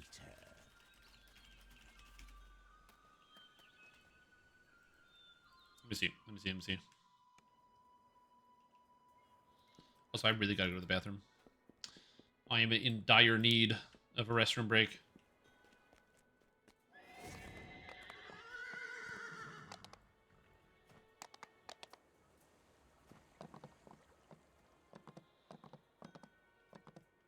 Okay. Yep. Go here. Up here. Alright. I gotta check the rune update. Because I do like the fact they added runes to raids. It means you can, like, asynchronously get, you know, you can just collect it as you go run through it. I think it's rune. What are these called? Let's just alphabetically sort it. Artificer Blades, Defiler, Demigod, Eldritch Forge, Hut, Nemesis, Sands runes. I have 500. So that's not enough, but it's not too far off to be able to get. Party. Okay, I'm gonna go to the bathroom real quick and spend my action points. Right, I need a diplomatic immunity for that. +1 to hit, +1 to damage.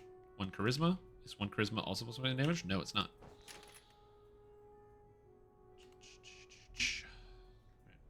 Make raids farmable even if you're not a dedicated raider, because we're reserved for casual play. Absolutely. There are people there are people that when they said they were doing runes, that said no, and they wanted the 20th reward instead of runes. This is why you can't trust anything on the DDO forums. Ever. At all. Just delete that website from your mind.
Yeah, it was basically people that couldn't see the forest for the trees, where they were like, but I'm on my 16th run, and if you remove it, then I'm not going to get my reward. And everyone else is like, true, but then you can farm it on different characters, and also you can reincarnate, so you have to do it on one character and all this other stuff. And they're like, but I'm on my 16th run, dude. No, you can't remove it. No, no.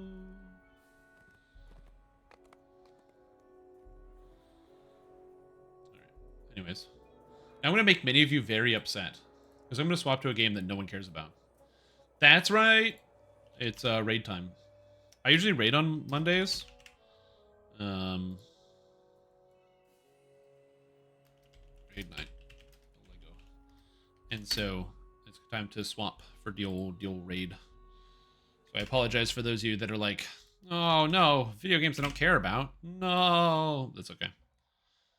It's alright, we can still chat about DDO and other stuff. I'm really not good at like keeping myself consistent and talking about the same things. As I like, that's my Bing, that's me. That was me typing in my password wrong because I typed in the wrong password. You ever type in the wrong password when you log into a website? No, just me? Yeah. Yeah, I do that all the time. Not all the time. It's because I have like, I try to make strong passwords, and the trick to making strong passwords is to, you know, obviously letters, symbols, and stuff, but also to make it memorable so you don't forget is to like use like phrases basically. So that's what I do is I use like words and phrases or things of the week as passwords, and then I replace letters and characters with numbers so it's easier to remember. So like, let's just say somebody pissed you off that week. You could just be like, you know, so let's say Strim Tom. You could be like, Strim Tom ate my cookie or something like that. And then, but you just swap out some letters, and then it's easier to remember because it's a phrase, and it also is like long, so it's apparently a strong password or whatever. That's the general idea. Don't actually eat people's cookies. Oh my god, this inventory is so stressing me out, dude. Where's my crystal? Crystal. I just needed this. I needed this. Anything else? Correct horse battery staple? What?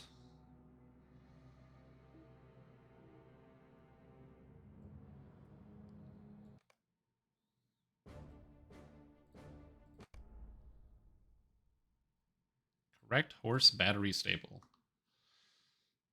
Uncommon non-gibberish base word. Order unknown. Troubadour at 3. And a few more. It's entropy. Able to guess easy. Was it trombone? No, troubadour. And one of the O's was a 0. There's some symbol. Yep, exactly. 4 random common words. Correct horse battery staple. 44 bits of entropy. Hard. And that's a battery staple. Correct. Difficulty to remember. You've already memorized it. Yep. Should everyone choose passwords that are hard for humans to remember, but easy for computers to guess? It is interesting that, you know, that's the common thing, is to take a thing and then add a letter and a symbol and what have you. And again, it's easy for computers to get through, but yeah, something like this is like impossible. So the passwords that I use are all relatively complex. No, God. I just missed the invite. I was too slow. Dumb. I am too slow. I was thinking about correct horse battery staples and I missed the invite. Hey, sorry, I just missed the invite. I went to click it and I missed it. Made me mad. Angry. Come because I don't find the phrase easy to memorize. Well, yeah, but you gotta find something that works for you. Like, you might not be able to remember correct horse battery staple, but somebody else might. Oh, I forgot I got the portent last time. Oh, that's a good item. Tank item, please. This. Where do I put this? This is a cooldown. Once every 10 minutes, you can reduce damage taken by 35%.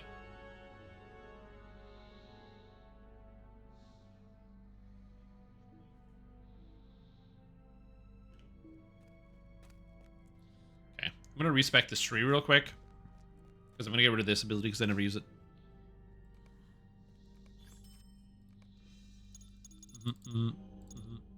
I don't use that. I use this because this is work on bosses. I like this.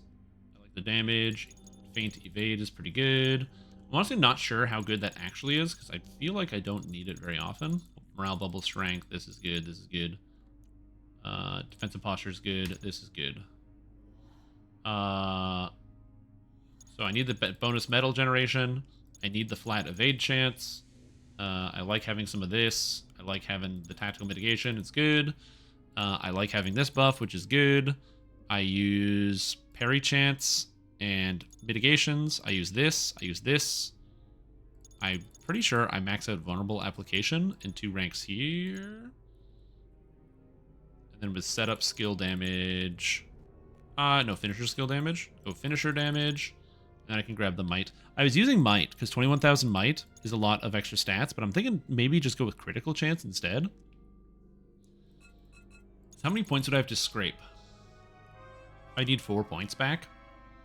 1, 2.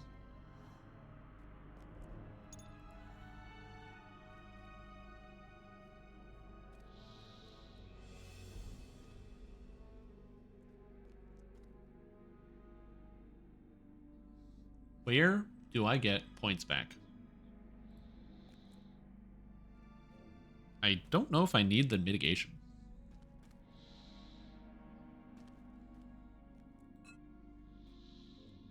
Because this gives me extra metal back on a crit, and it gives me a lot of crit.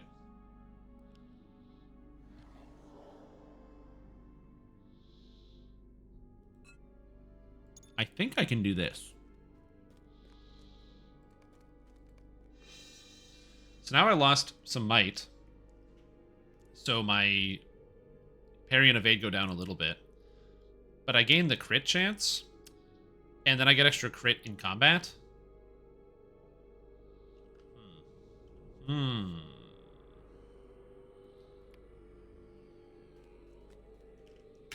Sorry, I'm just thinking this out. Okay, now that I have that button pressed, I go here. So basically the idea is I get a resource called metal. It's tracked here. I have an add-on that tracks it over here, so it counts up to 9. And that's the resource I'm trying to manage. It's the most important thing. It's basically like your mana. The thing is, you use it for all your skills, so all your skills cost 3 metal, all like the big skills. And that's how you get your buffs, that's how you get aggro, that's how you deal damage, that's how you do everything. It's all in the metal. Have we done this? There's somebody already over there. Anyway.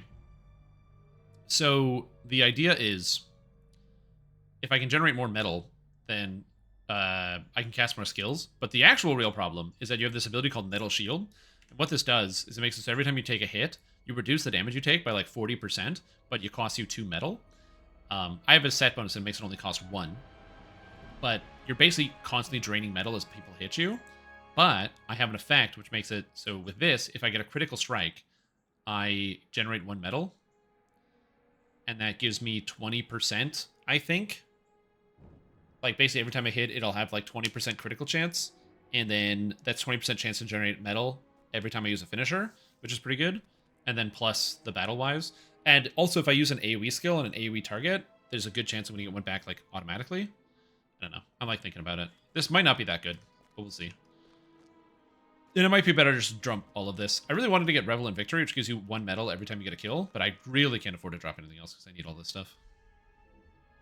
Maybe I don't need Feint Evade bonus, because this skill only lasts for 10 seconds, but the extra 7% evade chance is really good, and it's 10 seconds out of every 30 seconds, so it's just nice. I don't know. DDO is a cool game. Yep, sentences are good. I learned that... I didn't come up with that strategy, by the way, of the password thing. That was a coworker who taught me about that, because he's a nice guy, and I like him, but he's also really easy to piss off. Like, he's one of those people that is nice and is fairly patient, but will show you that they're cracking. Like, they'll just get mad about stuff. And so he run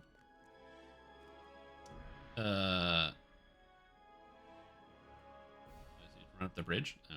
Yeah, he would change his password constantly and make his password every week. He would change it into a some new thing that was bothering him or making him mad.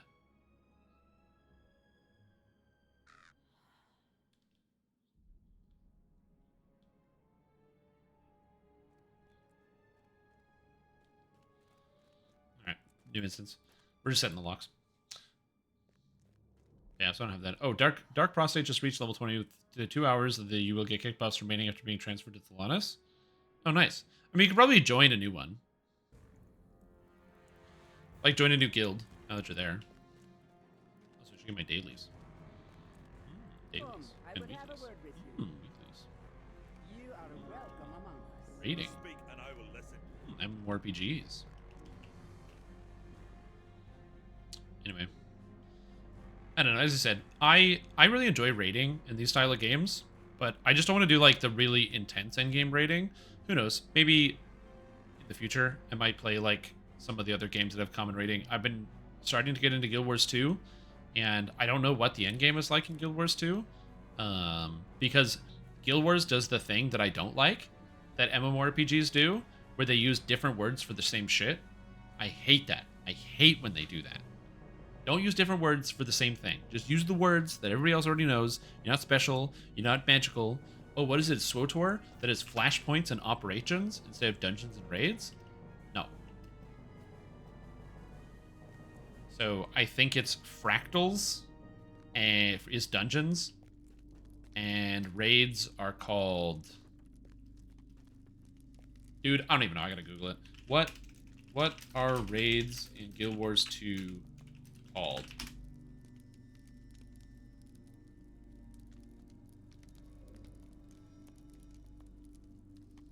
Oh, they're actually just called raids. Yeah, they're actually just called raids. Except there are no new raids in the game. So they have a new piece of content. Oh, they're called strike missions. Yeah, they're strike missions. Not raids. Yeah, they're called strike missions. They stopped making raids in 2020, and now they make strike missions. It's the same thing where like Guild Wars 2 has dungeons, but dungeons are not dungeons. Dungeons are just like big areas. Whereas fractals are like what you think of as dungeons. And it's like, again, I'm not saying that every video game has to do everything the same in any capacity. I don't think that's the case. I think the video games should be allowed to do whatever they want. They can make different types of content. But if you're going to make the same type of content, just call it the same thing. That's all I want. Is that from Destiny? Strike missions? Destinies have strikes and raids. They have dungeons and raids. They have strikes and raids. Dungeons. Destiny has dungeons as well, but dungeons are like 3-man raids. Is a good way to think about it. Where it's like harder content, but it's only for 3 people. Again, I have no issues with video game companies wanting to wanting to design something differently, and that's perfectly fine. But yeah, it is annoying when they're different. Now, to be fair to that, dungeon design has come a long way. Like, I did one of the first dungeons in Guild Wars 2, and I had no fun. It was like one of the worst experiences I've ever had. Called the Asolonian Catacombs. It was like the first thing. All I did was follow a group around who like ran through the whole thing. I was dead the entire time. They like didn't resurrect me half of the time. I didn't know where they were going. There were traps. There were secret areas to go. We did like all these different parts. I got a bunch of gear I couldn't use. It was just like, it was an absolute nightmare. I had no fun whatsoever. And it was this giant, big, sprawling 3-dimensional maze, which is very dungeon adjacent, and it reminds me a lot of like the original World of Warcraft dungeons and like classic WoW, where you basically go to this like gigantic mega cavern, and there's just different chunks of it that you would do at each discrete moment, as opposed to doing it all like in one go. You're like, oh, we're going to be doing, you know, this chunk of the dungeon or this chunk of the dungeon at one point, which makes sense. But modern MMO design has kind of moved away from that as a general concept, and is like dungeon content is 15 to 25 minutes of you are focusing, and then you're done. You get to go back home. So, you know, coming up with a new name is, I guess, fine. You can't go back and rename all these things. When was the last dungeon that they added?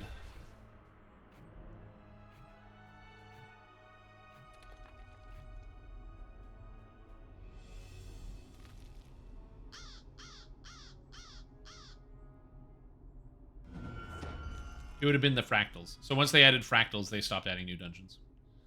Which makes sense. They moved on to that. And then, yeah. And then raids. The last raid came out in June of 2019. And then they started making strike missions.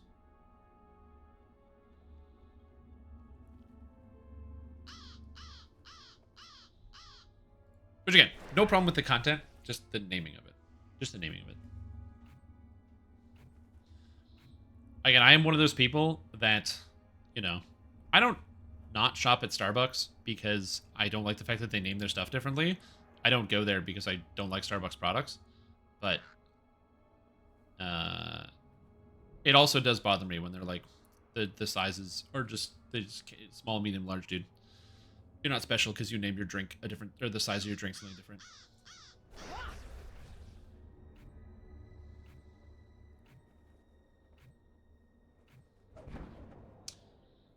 Maybe interested in angry little man, which is actually very true.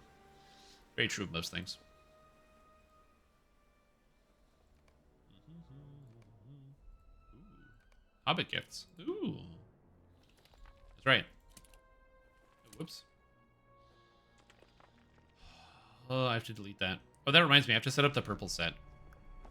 Do I have the... I'm missing the bracer, though, right? Yeah, I'm missing the bracer. No, do I have the bracer? Yeah, I have the bracer, so I have the whole set. I have to set this up. I have all the essences. I just haven't decided what I want to put them on. The problem is no evade, no evade, no evade, and no evade. Now, you do get a lot of resistance rating, because it's resistance rating 80,000, and then resistance rating 48,000, and incoming healing, plus the extra vitality, plus more vitality, more vitality, more vitality, and more vitality. So, like, you do get a lot of vitality, but we'll see. Is it really worth it?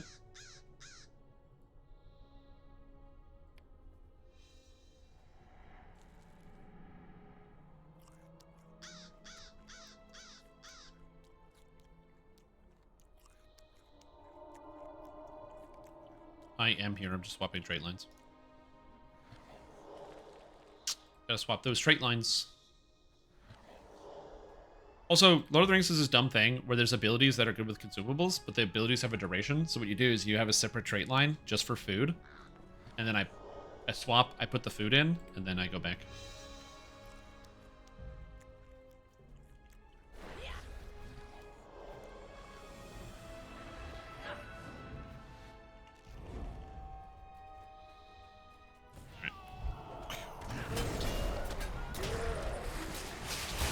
Come back, monsters.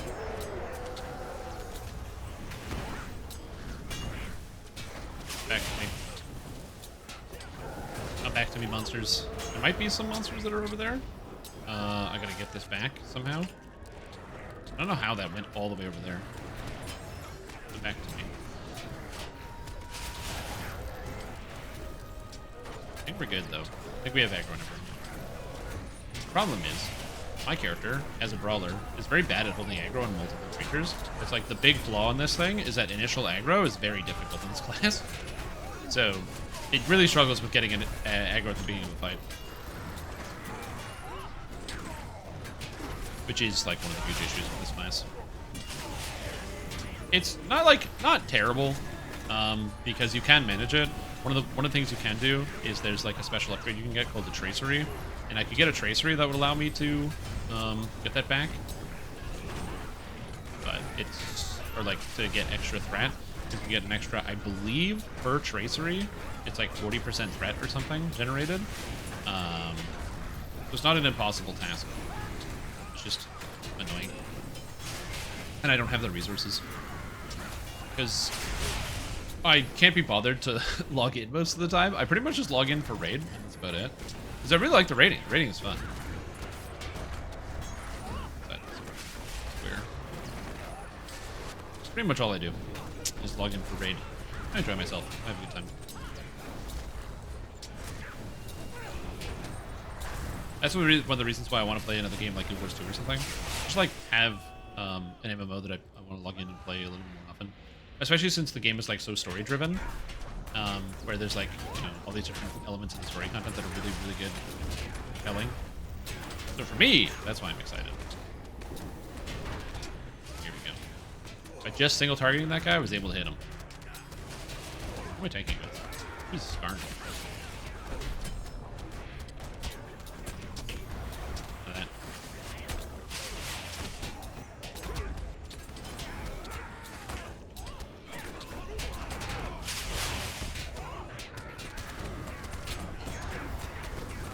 Everyone's invincible.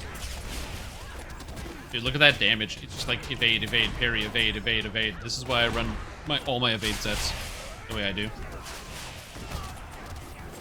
I love that word, evade. Oh. So much evasion. Again, as far as I know, I'm like the only person that runs the stats the way that I do, but I really like it. Get out of here, pull them all out of the way. Because I'm at 24 evade and 23 parry. All the time, pretty much, in combat. So more than half the time I don't take any damage from a physical melee attack. And then my partials, I have 11 partial and 20 partial. So, like, basically 70% of all attacks coming to my character are getting hit by an extra layer of mitigation on top of what I already get from just my armor and other stats. Which is pretty good.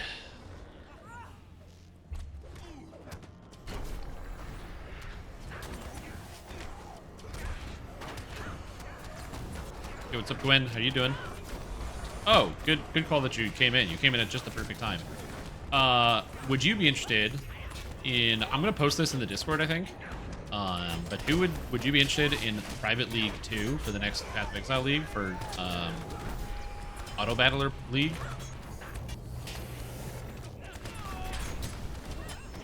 I was thinking about it. Talk to you about it? Well, there we go. Look, we did the changes from today? No, I haven't. I've been keeping no... I basically have been just watching the Path of Exile thread in the Discord for people to post the updates so I don't have to go find it myself. Because I'm that type of leader.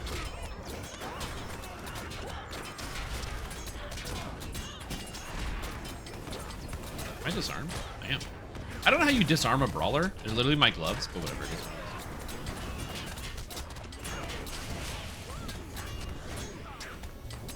Wait, alterations are going away?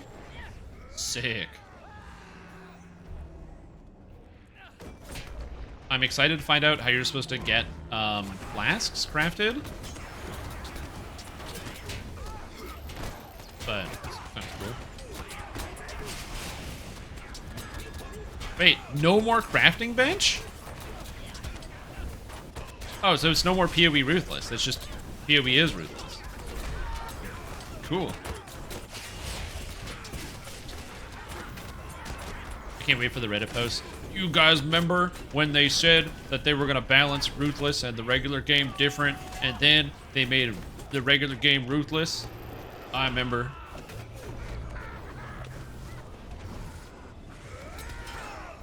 When it makes the items on the ground mean something? Yeah, unless they drop stuff identified, and then your loot filter can apply to identified gear, it doesn't matter. To gear on the ground. Like in, what was that game? Last Epoch? Unless they do like what Last Epoch did, or it's not gonna matter, probably.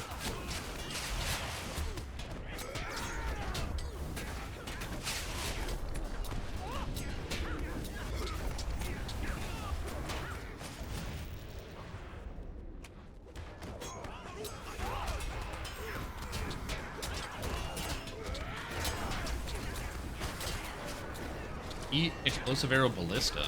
Yeah, a lot of people, I remember that was the hotness last league. Well, except for the Exploding Totems, obviously. The Exploding Totems is the hotness. I'm going to be starting with Armageddon brand, just because I love Armageddon brand. I love Armageddon brand. Always have, always will. And so that's going to be the plan, is to start Armageddon brand, and then kind of go from there.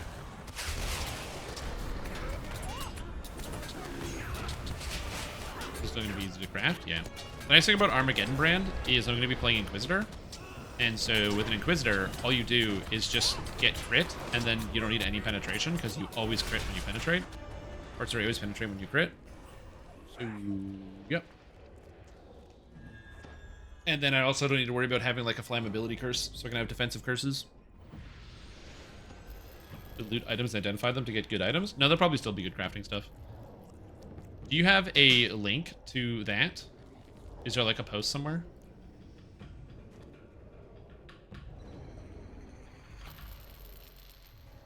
Just watching a video? Oh, it's a video. Okay. Okay, that's fine. I'll wait till there's like a conclusive everything put together video. But yeah, I'll do this for the thing. Please react to this post if you wanna do Private League 2 Electric Bungalow. And now we got to throw in some fun emotes in here.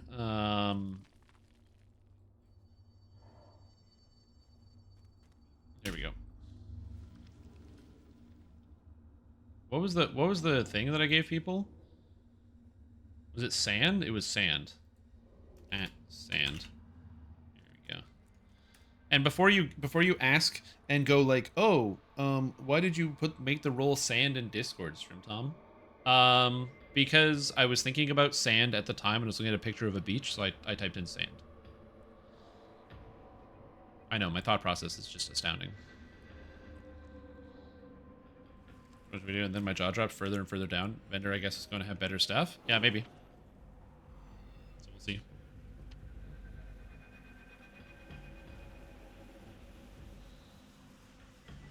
Nope, Baldur's Gate 3. Yeah, because the season starts. I don't know if I'm going to be able to finish Baldur's Gate 3 that fast, but we'll see. Separating a boss from ads? I hope so. I hate the tank them together strategy. It's brutal. You just have puddles everywhere and everyone dies. When season launch? I don't know.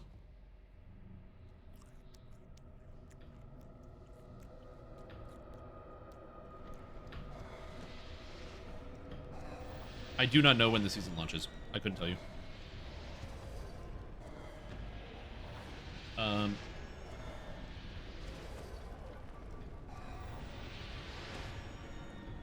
UX Pack, Path of Exile League, correct. This August is going to be a very busy month for me. I told my girlfriend I'd see her in September. Just, you know, we'll do stuff later. There's too many video games.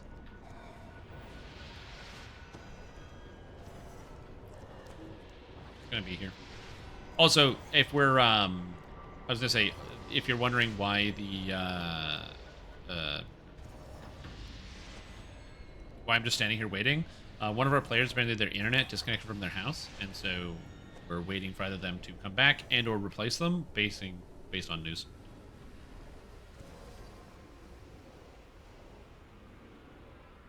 Price is going to be crazy this league. Good thing I'm not on trade. Well, that's just it, right? No trade. I think this will be interesting to see from the perspective of no trade. I think a lot of people have that trade fatigue where they feel like that's really the only way to get good gear is to participate in trade, because actually finding stuff isn't a good idea. The best way to get stuff is to craft, and the best way to craft is to get hundreds of thousands of currency pieces to then do your crafting with, and that's only really achievable on Trade League. So a lot of times, like, actually finding an item is so uncommon.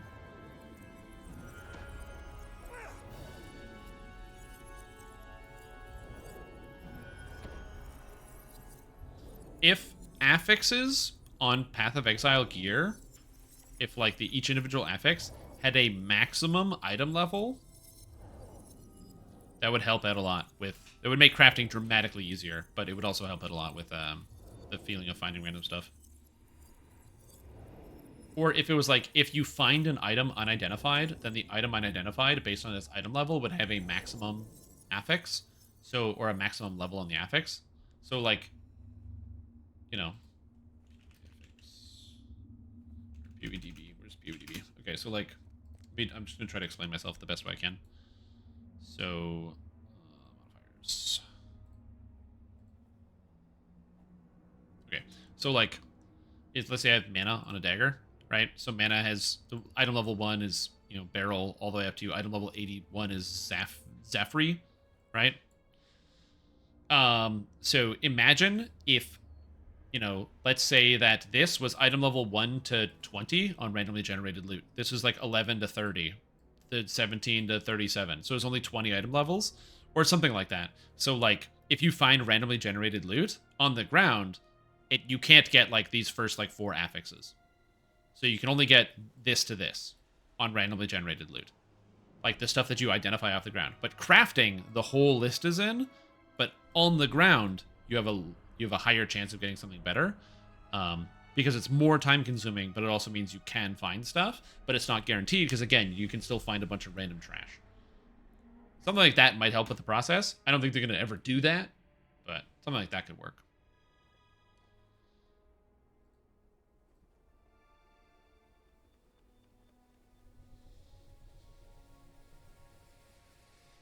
So, yeah.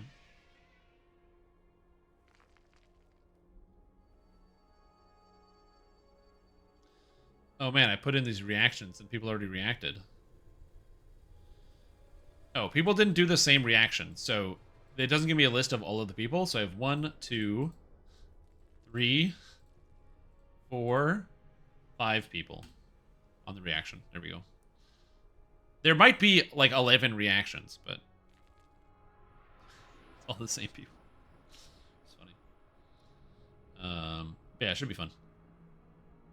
Yeah, I didn't do a lot of alt spamming, if I'm being honest. Like, alt spamming... Oh, okay, that's not true. Cluster jewels. Okay, I did some cluster jewel crafting. Flasks. Oh my god, the flask crafting. I'm curious as to how that's going to go. Is that I don't mind changes to the video game because it makes you feel fresh and new. I mean, there is, like, the never nerf crowd where they want, like, nothing to ever be nerfed in their video game. But for especially something that's, like, so seasonal and rotational as Path of Exile, like, they gotta shake... Just take the box and shake it up. Shake up the box. So everything is now everywhere else, and it feels like a new game all over again. You're trying to figure things out. That feels very satisfying on like a league-to-league basis. But that's why you don't shake up everything. You just take one box and shake it up.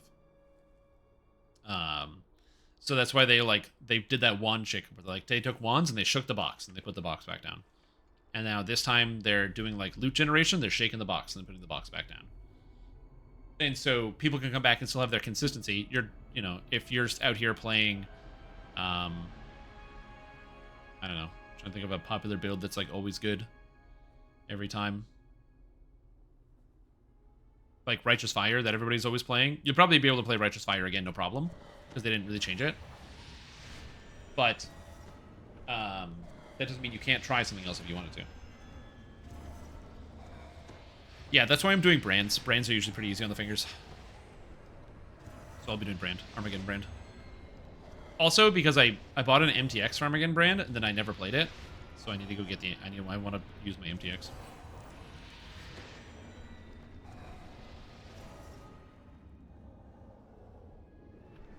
Yeah. I liked Flicker Strike.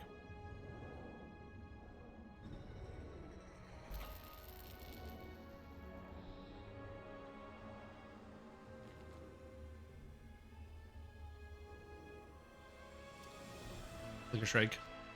Yeah, I played a lot of stuff last league. So I'm excited to stick with probably one character. Just play it through. I like Armageddon brand. Maybe if I get gear or something else, I can try another thing. Or like a new skill, maybe. We'll see. Ice Trap's rougher. The thing about Ice Trap is the big single target instant kill the boss build, and not the play through the game build. You build the Ice Trapper as your secondary character, where you level it with another trap, and then you swap it into Ice Traps at around like 85, and blow everything, and just use it on the Ubers. Where it's like, oh, Ubers take 70% less damage during the first 10 seconds of the combat. Doesn't matter. I'm sorry, I'm hitting you for 3 billion DPS. I don't even care.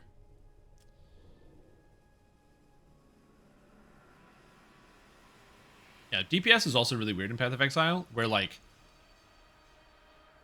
there's a point where once you get enough of it, the game completely changes. Where, like, if you have a 1 million DPS build, you're working your way through and you're killing stuff and you're playing really well. But when you get to 2 million, the damage is so much higher because you're like, oh, it's only twice as much, which is still a big number. But it's like monsters take half as long to die, so they die. There's like less attacks coming at you. It's way more safe. It's way more defensive. You can take bigger risks. It's maddening. Other than the amulet, yeah. Essence at the start's a good idea. Comes a defensive buff. It does. It literally does. Amazing with anything type of crafting like essences. Mm-hmm. Wait, you said Chaos Orbs are just slams now? So Chaos Orb, it just adds a veiled modifier to your item? Or is it Veiled Chaos? Where it's a Chaos Orb with the veil on it. Just replaces? Interesting. Interesting. Ruse 1 FX adds another random. It sounds fun.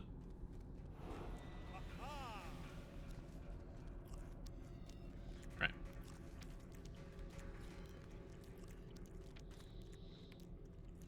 Okay, is everything good?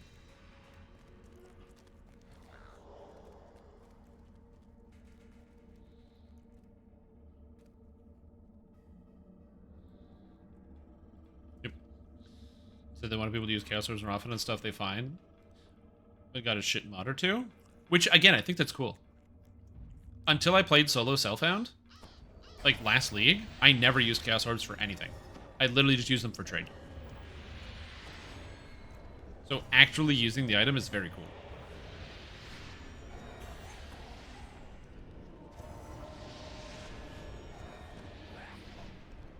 Like using the items in the video game? What a good idea. I got heals. Look at those heals. Oh. The Runekeeper of visual effects, I really love the way that they look. I have the graphics turned down in here because for some reason my FPS just like chugs like crazy.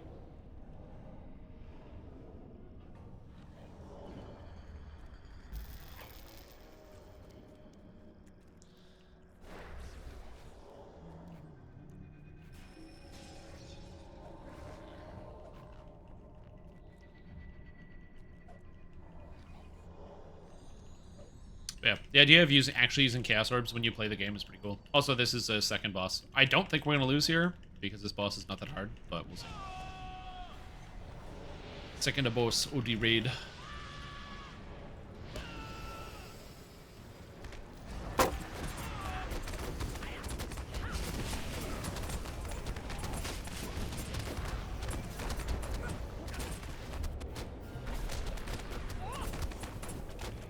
Okay. We have the ad spawning here. So basically this is like fear thing. We have to stand in shadow, which is like the edge of the room.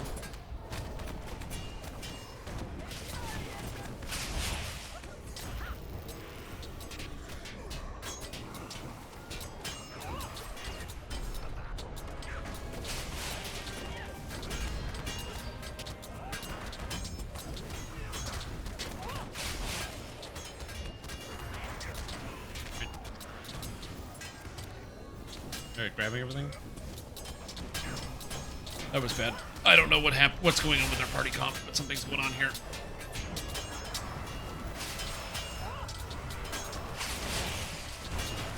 Why did a bunch of people die?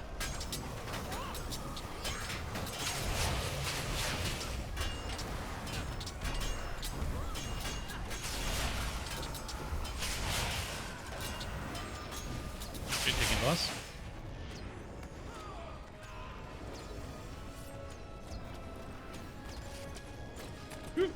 Maybe another Llama preview before Vecna comes out? Yes. Like, there's a 100% chance it's going to be a Lamania preview before Vecna comes out.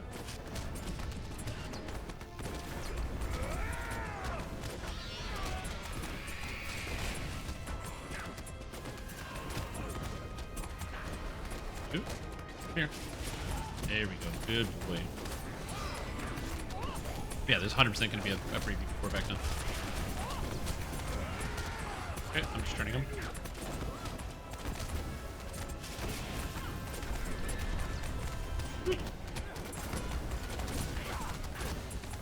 Our DPS is okay.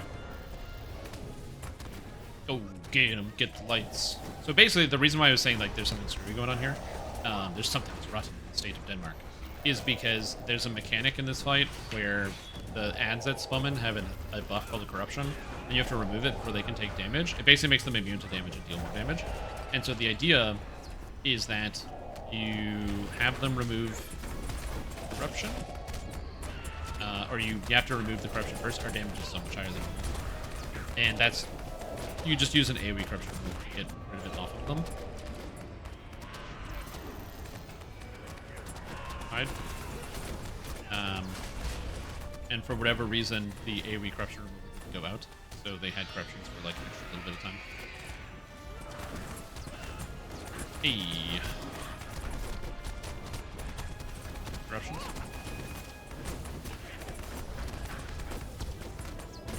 Also, the boss gets a corruption on it, so a buff you have to remove.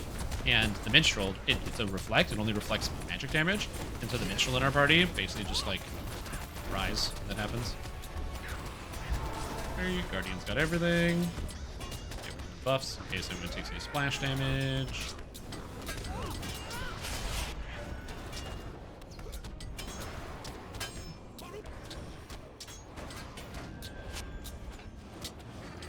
Did you twist? Okay, taking.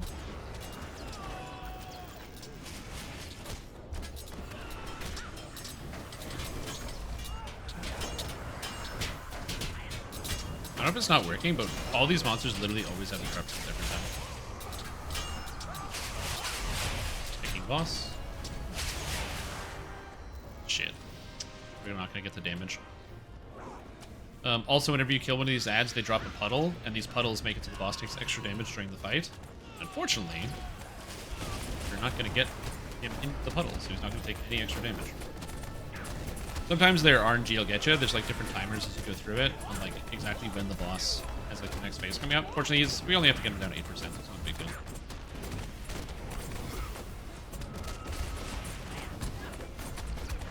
But yeah, like I said, there definitely is going to be another preview of Lamania or Vecna Unleashed before Lamania comes out. I'm standing here because I can. Okay, where are we going? Because they still haven't debuted the raid, which they'll definitely do a preview for. Because they've done previews for all the other raids, and they have to do previews for the raids, because if they don't, raids come out really buggy. And even when they do, raids come out really buggy, so they definitely are going to do a preview for the raid.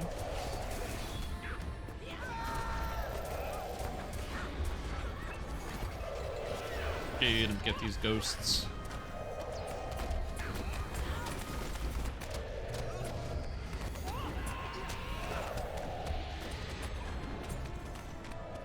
Okay, I should be able to pull him here. Fear. Maybe we use that right away.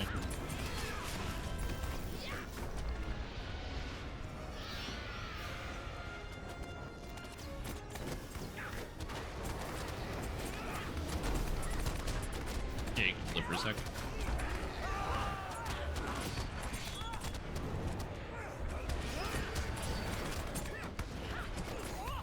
I think he'll be okay.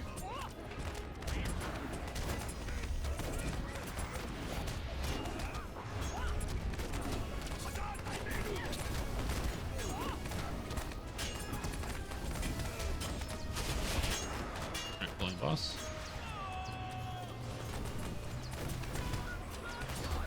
I was standing very much, but I should have just pulled it off the tank. Hey I just wanted to Timothy, melee. does the SLA Searing Light from Divine Disciple share a cooldown with the Searing Light spell from the Cleric spellbook? Yes. No. It doesn't share it from the Cleric spellbook, no. Only from the, it shares a cooldown with the, Sun Domain SLA. Damage. It feels slow. My brain feels slow, actually.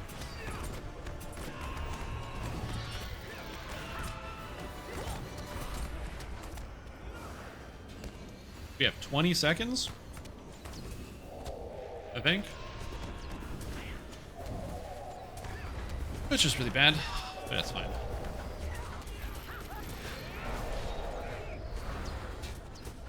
There you go. Have some buffs, bud. Is 30 seconds? Oh, this phase I think is 30 seconds.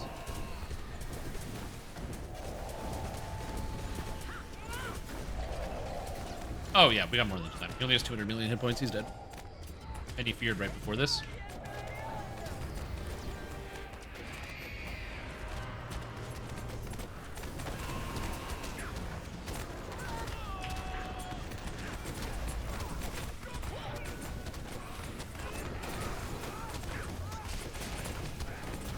He's 20%. I got hope for tank.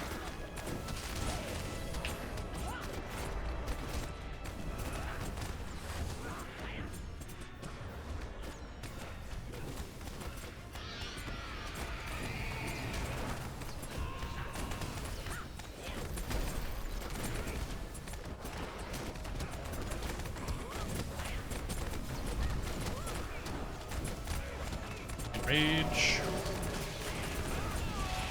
He can't hit me. Corruptions. He can't kill me. I'm too strong.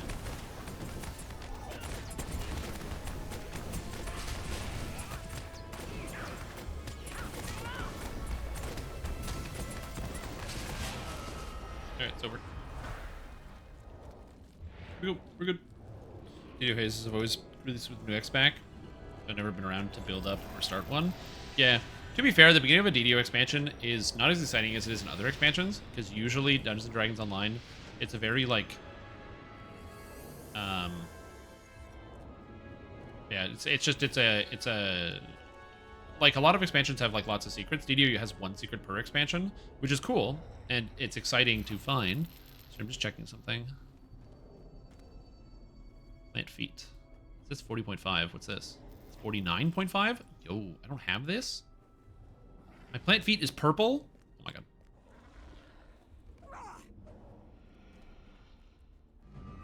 Yo!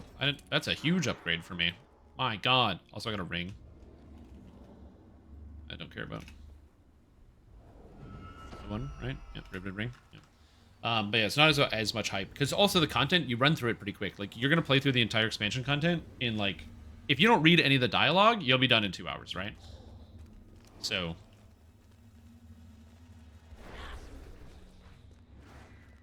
Like, that's kind of also one of the main issues.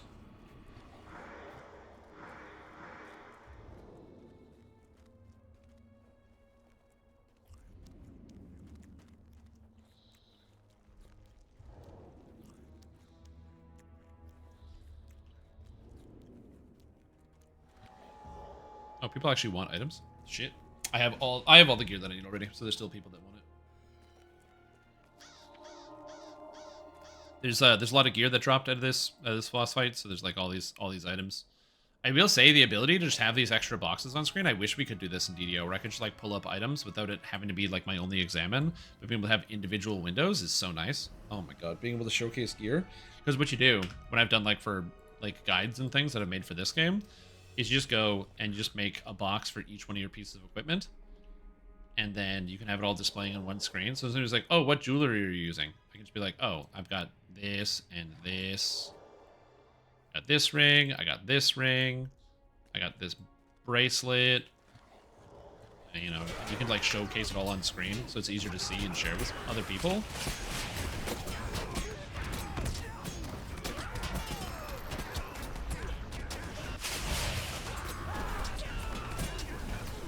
Which I love. Even the showcase and share all the things. Share all the details! People don't get confused. You expect like Salt Marsh, except there's a raid. Yep, it's basically instead of an adventure zone, we're getting a raid. Which, by the way, huge fan. I don't really like adventure zones that much, so I'll take an adventure zone over a raid all day. But some people really like adventure zones. I would much prefer, you know, the alternative.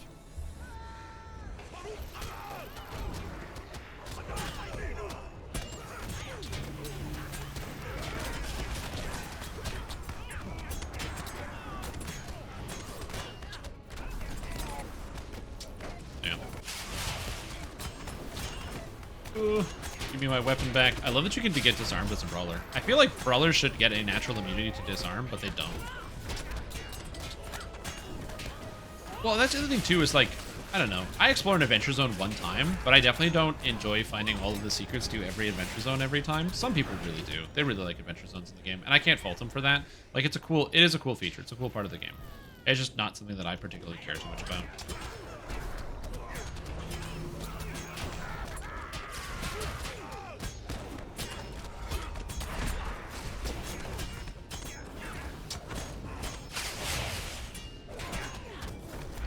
I've never been the adventure zone guy.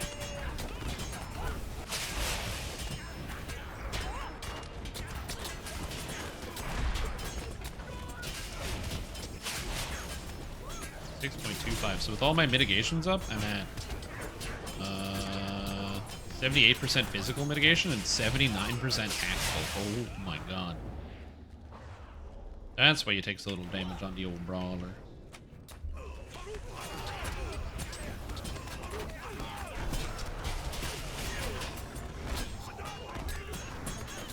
Metal. Oh, I made a mistake. Oh, oh, give me my weapons back. Fuck.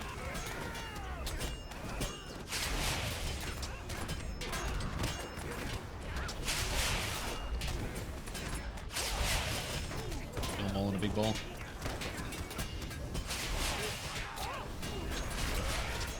Yeah, like I said, I'm not a huge fan of adventure zones. I get why people like them, but... And, like, they're not bad. I really like Sharn. I like Feywild. I like Salt Marsh. I like Isle of Dread. But it's just not my favorite form of content. You prefer zones over raids? Yeah. To be fair, like, I also have a complicated relationship with raids. Because, as I said before, raiding in DDO isn't fun. So, that's kind of my main problem that I have with it. Is that, like, raiding in DDO is not fun. So, I would like raids more if raiding was fun. You might be like, what do you mean raiding isn't fun? I just don't like losing to lag. I don't find losing to lag fun, and that is the most difficult raid mechanic in the game, is lag. When there's no lag in the game, the raids are fun. When there is lag, the raids are not fun. That's just how I think of it.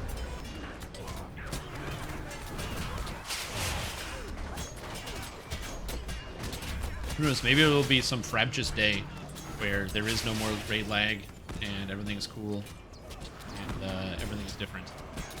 But that is not today. Oh yeah, and I have a lot of fun doing raid trains and raiding. So being able to play with my guild, I can enjoy. But it's not, the problem is it's not always fun.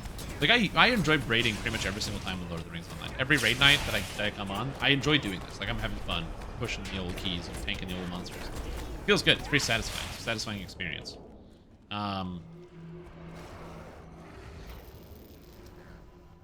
But like, also at the same time,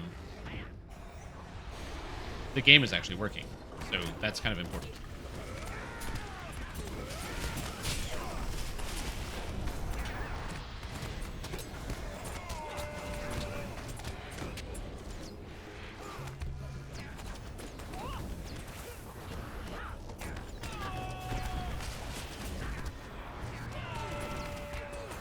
guy healed the full. But...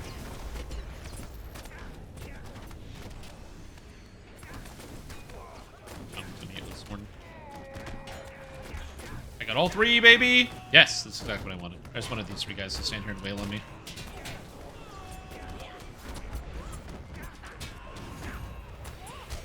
So these guys have the reason why I'm standing here against this wall, actually I don't have to be against the wall, but there's just 3 of them. But anyway, these guys have a mechanic where they have like an aura around them, make it so that people take less damage. Or like monsters take less damage when they're in the raid. They also buff up people's damage, so you can see this guy has like extra 20%, because as they take damage, they buff up the people around them. So what you do is you basically just pull them out, so that way they're not buffing up their team, and then just smash them dead. And fortunately for me, there's like basically no way for these things to kill me either, which is nice. Because they don't do enough damage to kill me. Even when they use this pierced effect, so I have minus 50% physical mitigation, so I don't have any mitigations. I don't even care. I don't even care. Hit me, bastards. I'm a brawler. You can't do damage to me.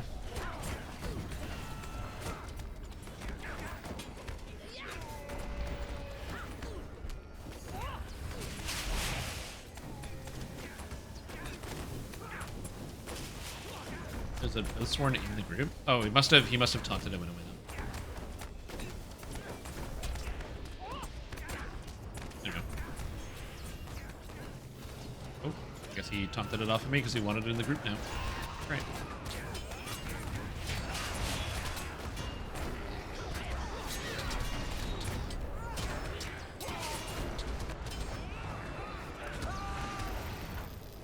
See, wrong button. Oh well. Could have done that before.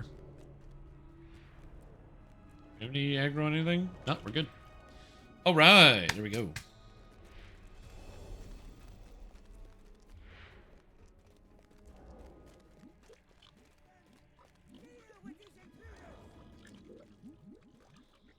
I think it's PvP Total War-esque thingy maboober. Yeah, I don't know anything about that. Yeah. There's a new class coming out for this game at some point, because there's a new expansion coming out for this game, and I'm very excited for it.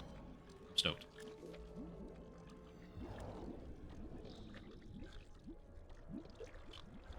There's a cat here.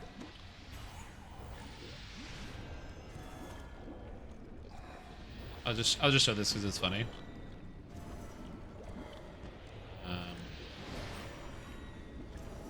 But somebody posted their damage. They were like, yeah, look at my damage. It's so good. 1,000,000 DPS. And then the other hunter is like, not even close, baby. It's kind of funny. You love when that happens. Mariner? I believe so, yeah. The seafaring sort. Again, I don't really understand how you can have a character based around the sea in a video game that takes almost exclusively on land. So I don't know how they're going to explain levels 1 to... Like, let's say the new expansion goes from 140 to 150, and you play as the Mariner, and a lot of it takes place on the sea, which is cool. What about levels 1 to 140? What do you do about that one?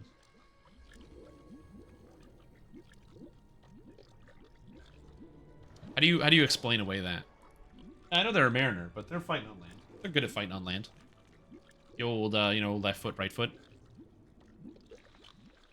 Did it without gear? Yeah, but Brawler at least makes more sense because they fight people. Ride a boat on land? I mean, yeah.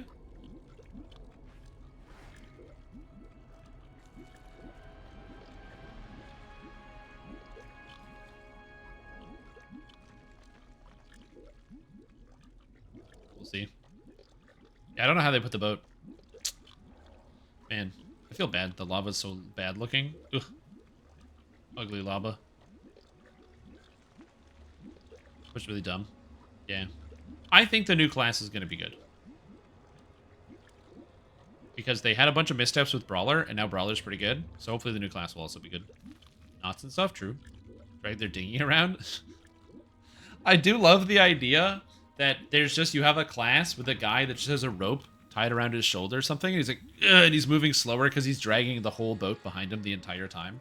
So, like, you know, when you look at areas like Eriador, like this one, like the Lone Lands, where there's no...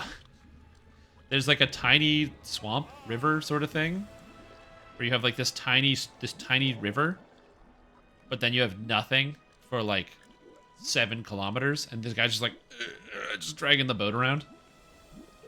Amazing. Like, just look at the land. Look at all this land here. There's like a river here, another river over here, and there's a river here, and then it's just land. Guys, let's go to Angmar. Okay. I don't think there's some water here. Some water up here. Go to Angmar. There's no water here. Drag the boat.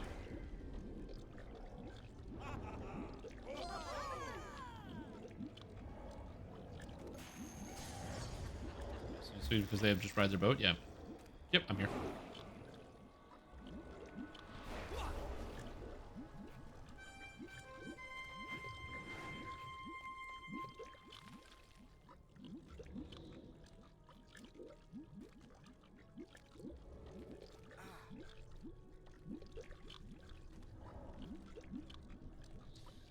Magnetic weight sled when I could have just pulled a boat around? Yeah, exactly. Did you not even think about that? Buy a big-ass boat and just drag them. The seafaring class? Well, they have said the next expansion is going to contain sea content, and also it's going to be taking place here on the ocean. So they've already like talked about that because they said there's going to be boat combat or like boat mechanics or something. We're like, yeah, there's gonna be boats. Yeah.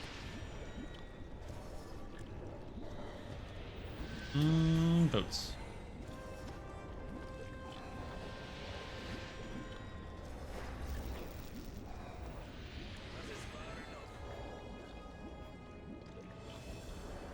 Before he levels, he's a landlubber? Correct.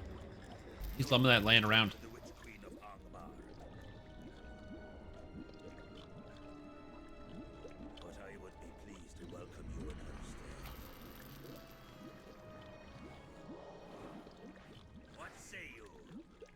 You take him, and then I'll pull him off here when the ads come out.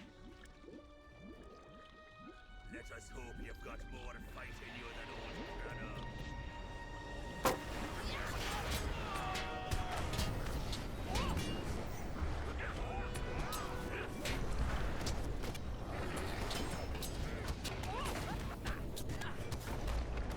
old Alright, I got him.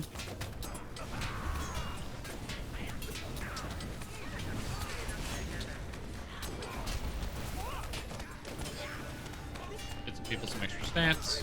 Hey.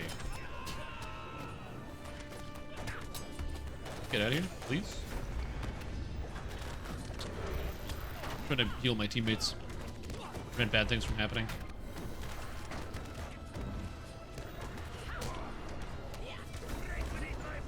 Learning to pilot a ship. Again, I actually don't hate the Also, the fact that there's 140 levels in this game is something they should probably address at some point. It would be neat if they could actually rescale the game to just have it be scaling like every other video game does at this point. Because, like, even a game that I thought would never do that, like World of Warcraft, does that.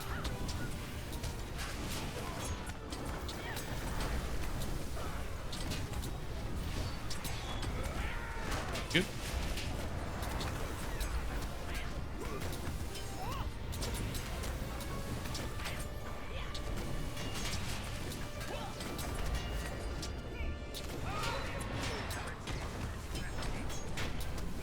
Only a fool never changes his strategy. Alright, I'm grabbing him.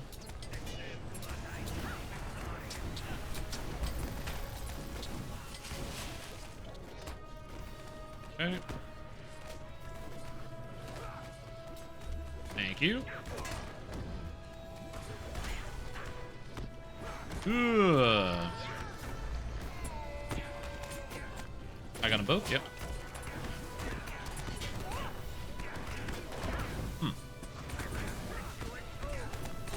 He absorbed me.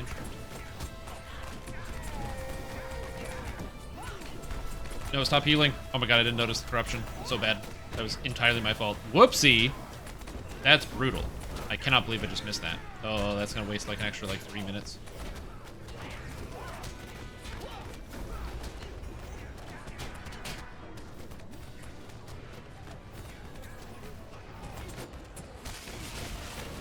Grab him.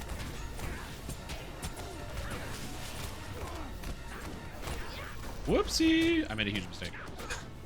So basically there's a corruption that the boss puts out. A corruption is basically an enemy buff that can be removed.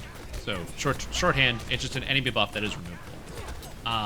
And they put a buff up that heals the boss for a huge percentage of their hit points every couple of seconds.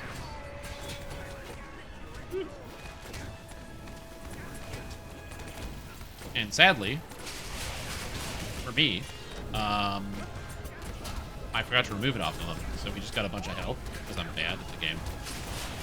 Where I didn't notice she had it. It was like a big heal. And also, for some reason, he's also not attacking me.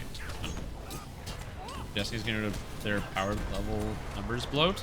Are they getting rid of it? As I know they didn't raise the power cap in the most recent season, but are they like 1810 is kind of the power cap? Did they change anything for season 23 or whatever, season 22? Or they're like, are they raising it again? Or not raising it? The area that was made for your class? Yeah, I agree.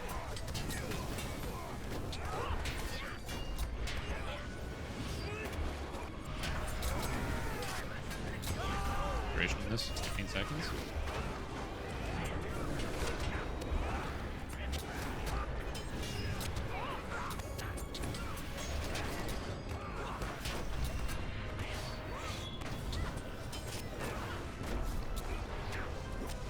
Taking him? Yeah, just move over. You usually get rid of power levels, just keep the different tiers of content difficulty. I actually don't hate that, because that's currently what they're basically doing. It's like, oh, you're 10 levels under this, and you're 20 levels under this. They can just turn that into difficulty tiers, then you don't actually have to farm at power level. I definitely think that power level farming is not a very fun element of the game. However, they will have the long-term problem of, like, you gotta farm something, right? So, which is a bit of a problem. Like, you do have to farm something at some point. And so, I don't know how they're gonna fill that void. Because it's like, I already have gear sets. So I have gear sets that have, like, all of the stat distributions that I want. So I don't really need to farm out really new gear at all. Other than, and then there's only just, like, you know, a couple weapons. Alright, I'll take, young guy.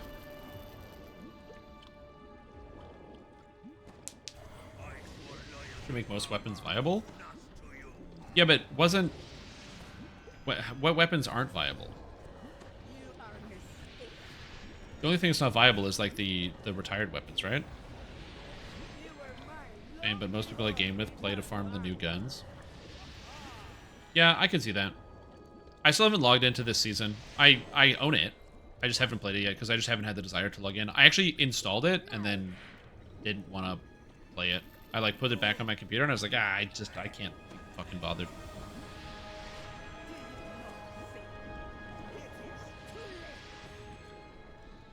Sunset weapons? Yep.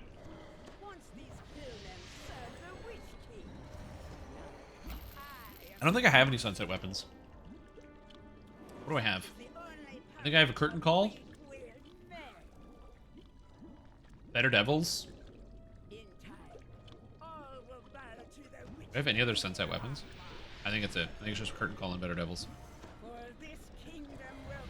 Because curtain call was a cluster launcher before they sunset cluster launchers, and then better devils was just explosive payload on a hand cannon, which you can now get, and it's not that good anymore, but it's just, I keep it just because you can now just get Fatebringer.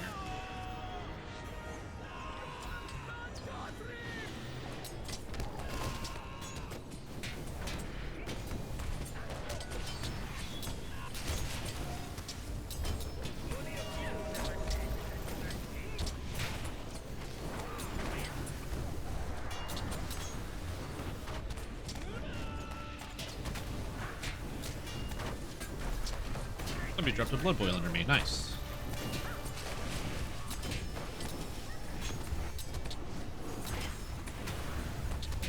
I'm dead. Fine.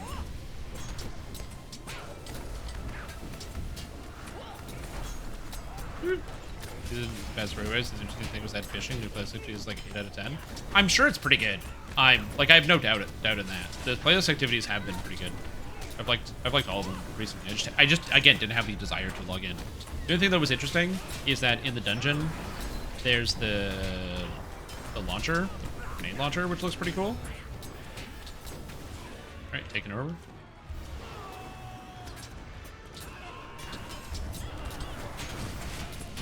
And I was like, ooh, that one looks kind of cool. The stasis waveform. His waveframe is like the only grenade launcher I use. That or Salvager Salvo. And I love Salvager Salvo. So happy I never got rid of that gun. That was a good one.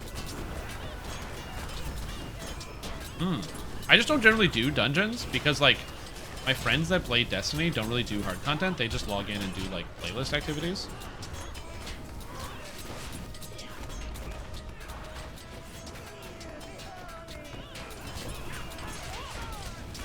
Damn.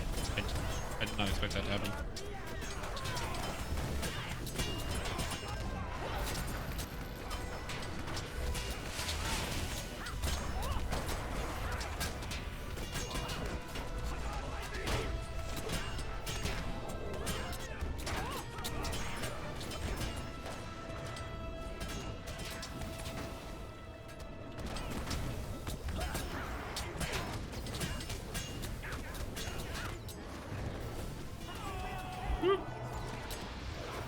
Right up.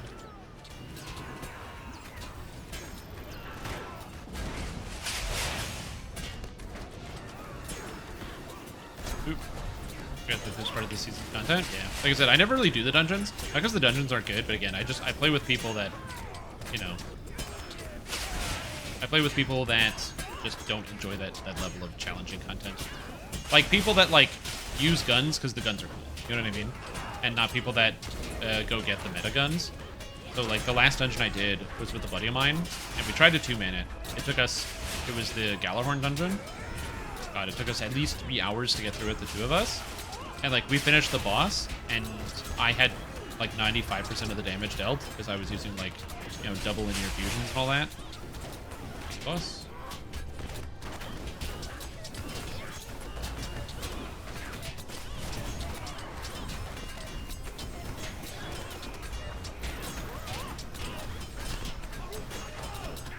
Yep, get her in position.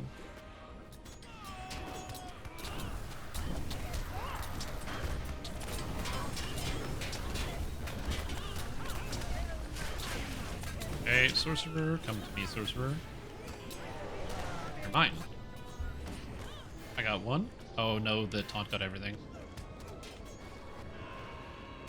So you're gonna have her for a bit. Oh, don't do what you just did. Fuck me. I just lost. Going to the sorcerer. Thank you. Okay, the sorcerers are out.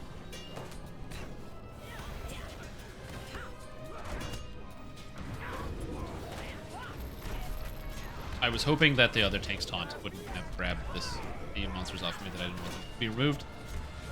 But it is what it is. It's not his fault. It's not paying enough attention. Oh, Neil. Bad boss. So the reason why we have to pull these monsters out, these sorcerers, is because the sorcerers have a buff that make it so nearby monsters cannot be interrupted.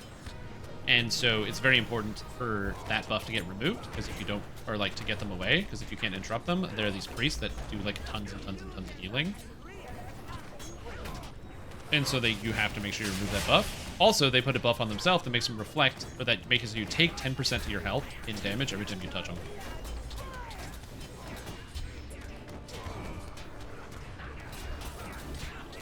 So you have to pull the sorcerers out, and I just didn't get it right away. I made a mistake. I should have waited for the taunt. I just didn't do that.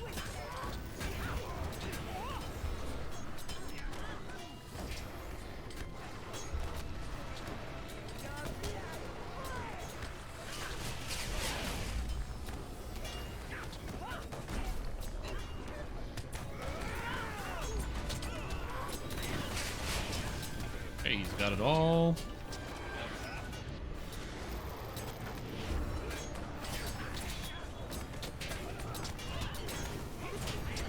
There we go. Good.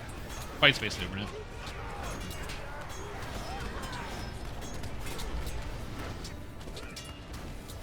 boss. Oh, he's staying there. He's moving. Okay, I got you. I got you. Okay, so now we basically work her down to 40%. Yeah, good idea.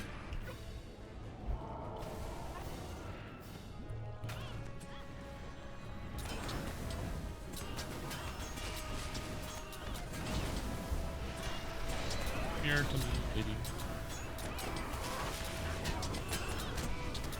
Okay. And now at 40%, she summons our next wave of ads. The Guardian is going to take care of it, so I don't have to worry about it. Oh, so gonna grab all the ads and just to go. I will say, it is, because usually we have like a couple wipes a night, it is weird to just do the bosses in the first try. It's cool, but it is definitely very weird. Not complaining though. Oh, you want to go there? Okay.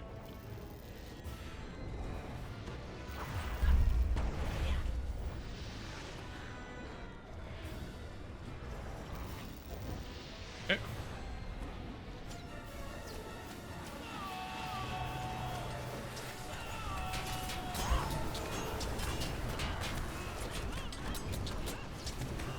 Okay, coming back.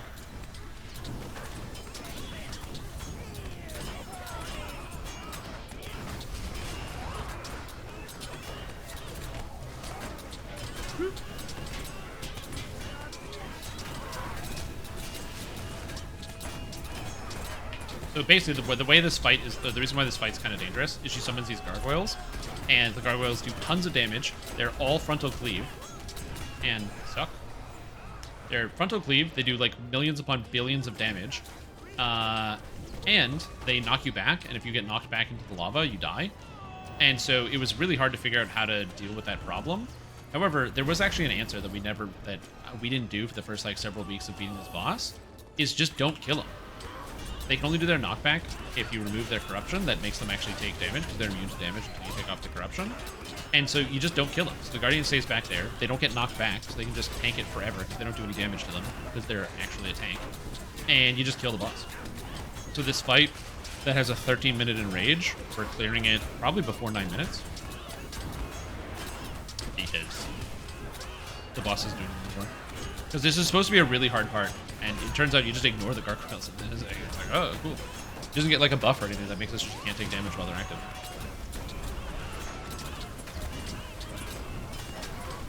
And like she does so little damage that until she gets to like tier 3 of the flame, even then I don't need any healing, probably until she gets to tier 4. So I can just take this boss for minutes.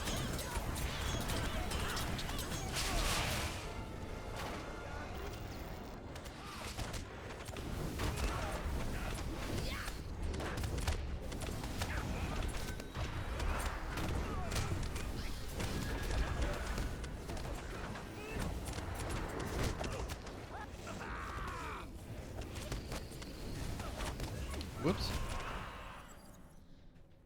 I also touched the lava. I step back in. It's not stairs, it's like a ledge. And because hobbits are shorter, you fall off of it instead of walking off it. So I jumped, but I was in the air. Baldur's Gate hype. Are you that excited? See, I'm more excited. Yeah. That and like all those areas where it's like shallow water, so elves and men walk through, you gotta swim. Huh?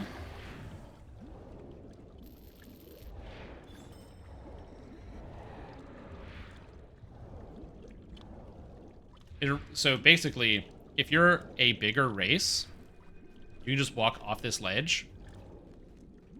Right? So there's a ledge here. If you're a bigger race, you can just walk off of it and walk down.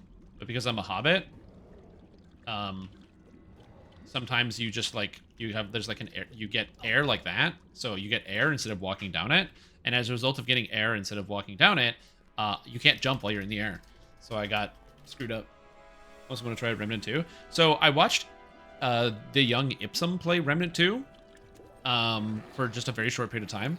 And what he was telling me was that the game is very cool.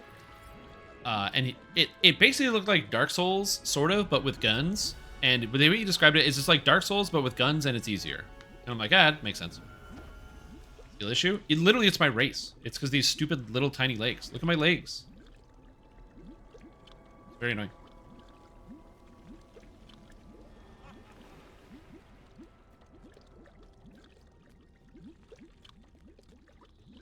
But yeah.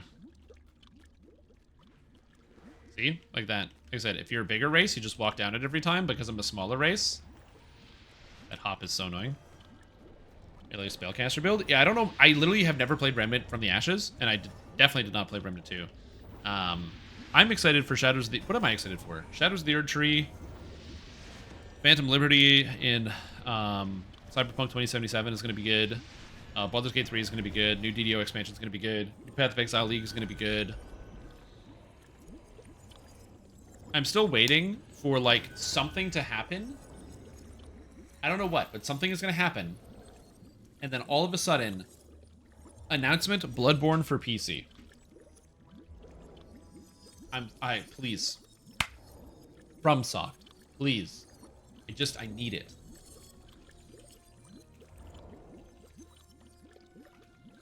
Because I'm aware you can get emulators and all sorts of stuff. Oh, nice. There's a Twitter account, is Bloodborne on PC? And they tweeted 4 hours ago, Bloodborne has not been announced for PC as of July 31st, 2023. And every single day, dude, this is the best Twitter account ever. Look at this. Bloodborne has not been announced on PC. Bloodborne 30, 31st, 30th, 29th, 28th, 27th.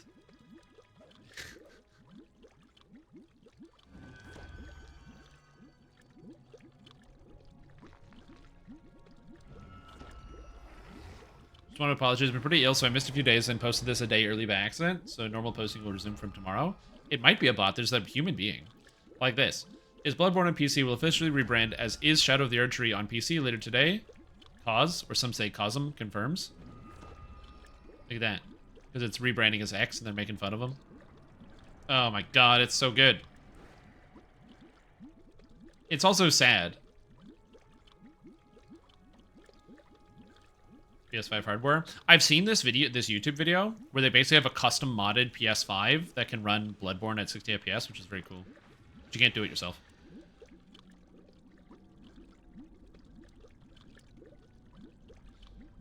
What games you still haven't played? Yes, but I'm never going to play those games anyway. When are you planning on doing hardcore build reviews? In December?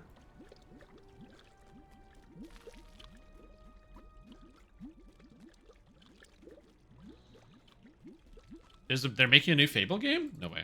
Fable 4?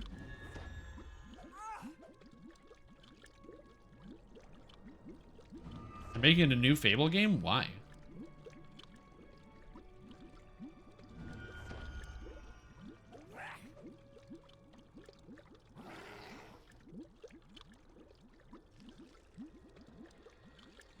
Hold on. There's a Fable trailer? Was this last month? This is from Xbox. This is the official trailer.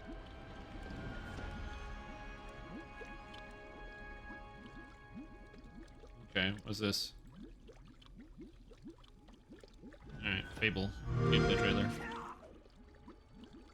Oh, we're finally doing this, are we? Because I was going to make a sandwich. Received. Okay. Let's do it. Oh, it's the guy from IT Crowd. What do I think about heroes? Well, we've all seen them, haven't we?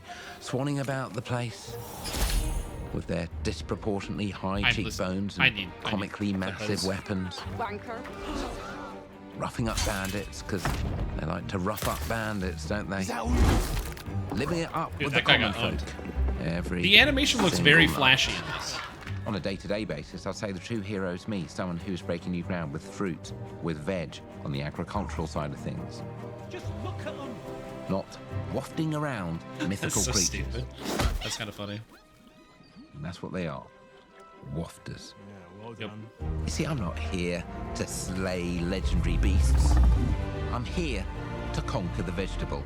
not a euphemism. Let's face it, the age of The problem with heroes this over. is that the game This the age is of not going to look innovation. like this. This This if is you a will, trailer. is the This age is of fiction, death. by the way. One moment.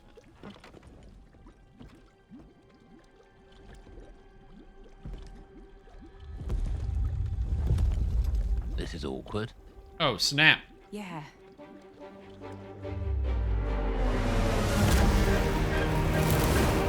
Yeah, the game is not going to look like this, by the way. It's all fabrication. The game's going to look way worse than this. Oh. Fable!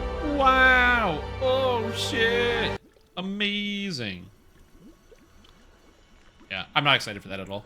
I liked the first Fable game. It was pretty cool.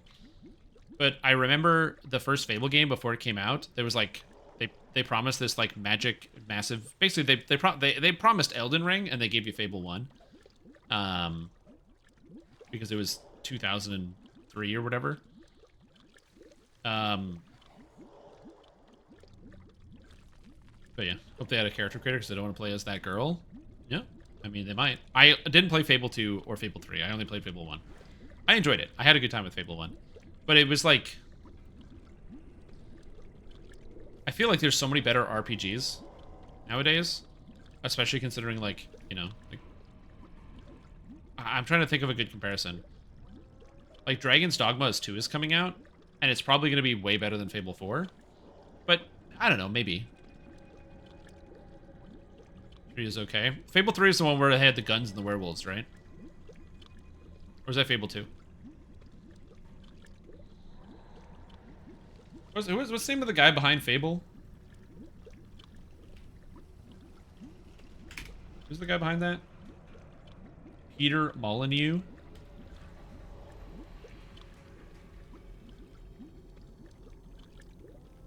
No, yeah, Peter, that's it.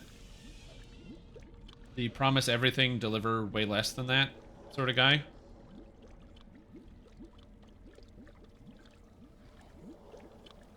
Said the first, I enjoyed the first one.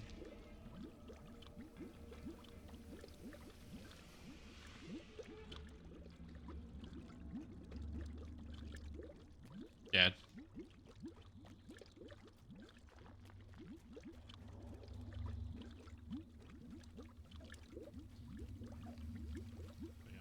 It'll be pretty good. Sorry, people were just swapping around characters. That's why it was taking a second. I mean, the crafting system they're going to do is, for this one, is basically how crafting works in, like, a lot of other MMOs. They're like... oh, yeah. It's great.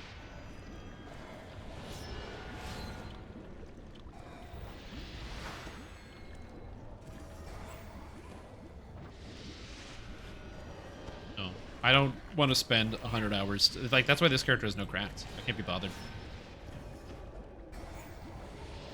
Yep.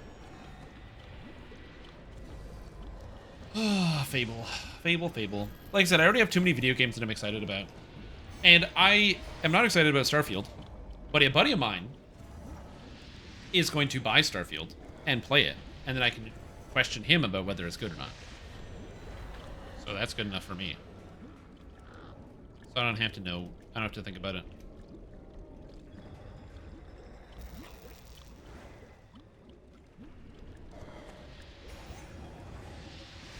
T3? You bet.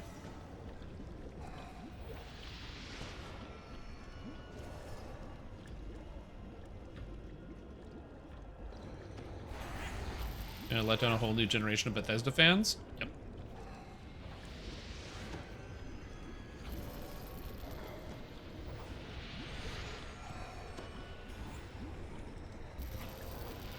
Mechanics are important for T3. All of them. Hit the boss, don't take damage, you know, whole shebang.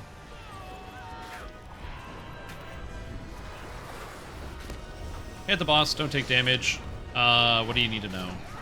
The boss drops a puddle underneath its feet that does 40% of your health every couple of seconds, and you do not want to stand in the puddle. That is what kills people the most. It's people not paying attention, they stand in the puddle.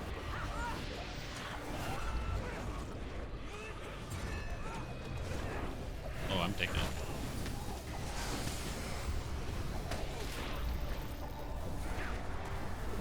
there's this puddle here.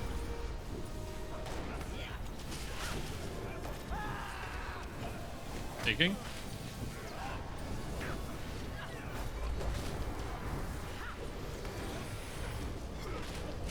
$79. Ooh, baby, that one's not great. But yeah, it's just that there's these little squares here. So you want to make sure that you don't stand in them because they deal a percentage of your health and damage. Other than that, you pretty much just hit the boss until like 70, until 50% as a DPS. You just hit the boss. As a tank, you have to move stuff around and move in different places. But as I said, as a DPS, you literally just stand there and hang out. You have to do a whole lot. The boss has on all difficulties, he is distributed. He does it every 25 seconds or so, 25 seconds. And it's distributed with everybody around him. Take him.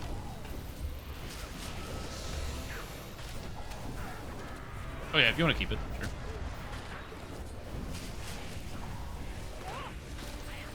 I was just letting you clear one stack, that's all.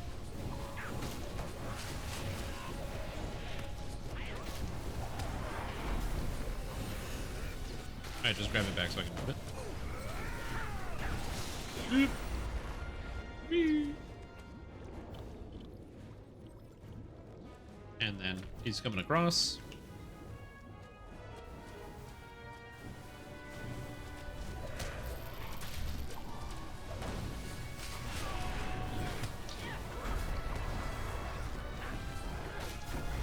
There we go, he's coming to me.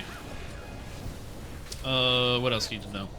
We move him across the room because all the gargoyles spawn on the platform, and you can use the whole room out here. So you don't actually have to use the platform, which is what a lot of people do on the lower difficulties, is they just stay on the platform the entire time. But when all the gargoyles spawn, they're going to come and kill every single buddy in the party. Oh, taking boss.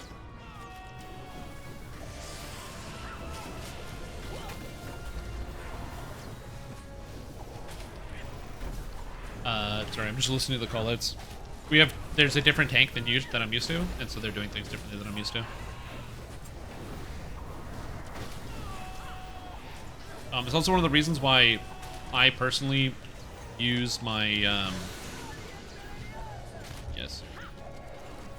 This is one of the reasons why I like my parry evade build, because the parry, you can parry and evade the distributed attack, which is very, very good. That's why you can tank this thing forever as a brawler.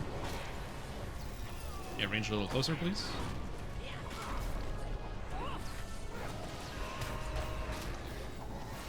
That's the guardian heals. He's dying. But yes, the ranged group stands next to the boss so that they absorb the distributed, while the melee group runs in and doesn't stand next to the boss.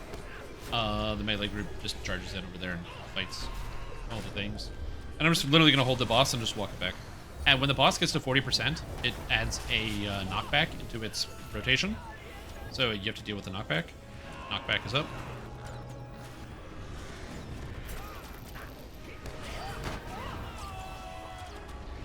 That.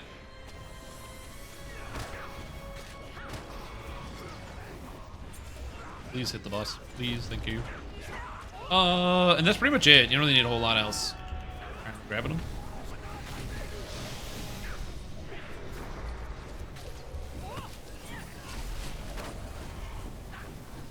Nope.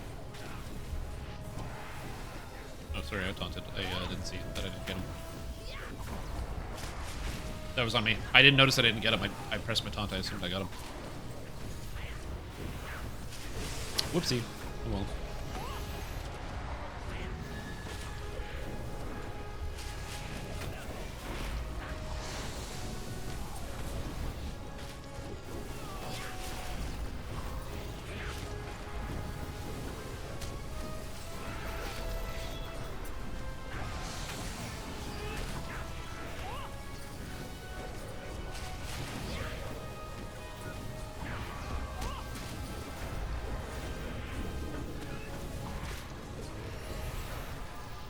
Yep, just take them whenever. Okay. And then I take Flag Horde over here. I have to taunt him again so I don't lose him.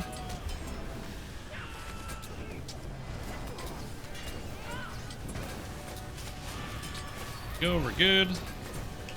I put put all the DPS buffs up on everybody. So now we just gotta kill Claghord. So he has 299 million hit points. We're going as fast as we can to just sprint this guy down. Everybody's literally ripping all the DPS as much as they can. He's gonna split the two of them apart. And he's got that corner all to himself. So the other healers are basically focusing more of their attention on him, because I don't really take too much damage from this guy in the first little bit. So I'm not too sad over here. And very soon, I'm going to be taking her over to me. Corruptions. Okay. Okay, got her.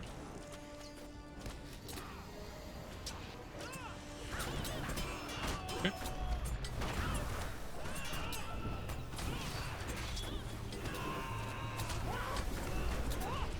I'm going to pull her over with Crystal. Okay. That was really bad. That's a wipe down. But that sucks. That was a wipe.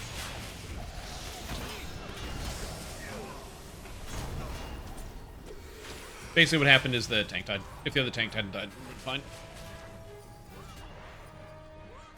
That's okay. Everybody still takes time to learn it. So at that point, we basically split it up. So the tank, the other tank, the Guardian, takes both the Crystal and the Lady, and then the Brawler takes Claghord. And we don't want to, because we don't want to swap. And so the Brawler adds more damage to the raid, and the Brawler, because it increases damage taken on bosses by giving them the vulnerability, gut punch, as well as the best defense. So you want to do that as best as you can. And the Guardian is basically just trying, they just blow all their cooldowns trying to stay alive. At which point, the they swapped back where I grab the Lady first and pull it off, and then I grab the Crystal afterwards. Because the Crystal, it stacks this debuff on you. That's not a huge problem for the most part. The problem is the Crystal gives you a debuff against your tactical mitigation, and that's with damage that she deals. So having both her and the Crystal at the same time is really bad.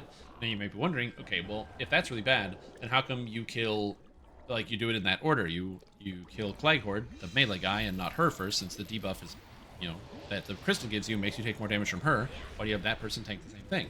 And the answer to that question is, Claghord is way more dangerous because all of his damage is a frontal AoE, and if he goes to the wrong spot, even for 1 second, it's like death, and you have to dodge his frontal. He has this big executioner strike you have to dodge. The problem is to dodge it, you walk through him. If you walk through him, if, let's say this guy's the boss, if I go over here, the boss turns around and is going to start hitting everybody, and that's a huge problem. So you can't do that. That's why you have to separate the characters out and kill him before her.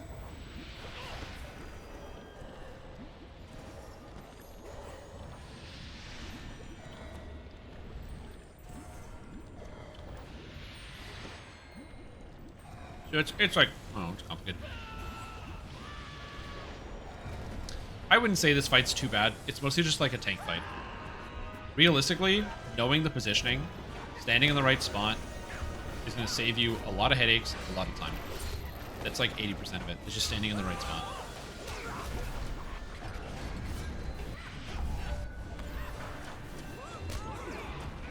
Not good, some wiping. Yeah. This fight. Taking a boss. This fight is very hard on your tanks. Like I said, it's all on tanks.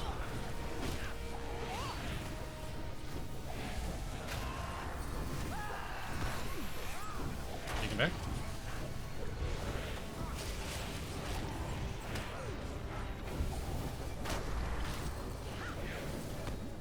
Okay.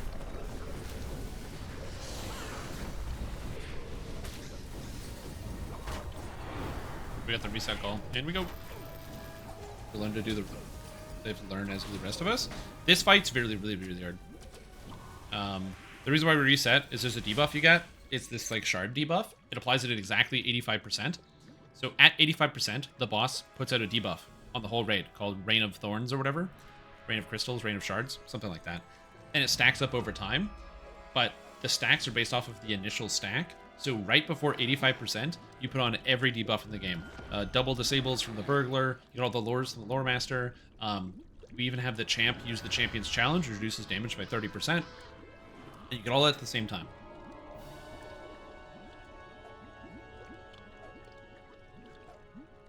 That's basically, you just kind of throw all that up and it reduces damage as much as possible.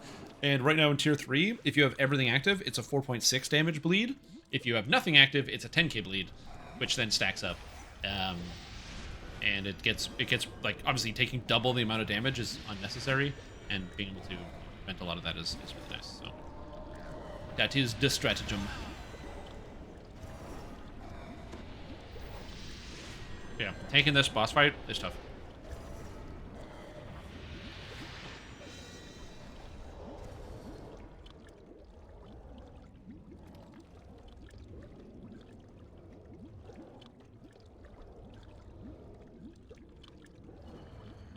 Yeah. Also, be careful that your camera isn't too far out. So the camera can't go past the lava.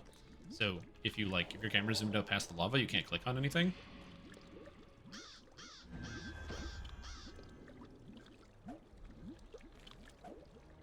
Yeah, it's like an invisible wall because the camera's like an entity and it can't see past it. So that's why you can't click anything. Happens all the time in DDO, so that's how I know that. That's why I always do this. So you just zoom out like so. Just again, for some reason you can't click on anything. It's weird. But if I do this, now I can click on everybody. You click on the crystal and you're all set. Okay, I didn't put on any of my buffs. Oh, that's probably fine. Oh, that's a wipe. Also, you gotta make sure you taunt it right away. That's also an important step. Important step.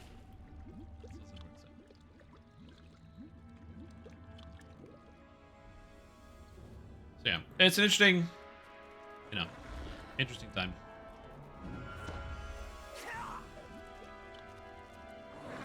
Quest Also, completed. Conwick, welcome back to the stream team. It's been a fantastic day. What's up, dude? How are ya?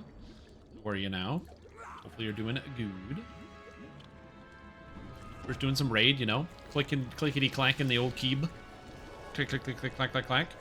It's a good time. Whew. Is it ever? He said boss 2 and 3 we'd one shot, but this one there's a lot of RNG in this one, and that last 20% of health is very complicated. Even on tier 2, it gets complicated. On tier 1, you just have somebody take it. Why am I changing? Oh, because these food buffs, I just take them, eat the food, and then swap. Because the buffs last for 30 minutes. So I get this 15-minute buff, and I get this, not this one. And I get this, nope, not this one. Where's my melee damage buff? Oh, and this one. So I get these two buffs. 7.5% melee damage and incoming healing. And there's no reason to actually trait them, because you can just do that every time. Literally doesn't matter, so I just do that instead. That's the same thing with Guardian Shield Spikes. You Shield Spike another trait line, you do that. It's the same thing with on Warden. When you're playing Red Warden, you trait the Never Surrender in blue. So you go blue, you use Never Surrender, and then you go back to Red Warden, so you have the shorter cooldown on the Never Surrender. And the extra buffs. Back when Remo was relevant content, taking a boss. Back when Remember Chant was relevant content, and the set bonus made it so Never Surrender made it so you take 5% less damage while you have it active, you would put on your blue set, go into blue, collect Never Surrender so there's a shorter cooldown, and then use the Never Surrender. Back.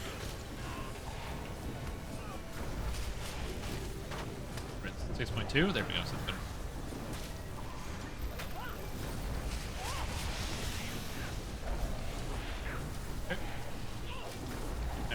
Going away for a bit, is gearing up for classes start back up. Oh, nice. What do you take? What classes are you doing? What are you studying?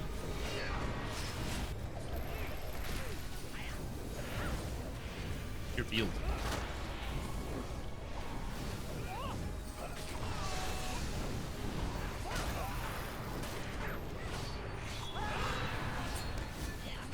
I find something like that very interesting. Creep on other people's lives. Lives.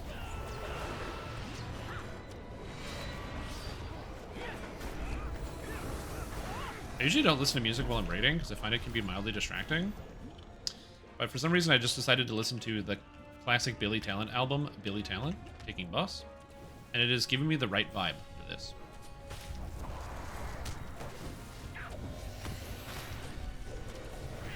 Security, going back for batches of cybersecurity? Nice. Here we go.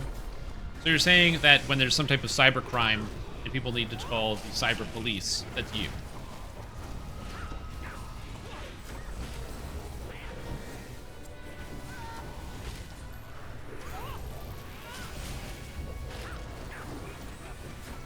Yep, that's it. Excuse me, somebody stole my Patronus website. Don't worry, I'll save you. It's me, Conwick, member of the cyber police. Save the day.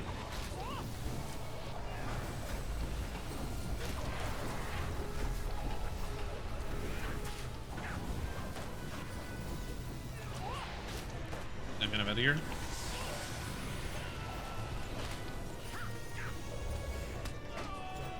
That's cool. Cybersecurity is an important field and is not going to get less important as time goes on. So it's definitely a big deal. Oh god, everyone's dying. Oh god, please take it. Oh god. Seeing that one of those Durzogs just charge out is terrifying. Being stupid with their email. But this person said that they needed access to my email because I had an issue with my account. What?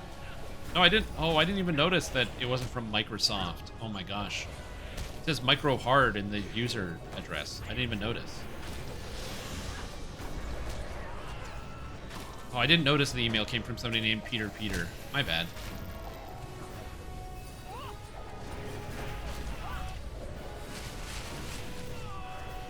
Oh, I'm so slow. They added a slow to it so you can get the boss and stuff. And they made this thing move super fast. Before they nerfed it, you used to be able to just, like, fight the boss. Which is hilarious.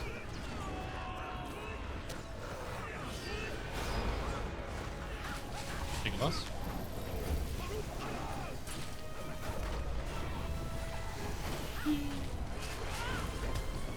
Yeah, phishing emails and that sort of stuff. They're, like, really common. And a lot of people get caught in phishing emails because sometimes they can be very sophisticated. So you gotta be careful about those sometimes. Because as an online content creator and YouTuber, I also get the phishing emails. They want access to my accounts. They want my millions of dollars. It's not that much money, but they do want it. Although usually it's a bigger plague for the larger channels, because I have to just get it in and then boom, you got a channel.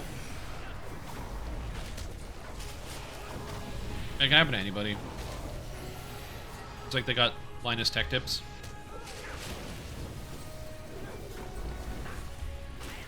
Okay. Low flag forward. Bitch. Fonts.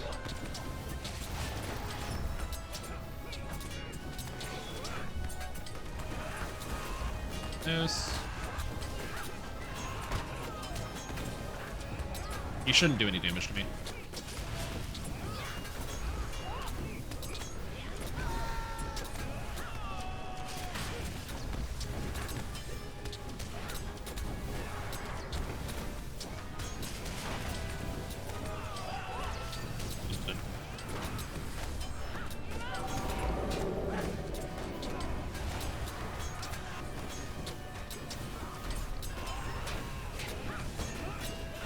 Interruptions.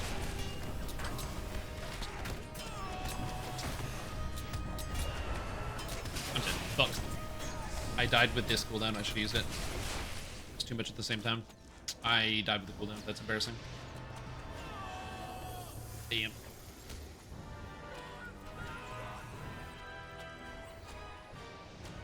Rats.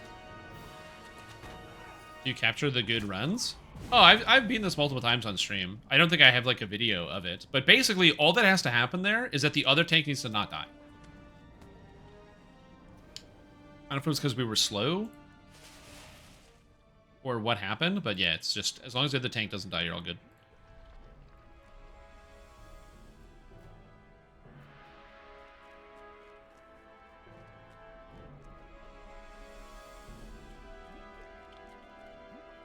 Yeah.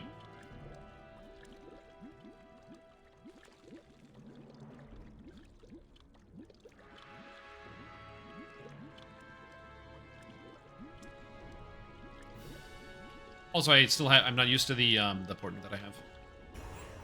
I'm trying to think. Is there anything you need to do? I probably do have a clip somewhere of us doing this.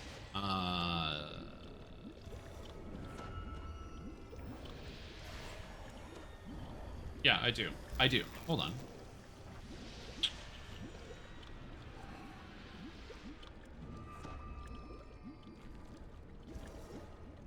LotRO.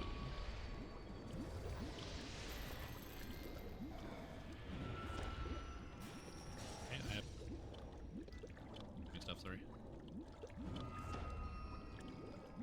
I have one, but it's pretty good, so.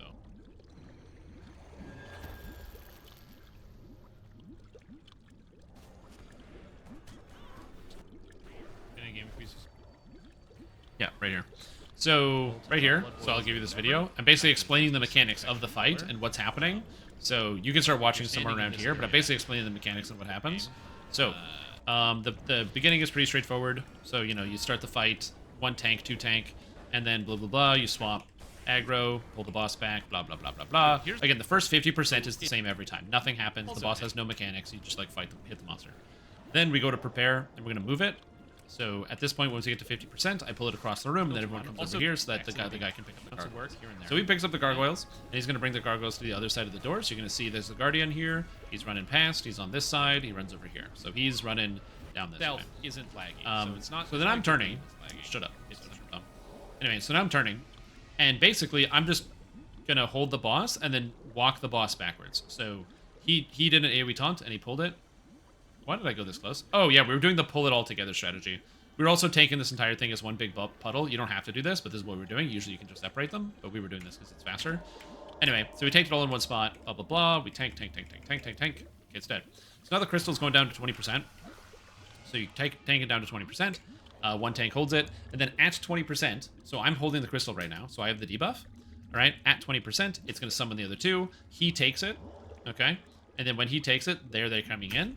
So then I grab Claghord. Someone's standing here, which they they should not be standing here. So that's just a bad idea. Anyway, so they don't realize what's about to happen to them. Because he has a frontal. Whoop! Anyway, they moved out of the way, which is good. And so Asashal is going over here, because he taunted her. And the boss is over there. And then we kill Claghord. So we kill Clag, kill. And then once he dies, he gets corruptions at the end of it. Then, I pull out Asashal, so that's my job. Because she does the most damage. So I pull her out, and we move her. She does the suck, she pulled everybody around. You move the crystal. And then after the suck, we can basically kill her before she gets the next one off. So kill. We do end up trading, and we do tank them together. You don't have to, but we do end up trading because basically once he dropped the stacks, he had too many stacks of the shard debuffs, so we traded it. And then you kill Asashal, and then once Asashal dies, so she's at 111 million, 99 million. A bunch of people died, I think, to the suck, and they got thrown in the lava. Anyway, and then once she dies, we actually had a healer die and a DPS die. And then once they're both dead, the fight's basically over at that point. And then you just kill the boss. So boom, boss is dead. Anyway, so I'll give you the time code.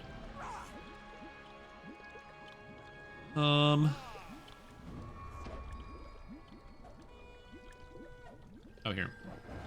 Share. There you go. It's like, here you go. Anyway, so there's the video, and you can just do that.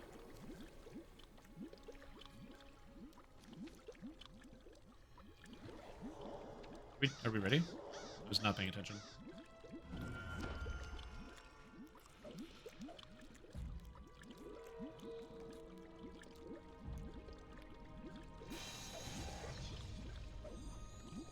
There's just people swapping and stuff in our raid. That's why I was doing this at time. Anyway, so that video there is about when we're doing it. I don't know what I talked about, but yeah. But you should be able to just see it in detail. Oh my god, dude.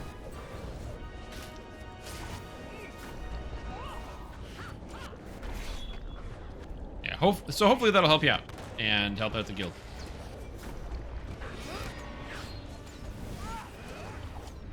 If you have any tanks who are, struggling to learn it, they can boss. but they're struggling to learn exactly how the mechanic works, and they don't understand the raid, and they're trying to learn all these pieces, feel free to send them my way, and I will do what I can to give them good information.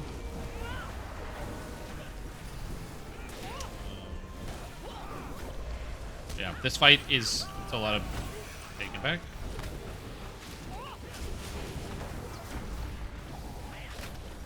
Not bad. You'll notice the champion came in and was taunting next to me, so I got that. Yeah, from the tank's perspective, it might help a little bit if you're struggling with people who are tanking.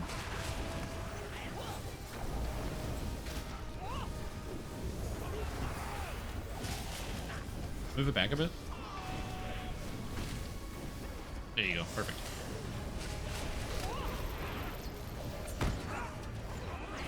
And then he's just moving it back there so no one has to stand in it. There's lots of free space. Also, the reason why we start over here, even though we're going to move the crystal over there, we start here specifically because no one ever needs to be over here later in the fight. And so by using this platform to kind of hold it, all the initial debuffs go here. We have one Warden and one Guardian. Yeah. I don't know how to do a different strat other than the Brawler strat. I've literally only ever done this with Brawler tank. I don't know.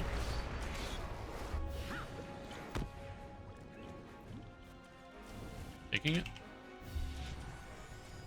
Go over here. So I don't have to move.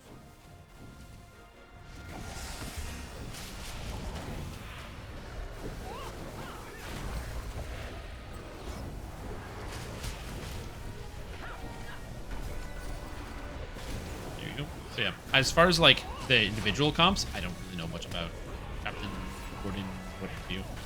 Again, I tank on Brawler, so I get the opportunity to... Man, that Minstrel is just having a bad day, dude.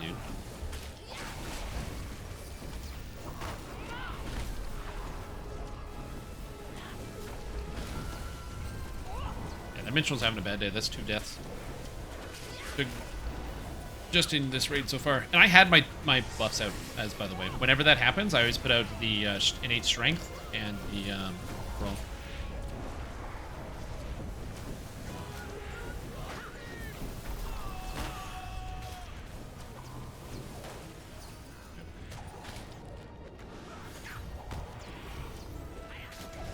Got knockback, watch out. That was Red Cappy and had a bad day. Yeah. The old expendable Red Cappy. I will say, I've been like I was hella practicing on my Red Captain for a very long time. So just like really, really going and practicing my DPS. I got pretty good. We need more ranged on the ranged.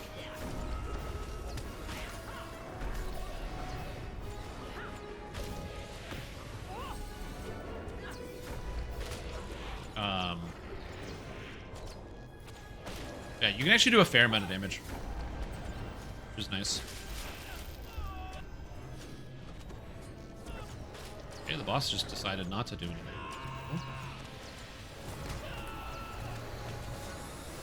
Oh, fragile.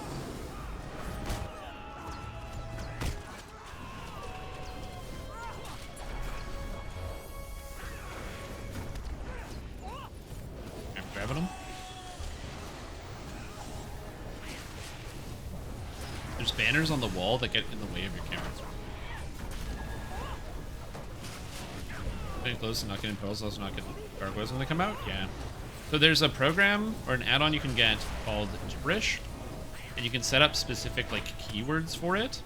And one of the keywords you can set are like basically a key. So when you're standing in the puddle, you can make something on the big like show up in the middle of your screen that's like, "Hey bud, you're in a puddle. You gotta move or you're gonna die." And it helps out a lot with that because sometimes you don't notice this little button on the side. You don't see the puddle yourself. Who sees the little word that says Taurusar's Corruption?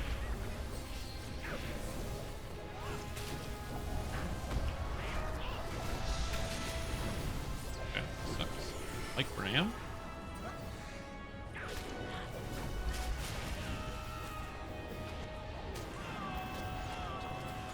Come to me, Glagord.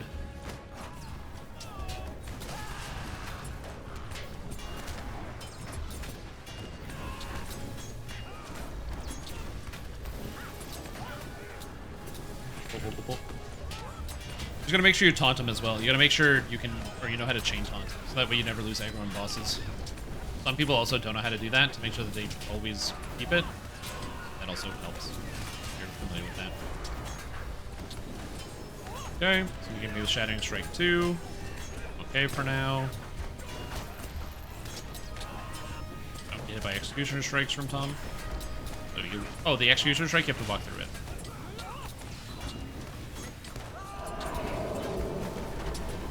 Disruptions.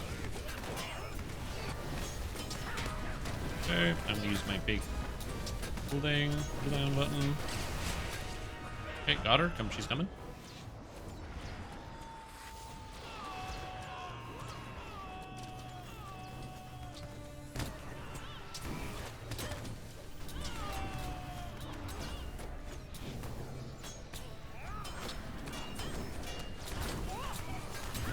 Okay, good.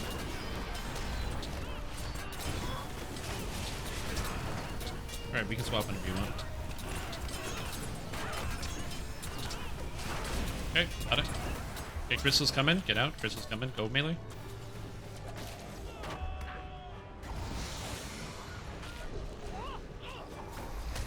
Okay.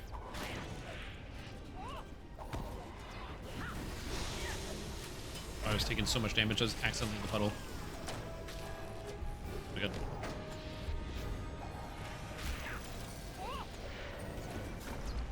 Anyway, now I should just be able to tank this, so it's fine.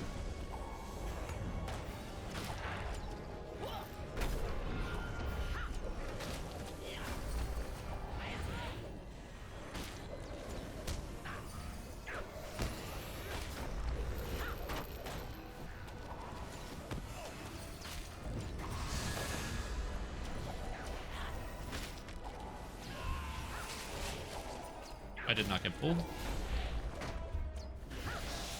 Oh, what do I got? Do I have anything in here? I have one more spot, and I gotta go.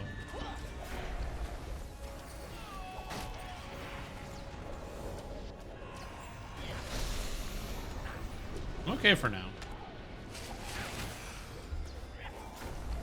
So basically, I'm tanking the distributed by myself, because I'm a brawler, and brawlers are distributed. I have no space here. Don't go melee. Don't get into melee. Okay.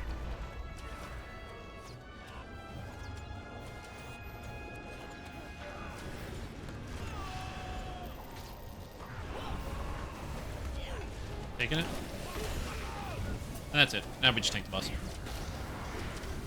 I was just out of space. You have to really learn to manage the space. So I took it in the middle, and the reason I took it in the middle of that little space is that when it drops the puddle, it means I could go to the left of it to drop the next puddle, and then I could run back to the right to drop the puddle after that.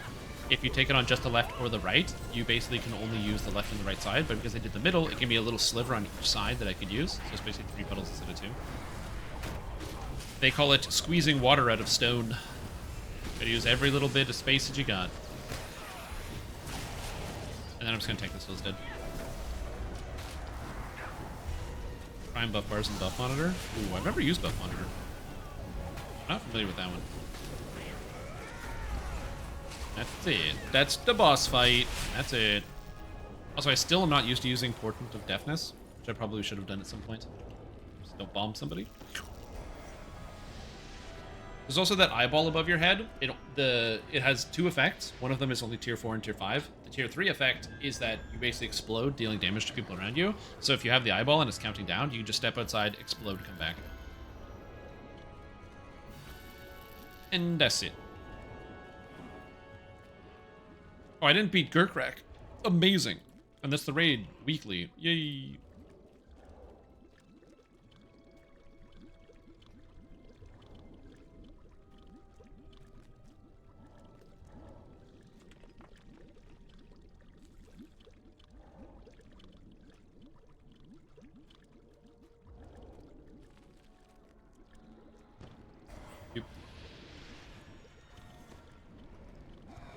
Yeah, overall, fun fight. Like I said, I really like this raid.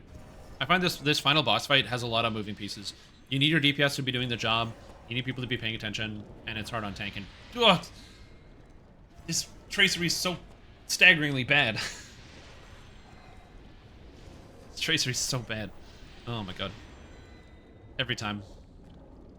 Actually, it's true. I got a really good gold tracer. I can't complain that much today.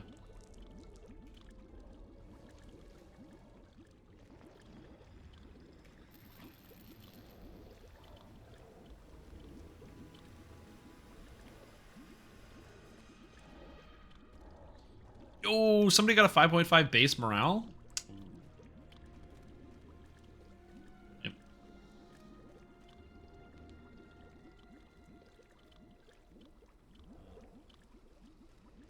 Sure, but one of them tells you get out of the puddle in big letters across the menu screen. That's useful. Yeah, for me, I always just trek because I only have a few buffs. So the way I have my buff bars set up, if I have it set up, yeah, you can see it sort of. There's so much shit. Anyway, I have 2 different buff bars at 2 different windows, okay? And one window is debuffs only, and another window is buffs only.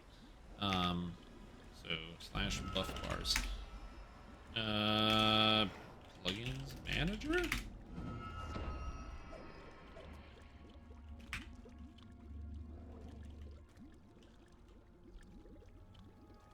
Okay, so for buff bars, yeah, there you go.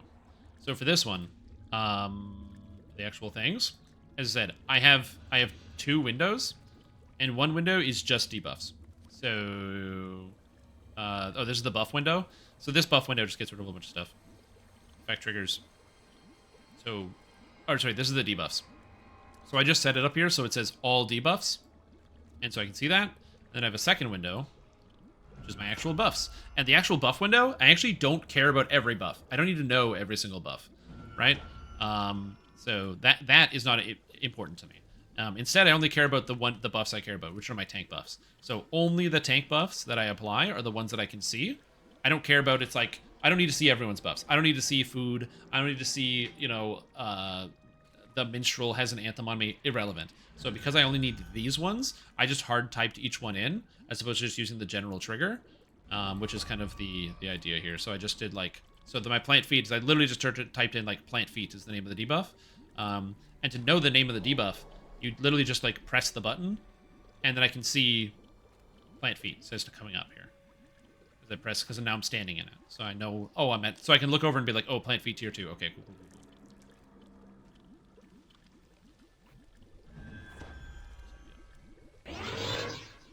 Buff bars, more like schmuff bars. Basically, hey, yeah. Strim, you ever eat corn the long way? Okay. Yeah, all the time. That's the best way. You gotta eat the center. It's like you know how bones, when you're eating like chicken wings, you crack the bones and you suck the marrow out? It's the same thing. You gotta crack the cob and suck the marrow out of the cob. That's so good. Look at that mitigation.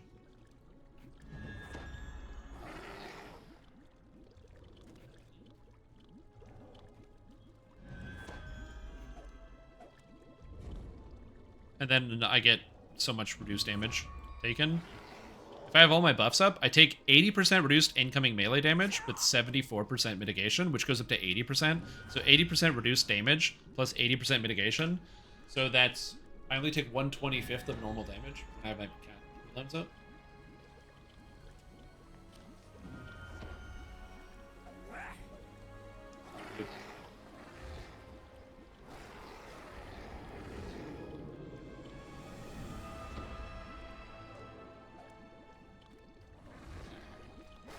Yeah. Yeah, it's also, like, again, I don't know what the struggles are with some of the other classes, because I only do this with Brawler. It's cheating. It's the gear that your tunes don't have. All of this? Yeah, I'm using, 4-piece Hidden Horde. Plus, yeah, 4-piece Hidden Sword, plus Poison Garden's gloves, Poison Garden's helmet, just generic cloak. I actually don't even, I think this is from Hidden Horde as well. Hidden Horde cloak. Yeah, so 4-piece tank set on Brawler, and then Hidden Horde rings, 2 bracelets from the Grave Dungeon. This necklace, I can definitely replace this necklace. I just happen to have it. Look at my, ooh, the flickering Delver's Essence. So old. And then, I actually don't use double earrings from the Apothecary because Brawler can't run out of mana. It's physically impossible. You can only run out of mana if you're bad. So I don't need them double mana earrings from the 3-mans. So instead I just use one of them because it's physical tactical mastery, which is really good. And then I have the vitality parry finesse here as well. Because I actually stack parry. So I use parry and finesse on this build because I think it's good. And I don't care if anyone tells me it's not good. I did make a mistake though. In my traceries, I used the evade chance tracery, which is a mistake. I should use partial evade. Because it gives me a higher % chance to dodge an attack. But I use evade chance because it's pretty good. Also, again, also being a maniac, I use mercy because mercy gives 166,000 evade, which is so much evade. So I use that. So like as perspective during that boss fight that I took, so I took 82,000 damage per second. So there's all my hits.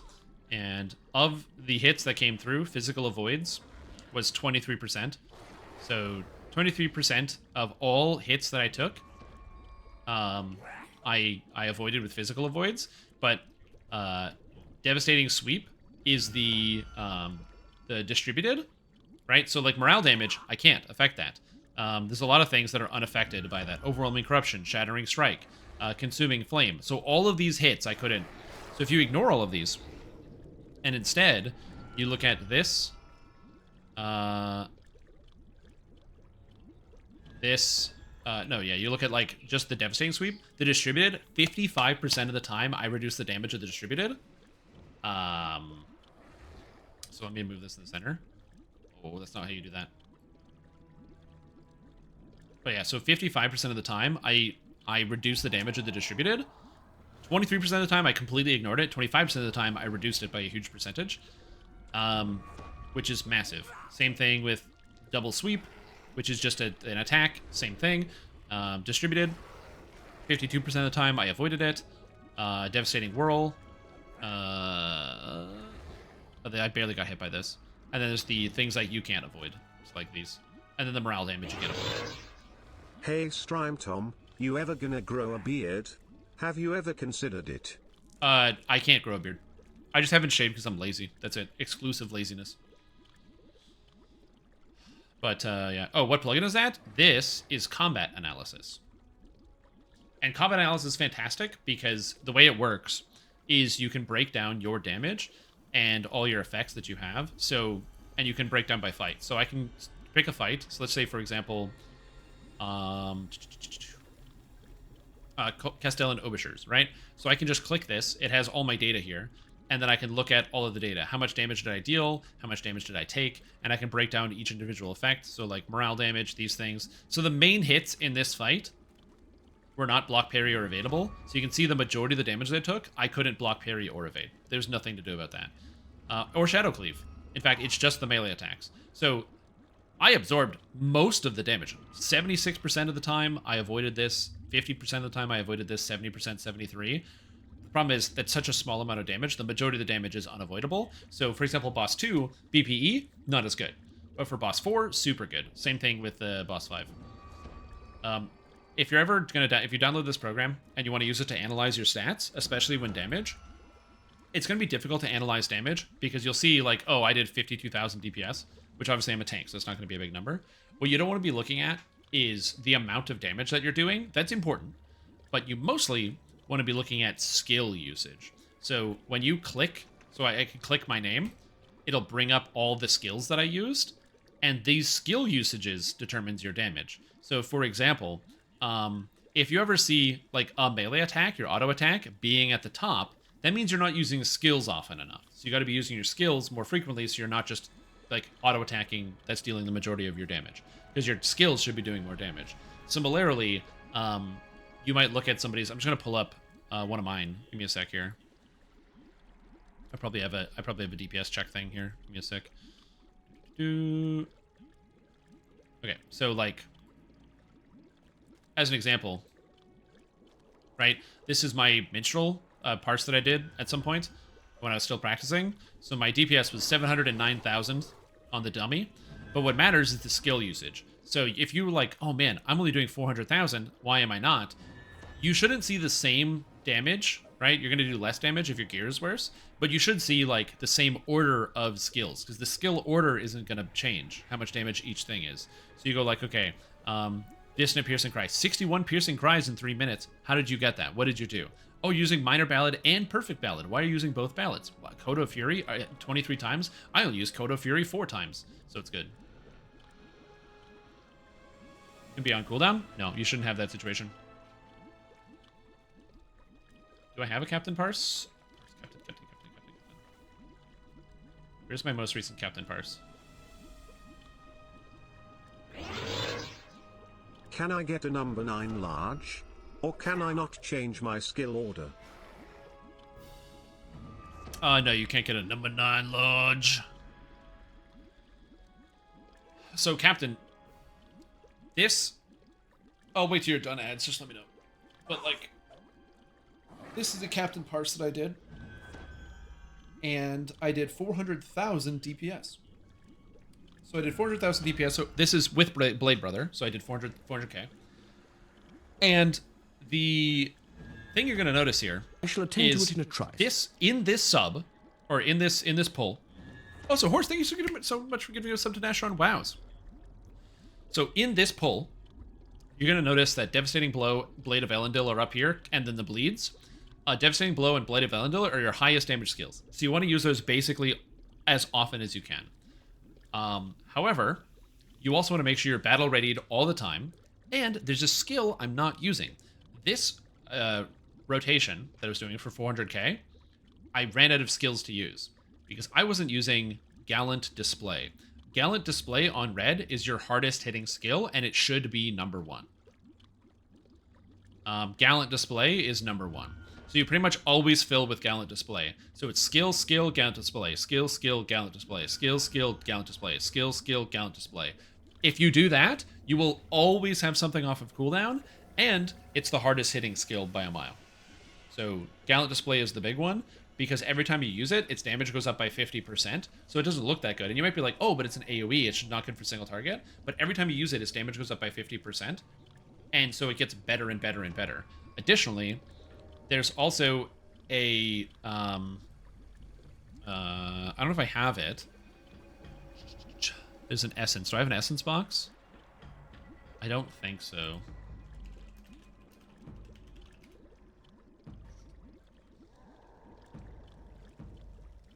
So,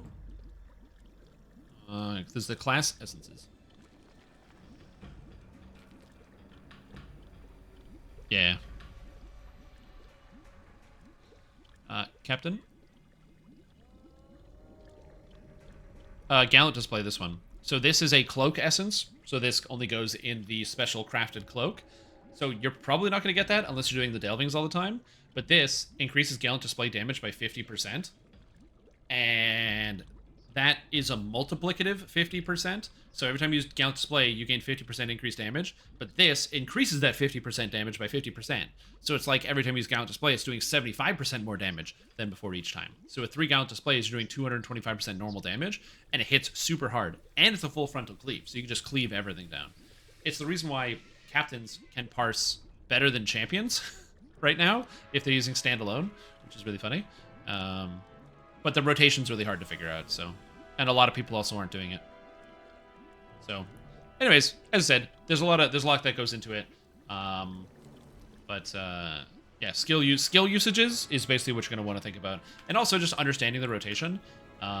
Like for me, when I learned my rotation on Minstrel, I literally watched a YouTube video of a guy who was parsing. So I watched a guy parse, and I just watched the skills go out until I figured out what he was doing. Then I tried to do it myself, and then I was like, oh shit, and then I practiced, and then I figured it out. But not everybody's going to do that. I kind of do want to make like a video about some of the DPS rotations that I have, which might help, because a lot of people don't actually post their DPS rotations because they take a long time. Instead, they just post like a video of them doing the DPS. They just posted a 3-minute parse and put on some like metal over top of it that's like as they're like doing their parse. And that's all of the videos you find about Lord of the Rings Online when it comes to endgame. Some people have some helpful guides, but there aren't too many. So So it is a little bit harder to get into. You kind of need to make friends with people who know what they're doing, who will take the time to sit down with you, or put in the effort yourself to really learn it a lot. But yeah, that's usually how it goes. The Brawler rotation, I don't think I have the bright Brawler rotation, but I'm not going to put any more work into it, so it is what it is. Cool epic music in your videos. Like I said, it's just because instead of having somebody explain to you, like, oh, I use this, then this, then this. Like, I sat down with Fan and Mike the other day to teach them how to do minstrel rotation, and Fan's been posting awesome numbers. He's been, like, crushing it and doing super duper good.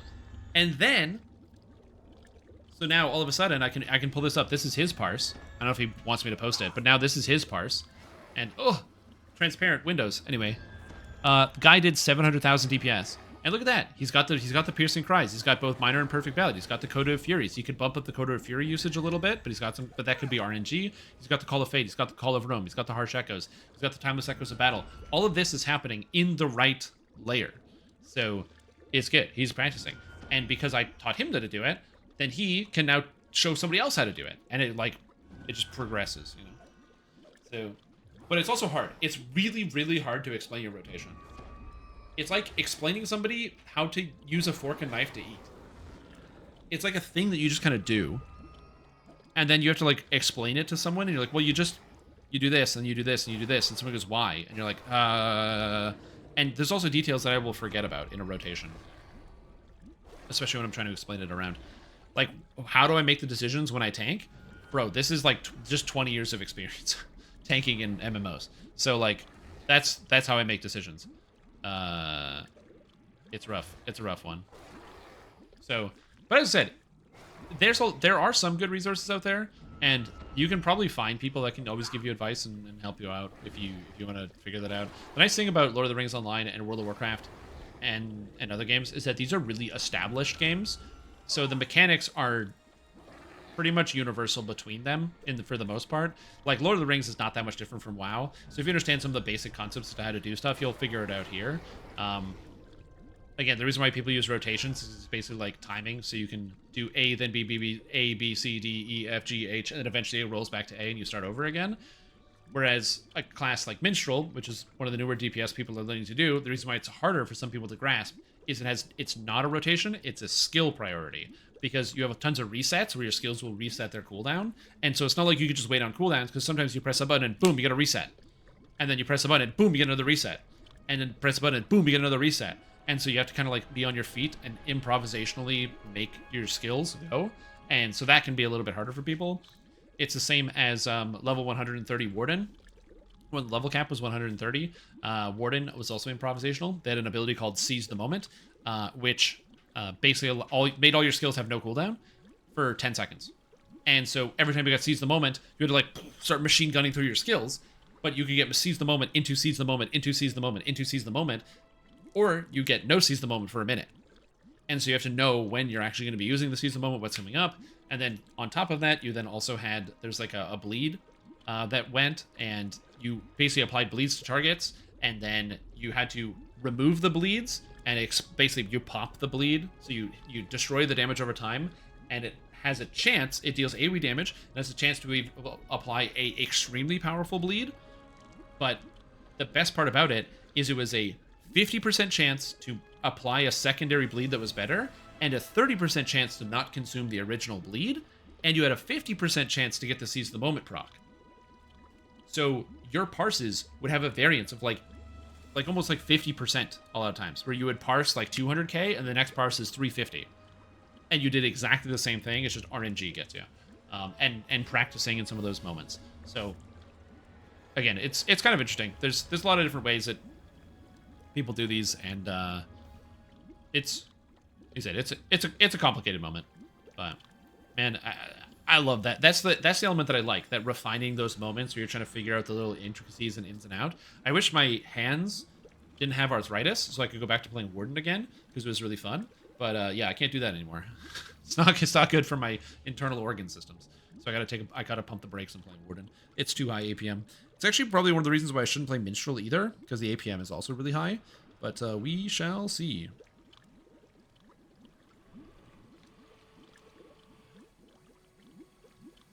So yeah, we'll see.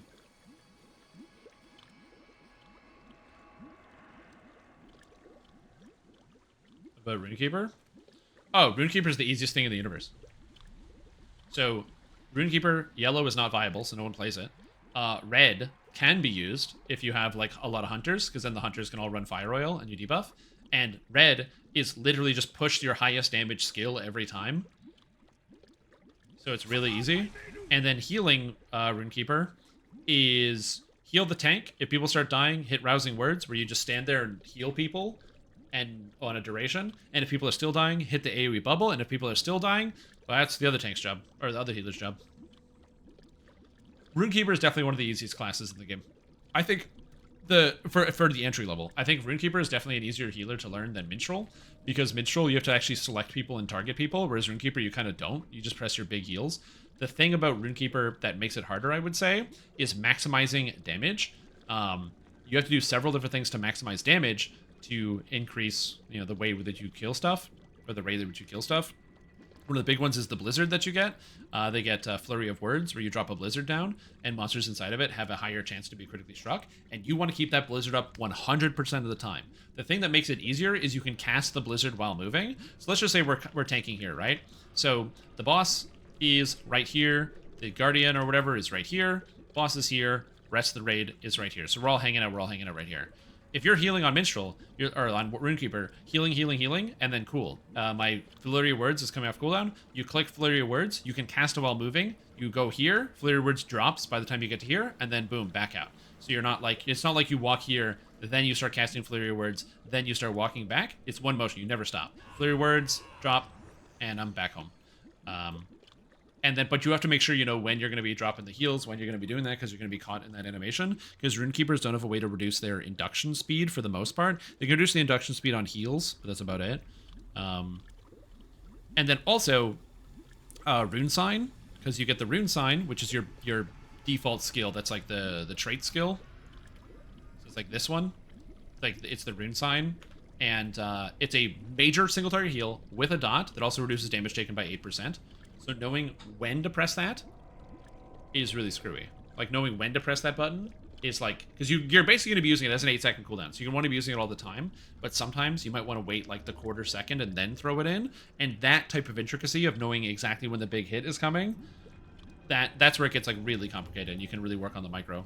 Also, they're one of the few healers with external cooldowns. So, like, Bjarnings... I guess Bjarnings have Sacrifice. But you have the Stone of Fates Entwined, and it reduces damage for the whole group by 20%, and knowing when to put that down is really important, and that requires tank healer communication. So I will say that's probably my biggest pet peeve when playing with people in MMORPGs is tanks, healers, these people like that don't communicate, where like somebody will just die in silence, where it's like, oh, my health is going down, I'm out of cooldowns, right? So you're playing here, like I'm playing Brawler. I'm completely out of cooldowns, and I haven't said anything. And then all of a sudden, I go from 100 to 0. And then the healer has no idea, because they were healing me, and then boom, I'm just dead all of a sudden. But I could say, okay, my last cooldown's going down in 10 seconds, and we need heals in 10 seconds. And then now they know, they're prepping. They know, okay, cool. Or if they're Runekeeper, like, okay, 10 seconds, then they drop the Runestone, because they know that that's when they need it to keep smoothing out that damage curve.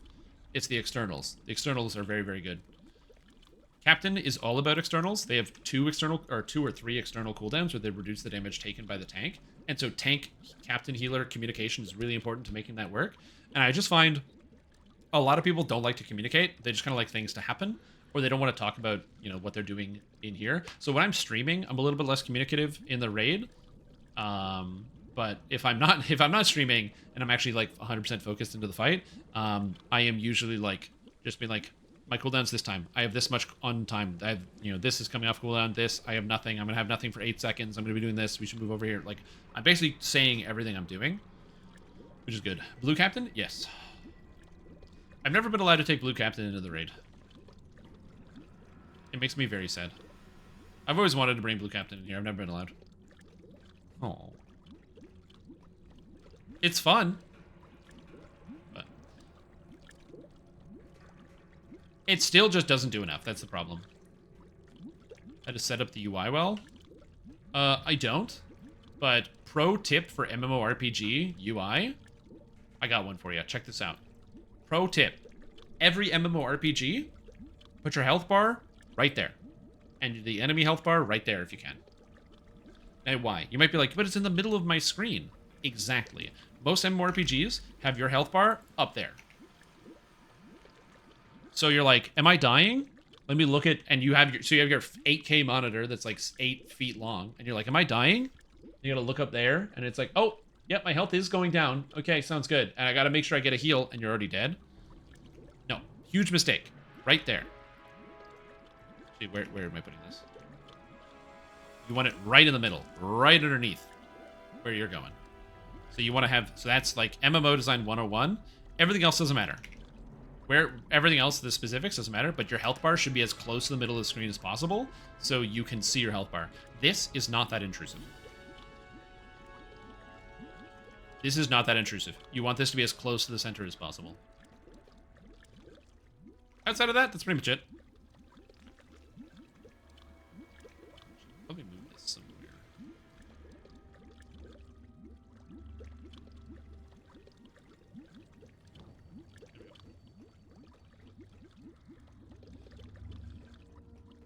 But yeah, that's pretty much it. That's the only bit of UI advice I have. Everything else, just make it something that you can work, and also make the information as clear as possible. Like I was describing this before, I use the add-on buff bars for keeping track of buffs. So for example, if I cast One for All, you can see this buff is tracking here. The left side, I have my buffs. The right side, I have my debuffs. That's about it. Stacked with as many sources and beauties as possible. I already made a YouTube video about it, Jumpy. Fun on melee, terrible on ranged. If you're playing as an actual blaster warlock, garbage. It's always worse. If you're playing as a melee, melee or ranged, very, very good. It's a good imbue because it works on your aura as well. Yeah, I made a melee warlock that had 30 something imbue dice. So the warlock the imbue was coming through, and also the melee attacks. It's very strong. If you want to see it, it's yeah, just Shrimp Tom Melee Warlock YouTube video for you, and a full build as well if you want to copy something. Warning, it's a racial completionist. You don't need racial completionist. I just got the extra imbue dice from Drow for free because I'm a racial completionist, which is pretty good.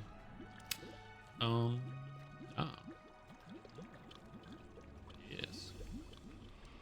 Anyways, I don't really have a lot else to say or do, and I'm really hungry, so I think I'm gonna go get dinner. That's gonna be the plan. But yeah, MMO design. Always just have everything that you need, put it in the center.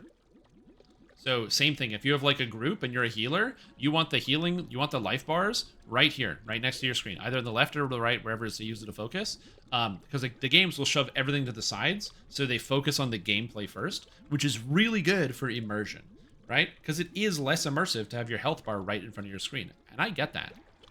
But it's really nice to have that stuff accessible in combat. So that's pretty much it. I mean, there's not a lot of other UI design, I would say. You can also spend a lot of time customizing your UI. Almost every video game has UI modifications. DDO doesn't, but Lord of the Rings does. WoW does. Final Fantasy 14 does. They all have these UI mods you can download to customize and make your UI look how you want it, and you can get rid of a lot of clutter. So as an example, you know, this action bar down here, if you're playing WoW, you can get an UI mod that just gets rid of this and replaces it with two tight bars. So all these things just go into a tight bar, and then you get rid of all this extra art. You can get rid of the art frames here. If I'm being honest, I would love to get rid of this frame, and just make the health bar a little bit taller and the mana bar a little bit taller, so the bar is a bit more visible. That would be nice, but I've been too lazy to install it, so yeah. And also, a lot of people will, when they're playing in raids, they'll also download a DPS tracker, which is good, because it helps you keep track of your damage and know what you're doing. But they'll also have it on their screen during the fight. That's a waste of time. Examine it after the fight. If it's here, it's just distracting. It's distracting. And then get rid of that. Yeah. Anyways, that's gonna be it. That's all I got. So, thank you for watching. Hope you have a fantastic time. Have a good night, and I'll see you guys tomorrow. We're gonna be streaming some Baldur's Gate 2, so it's gonna be a good time. I'm very excited. He's very good. Shades are exceptionally different. They are. Bye-bye. Have a good night. Eat some vegetables. And I'll see you tomorrow. So poor man anymore? You got it, dude. If you need another million gold, hit me up. I have like 2 filled characters, so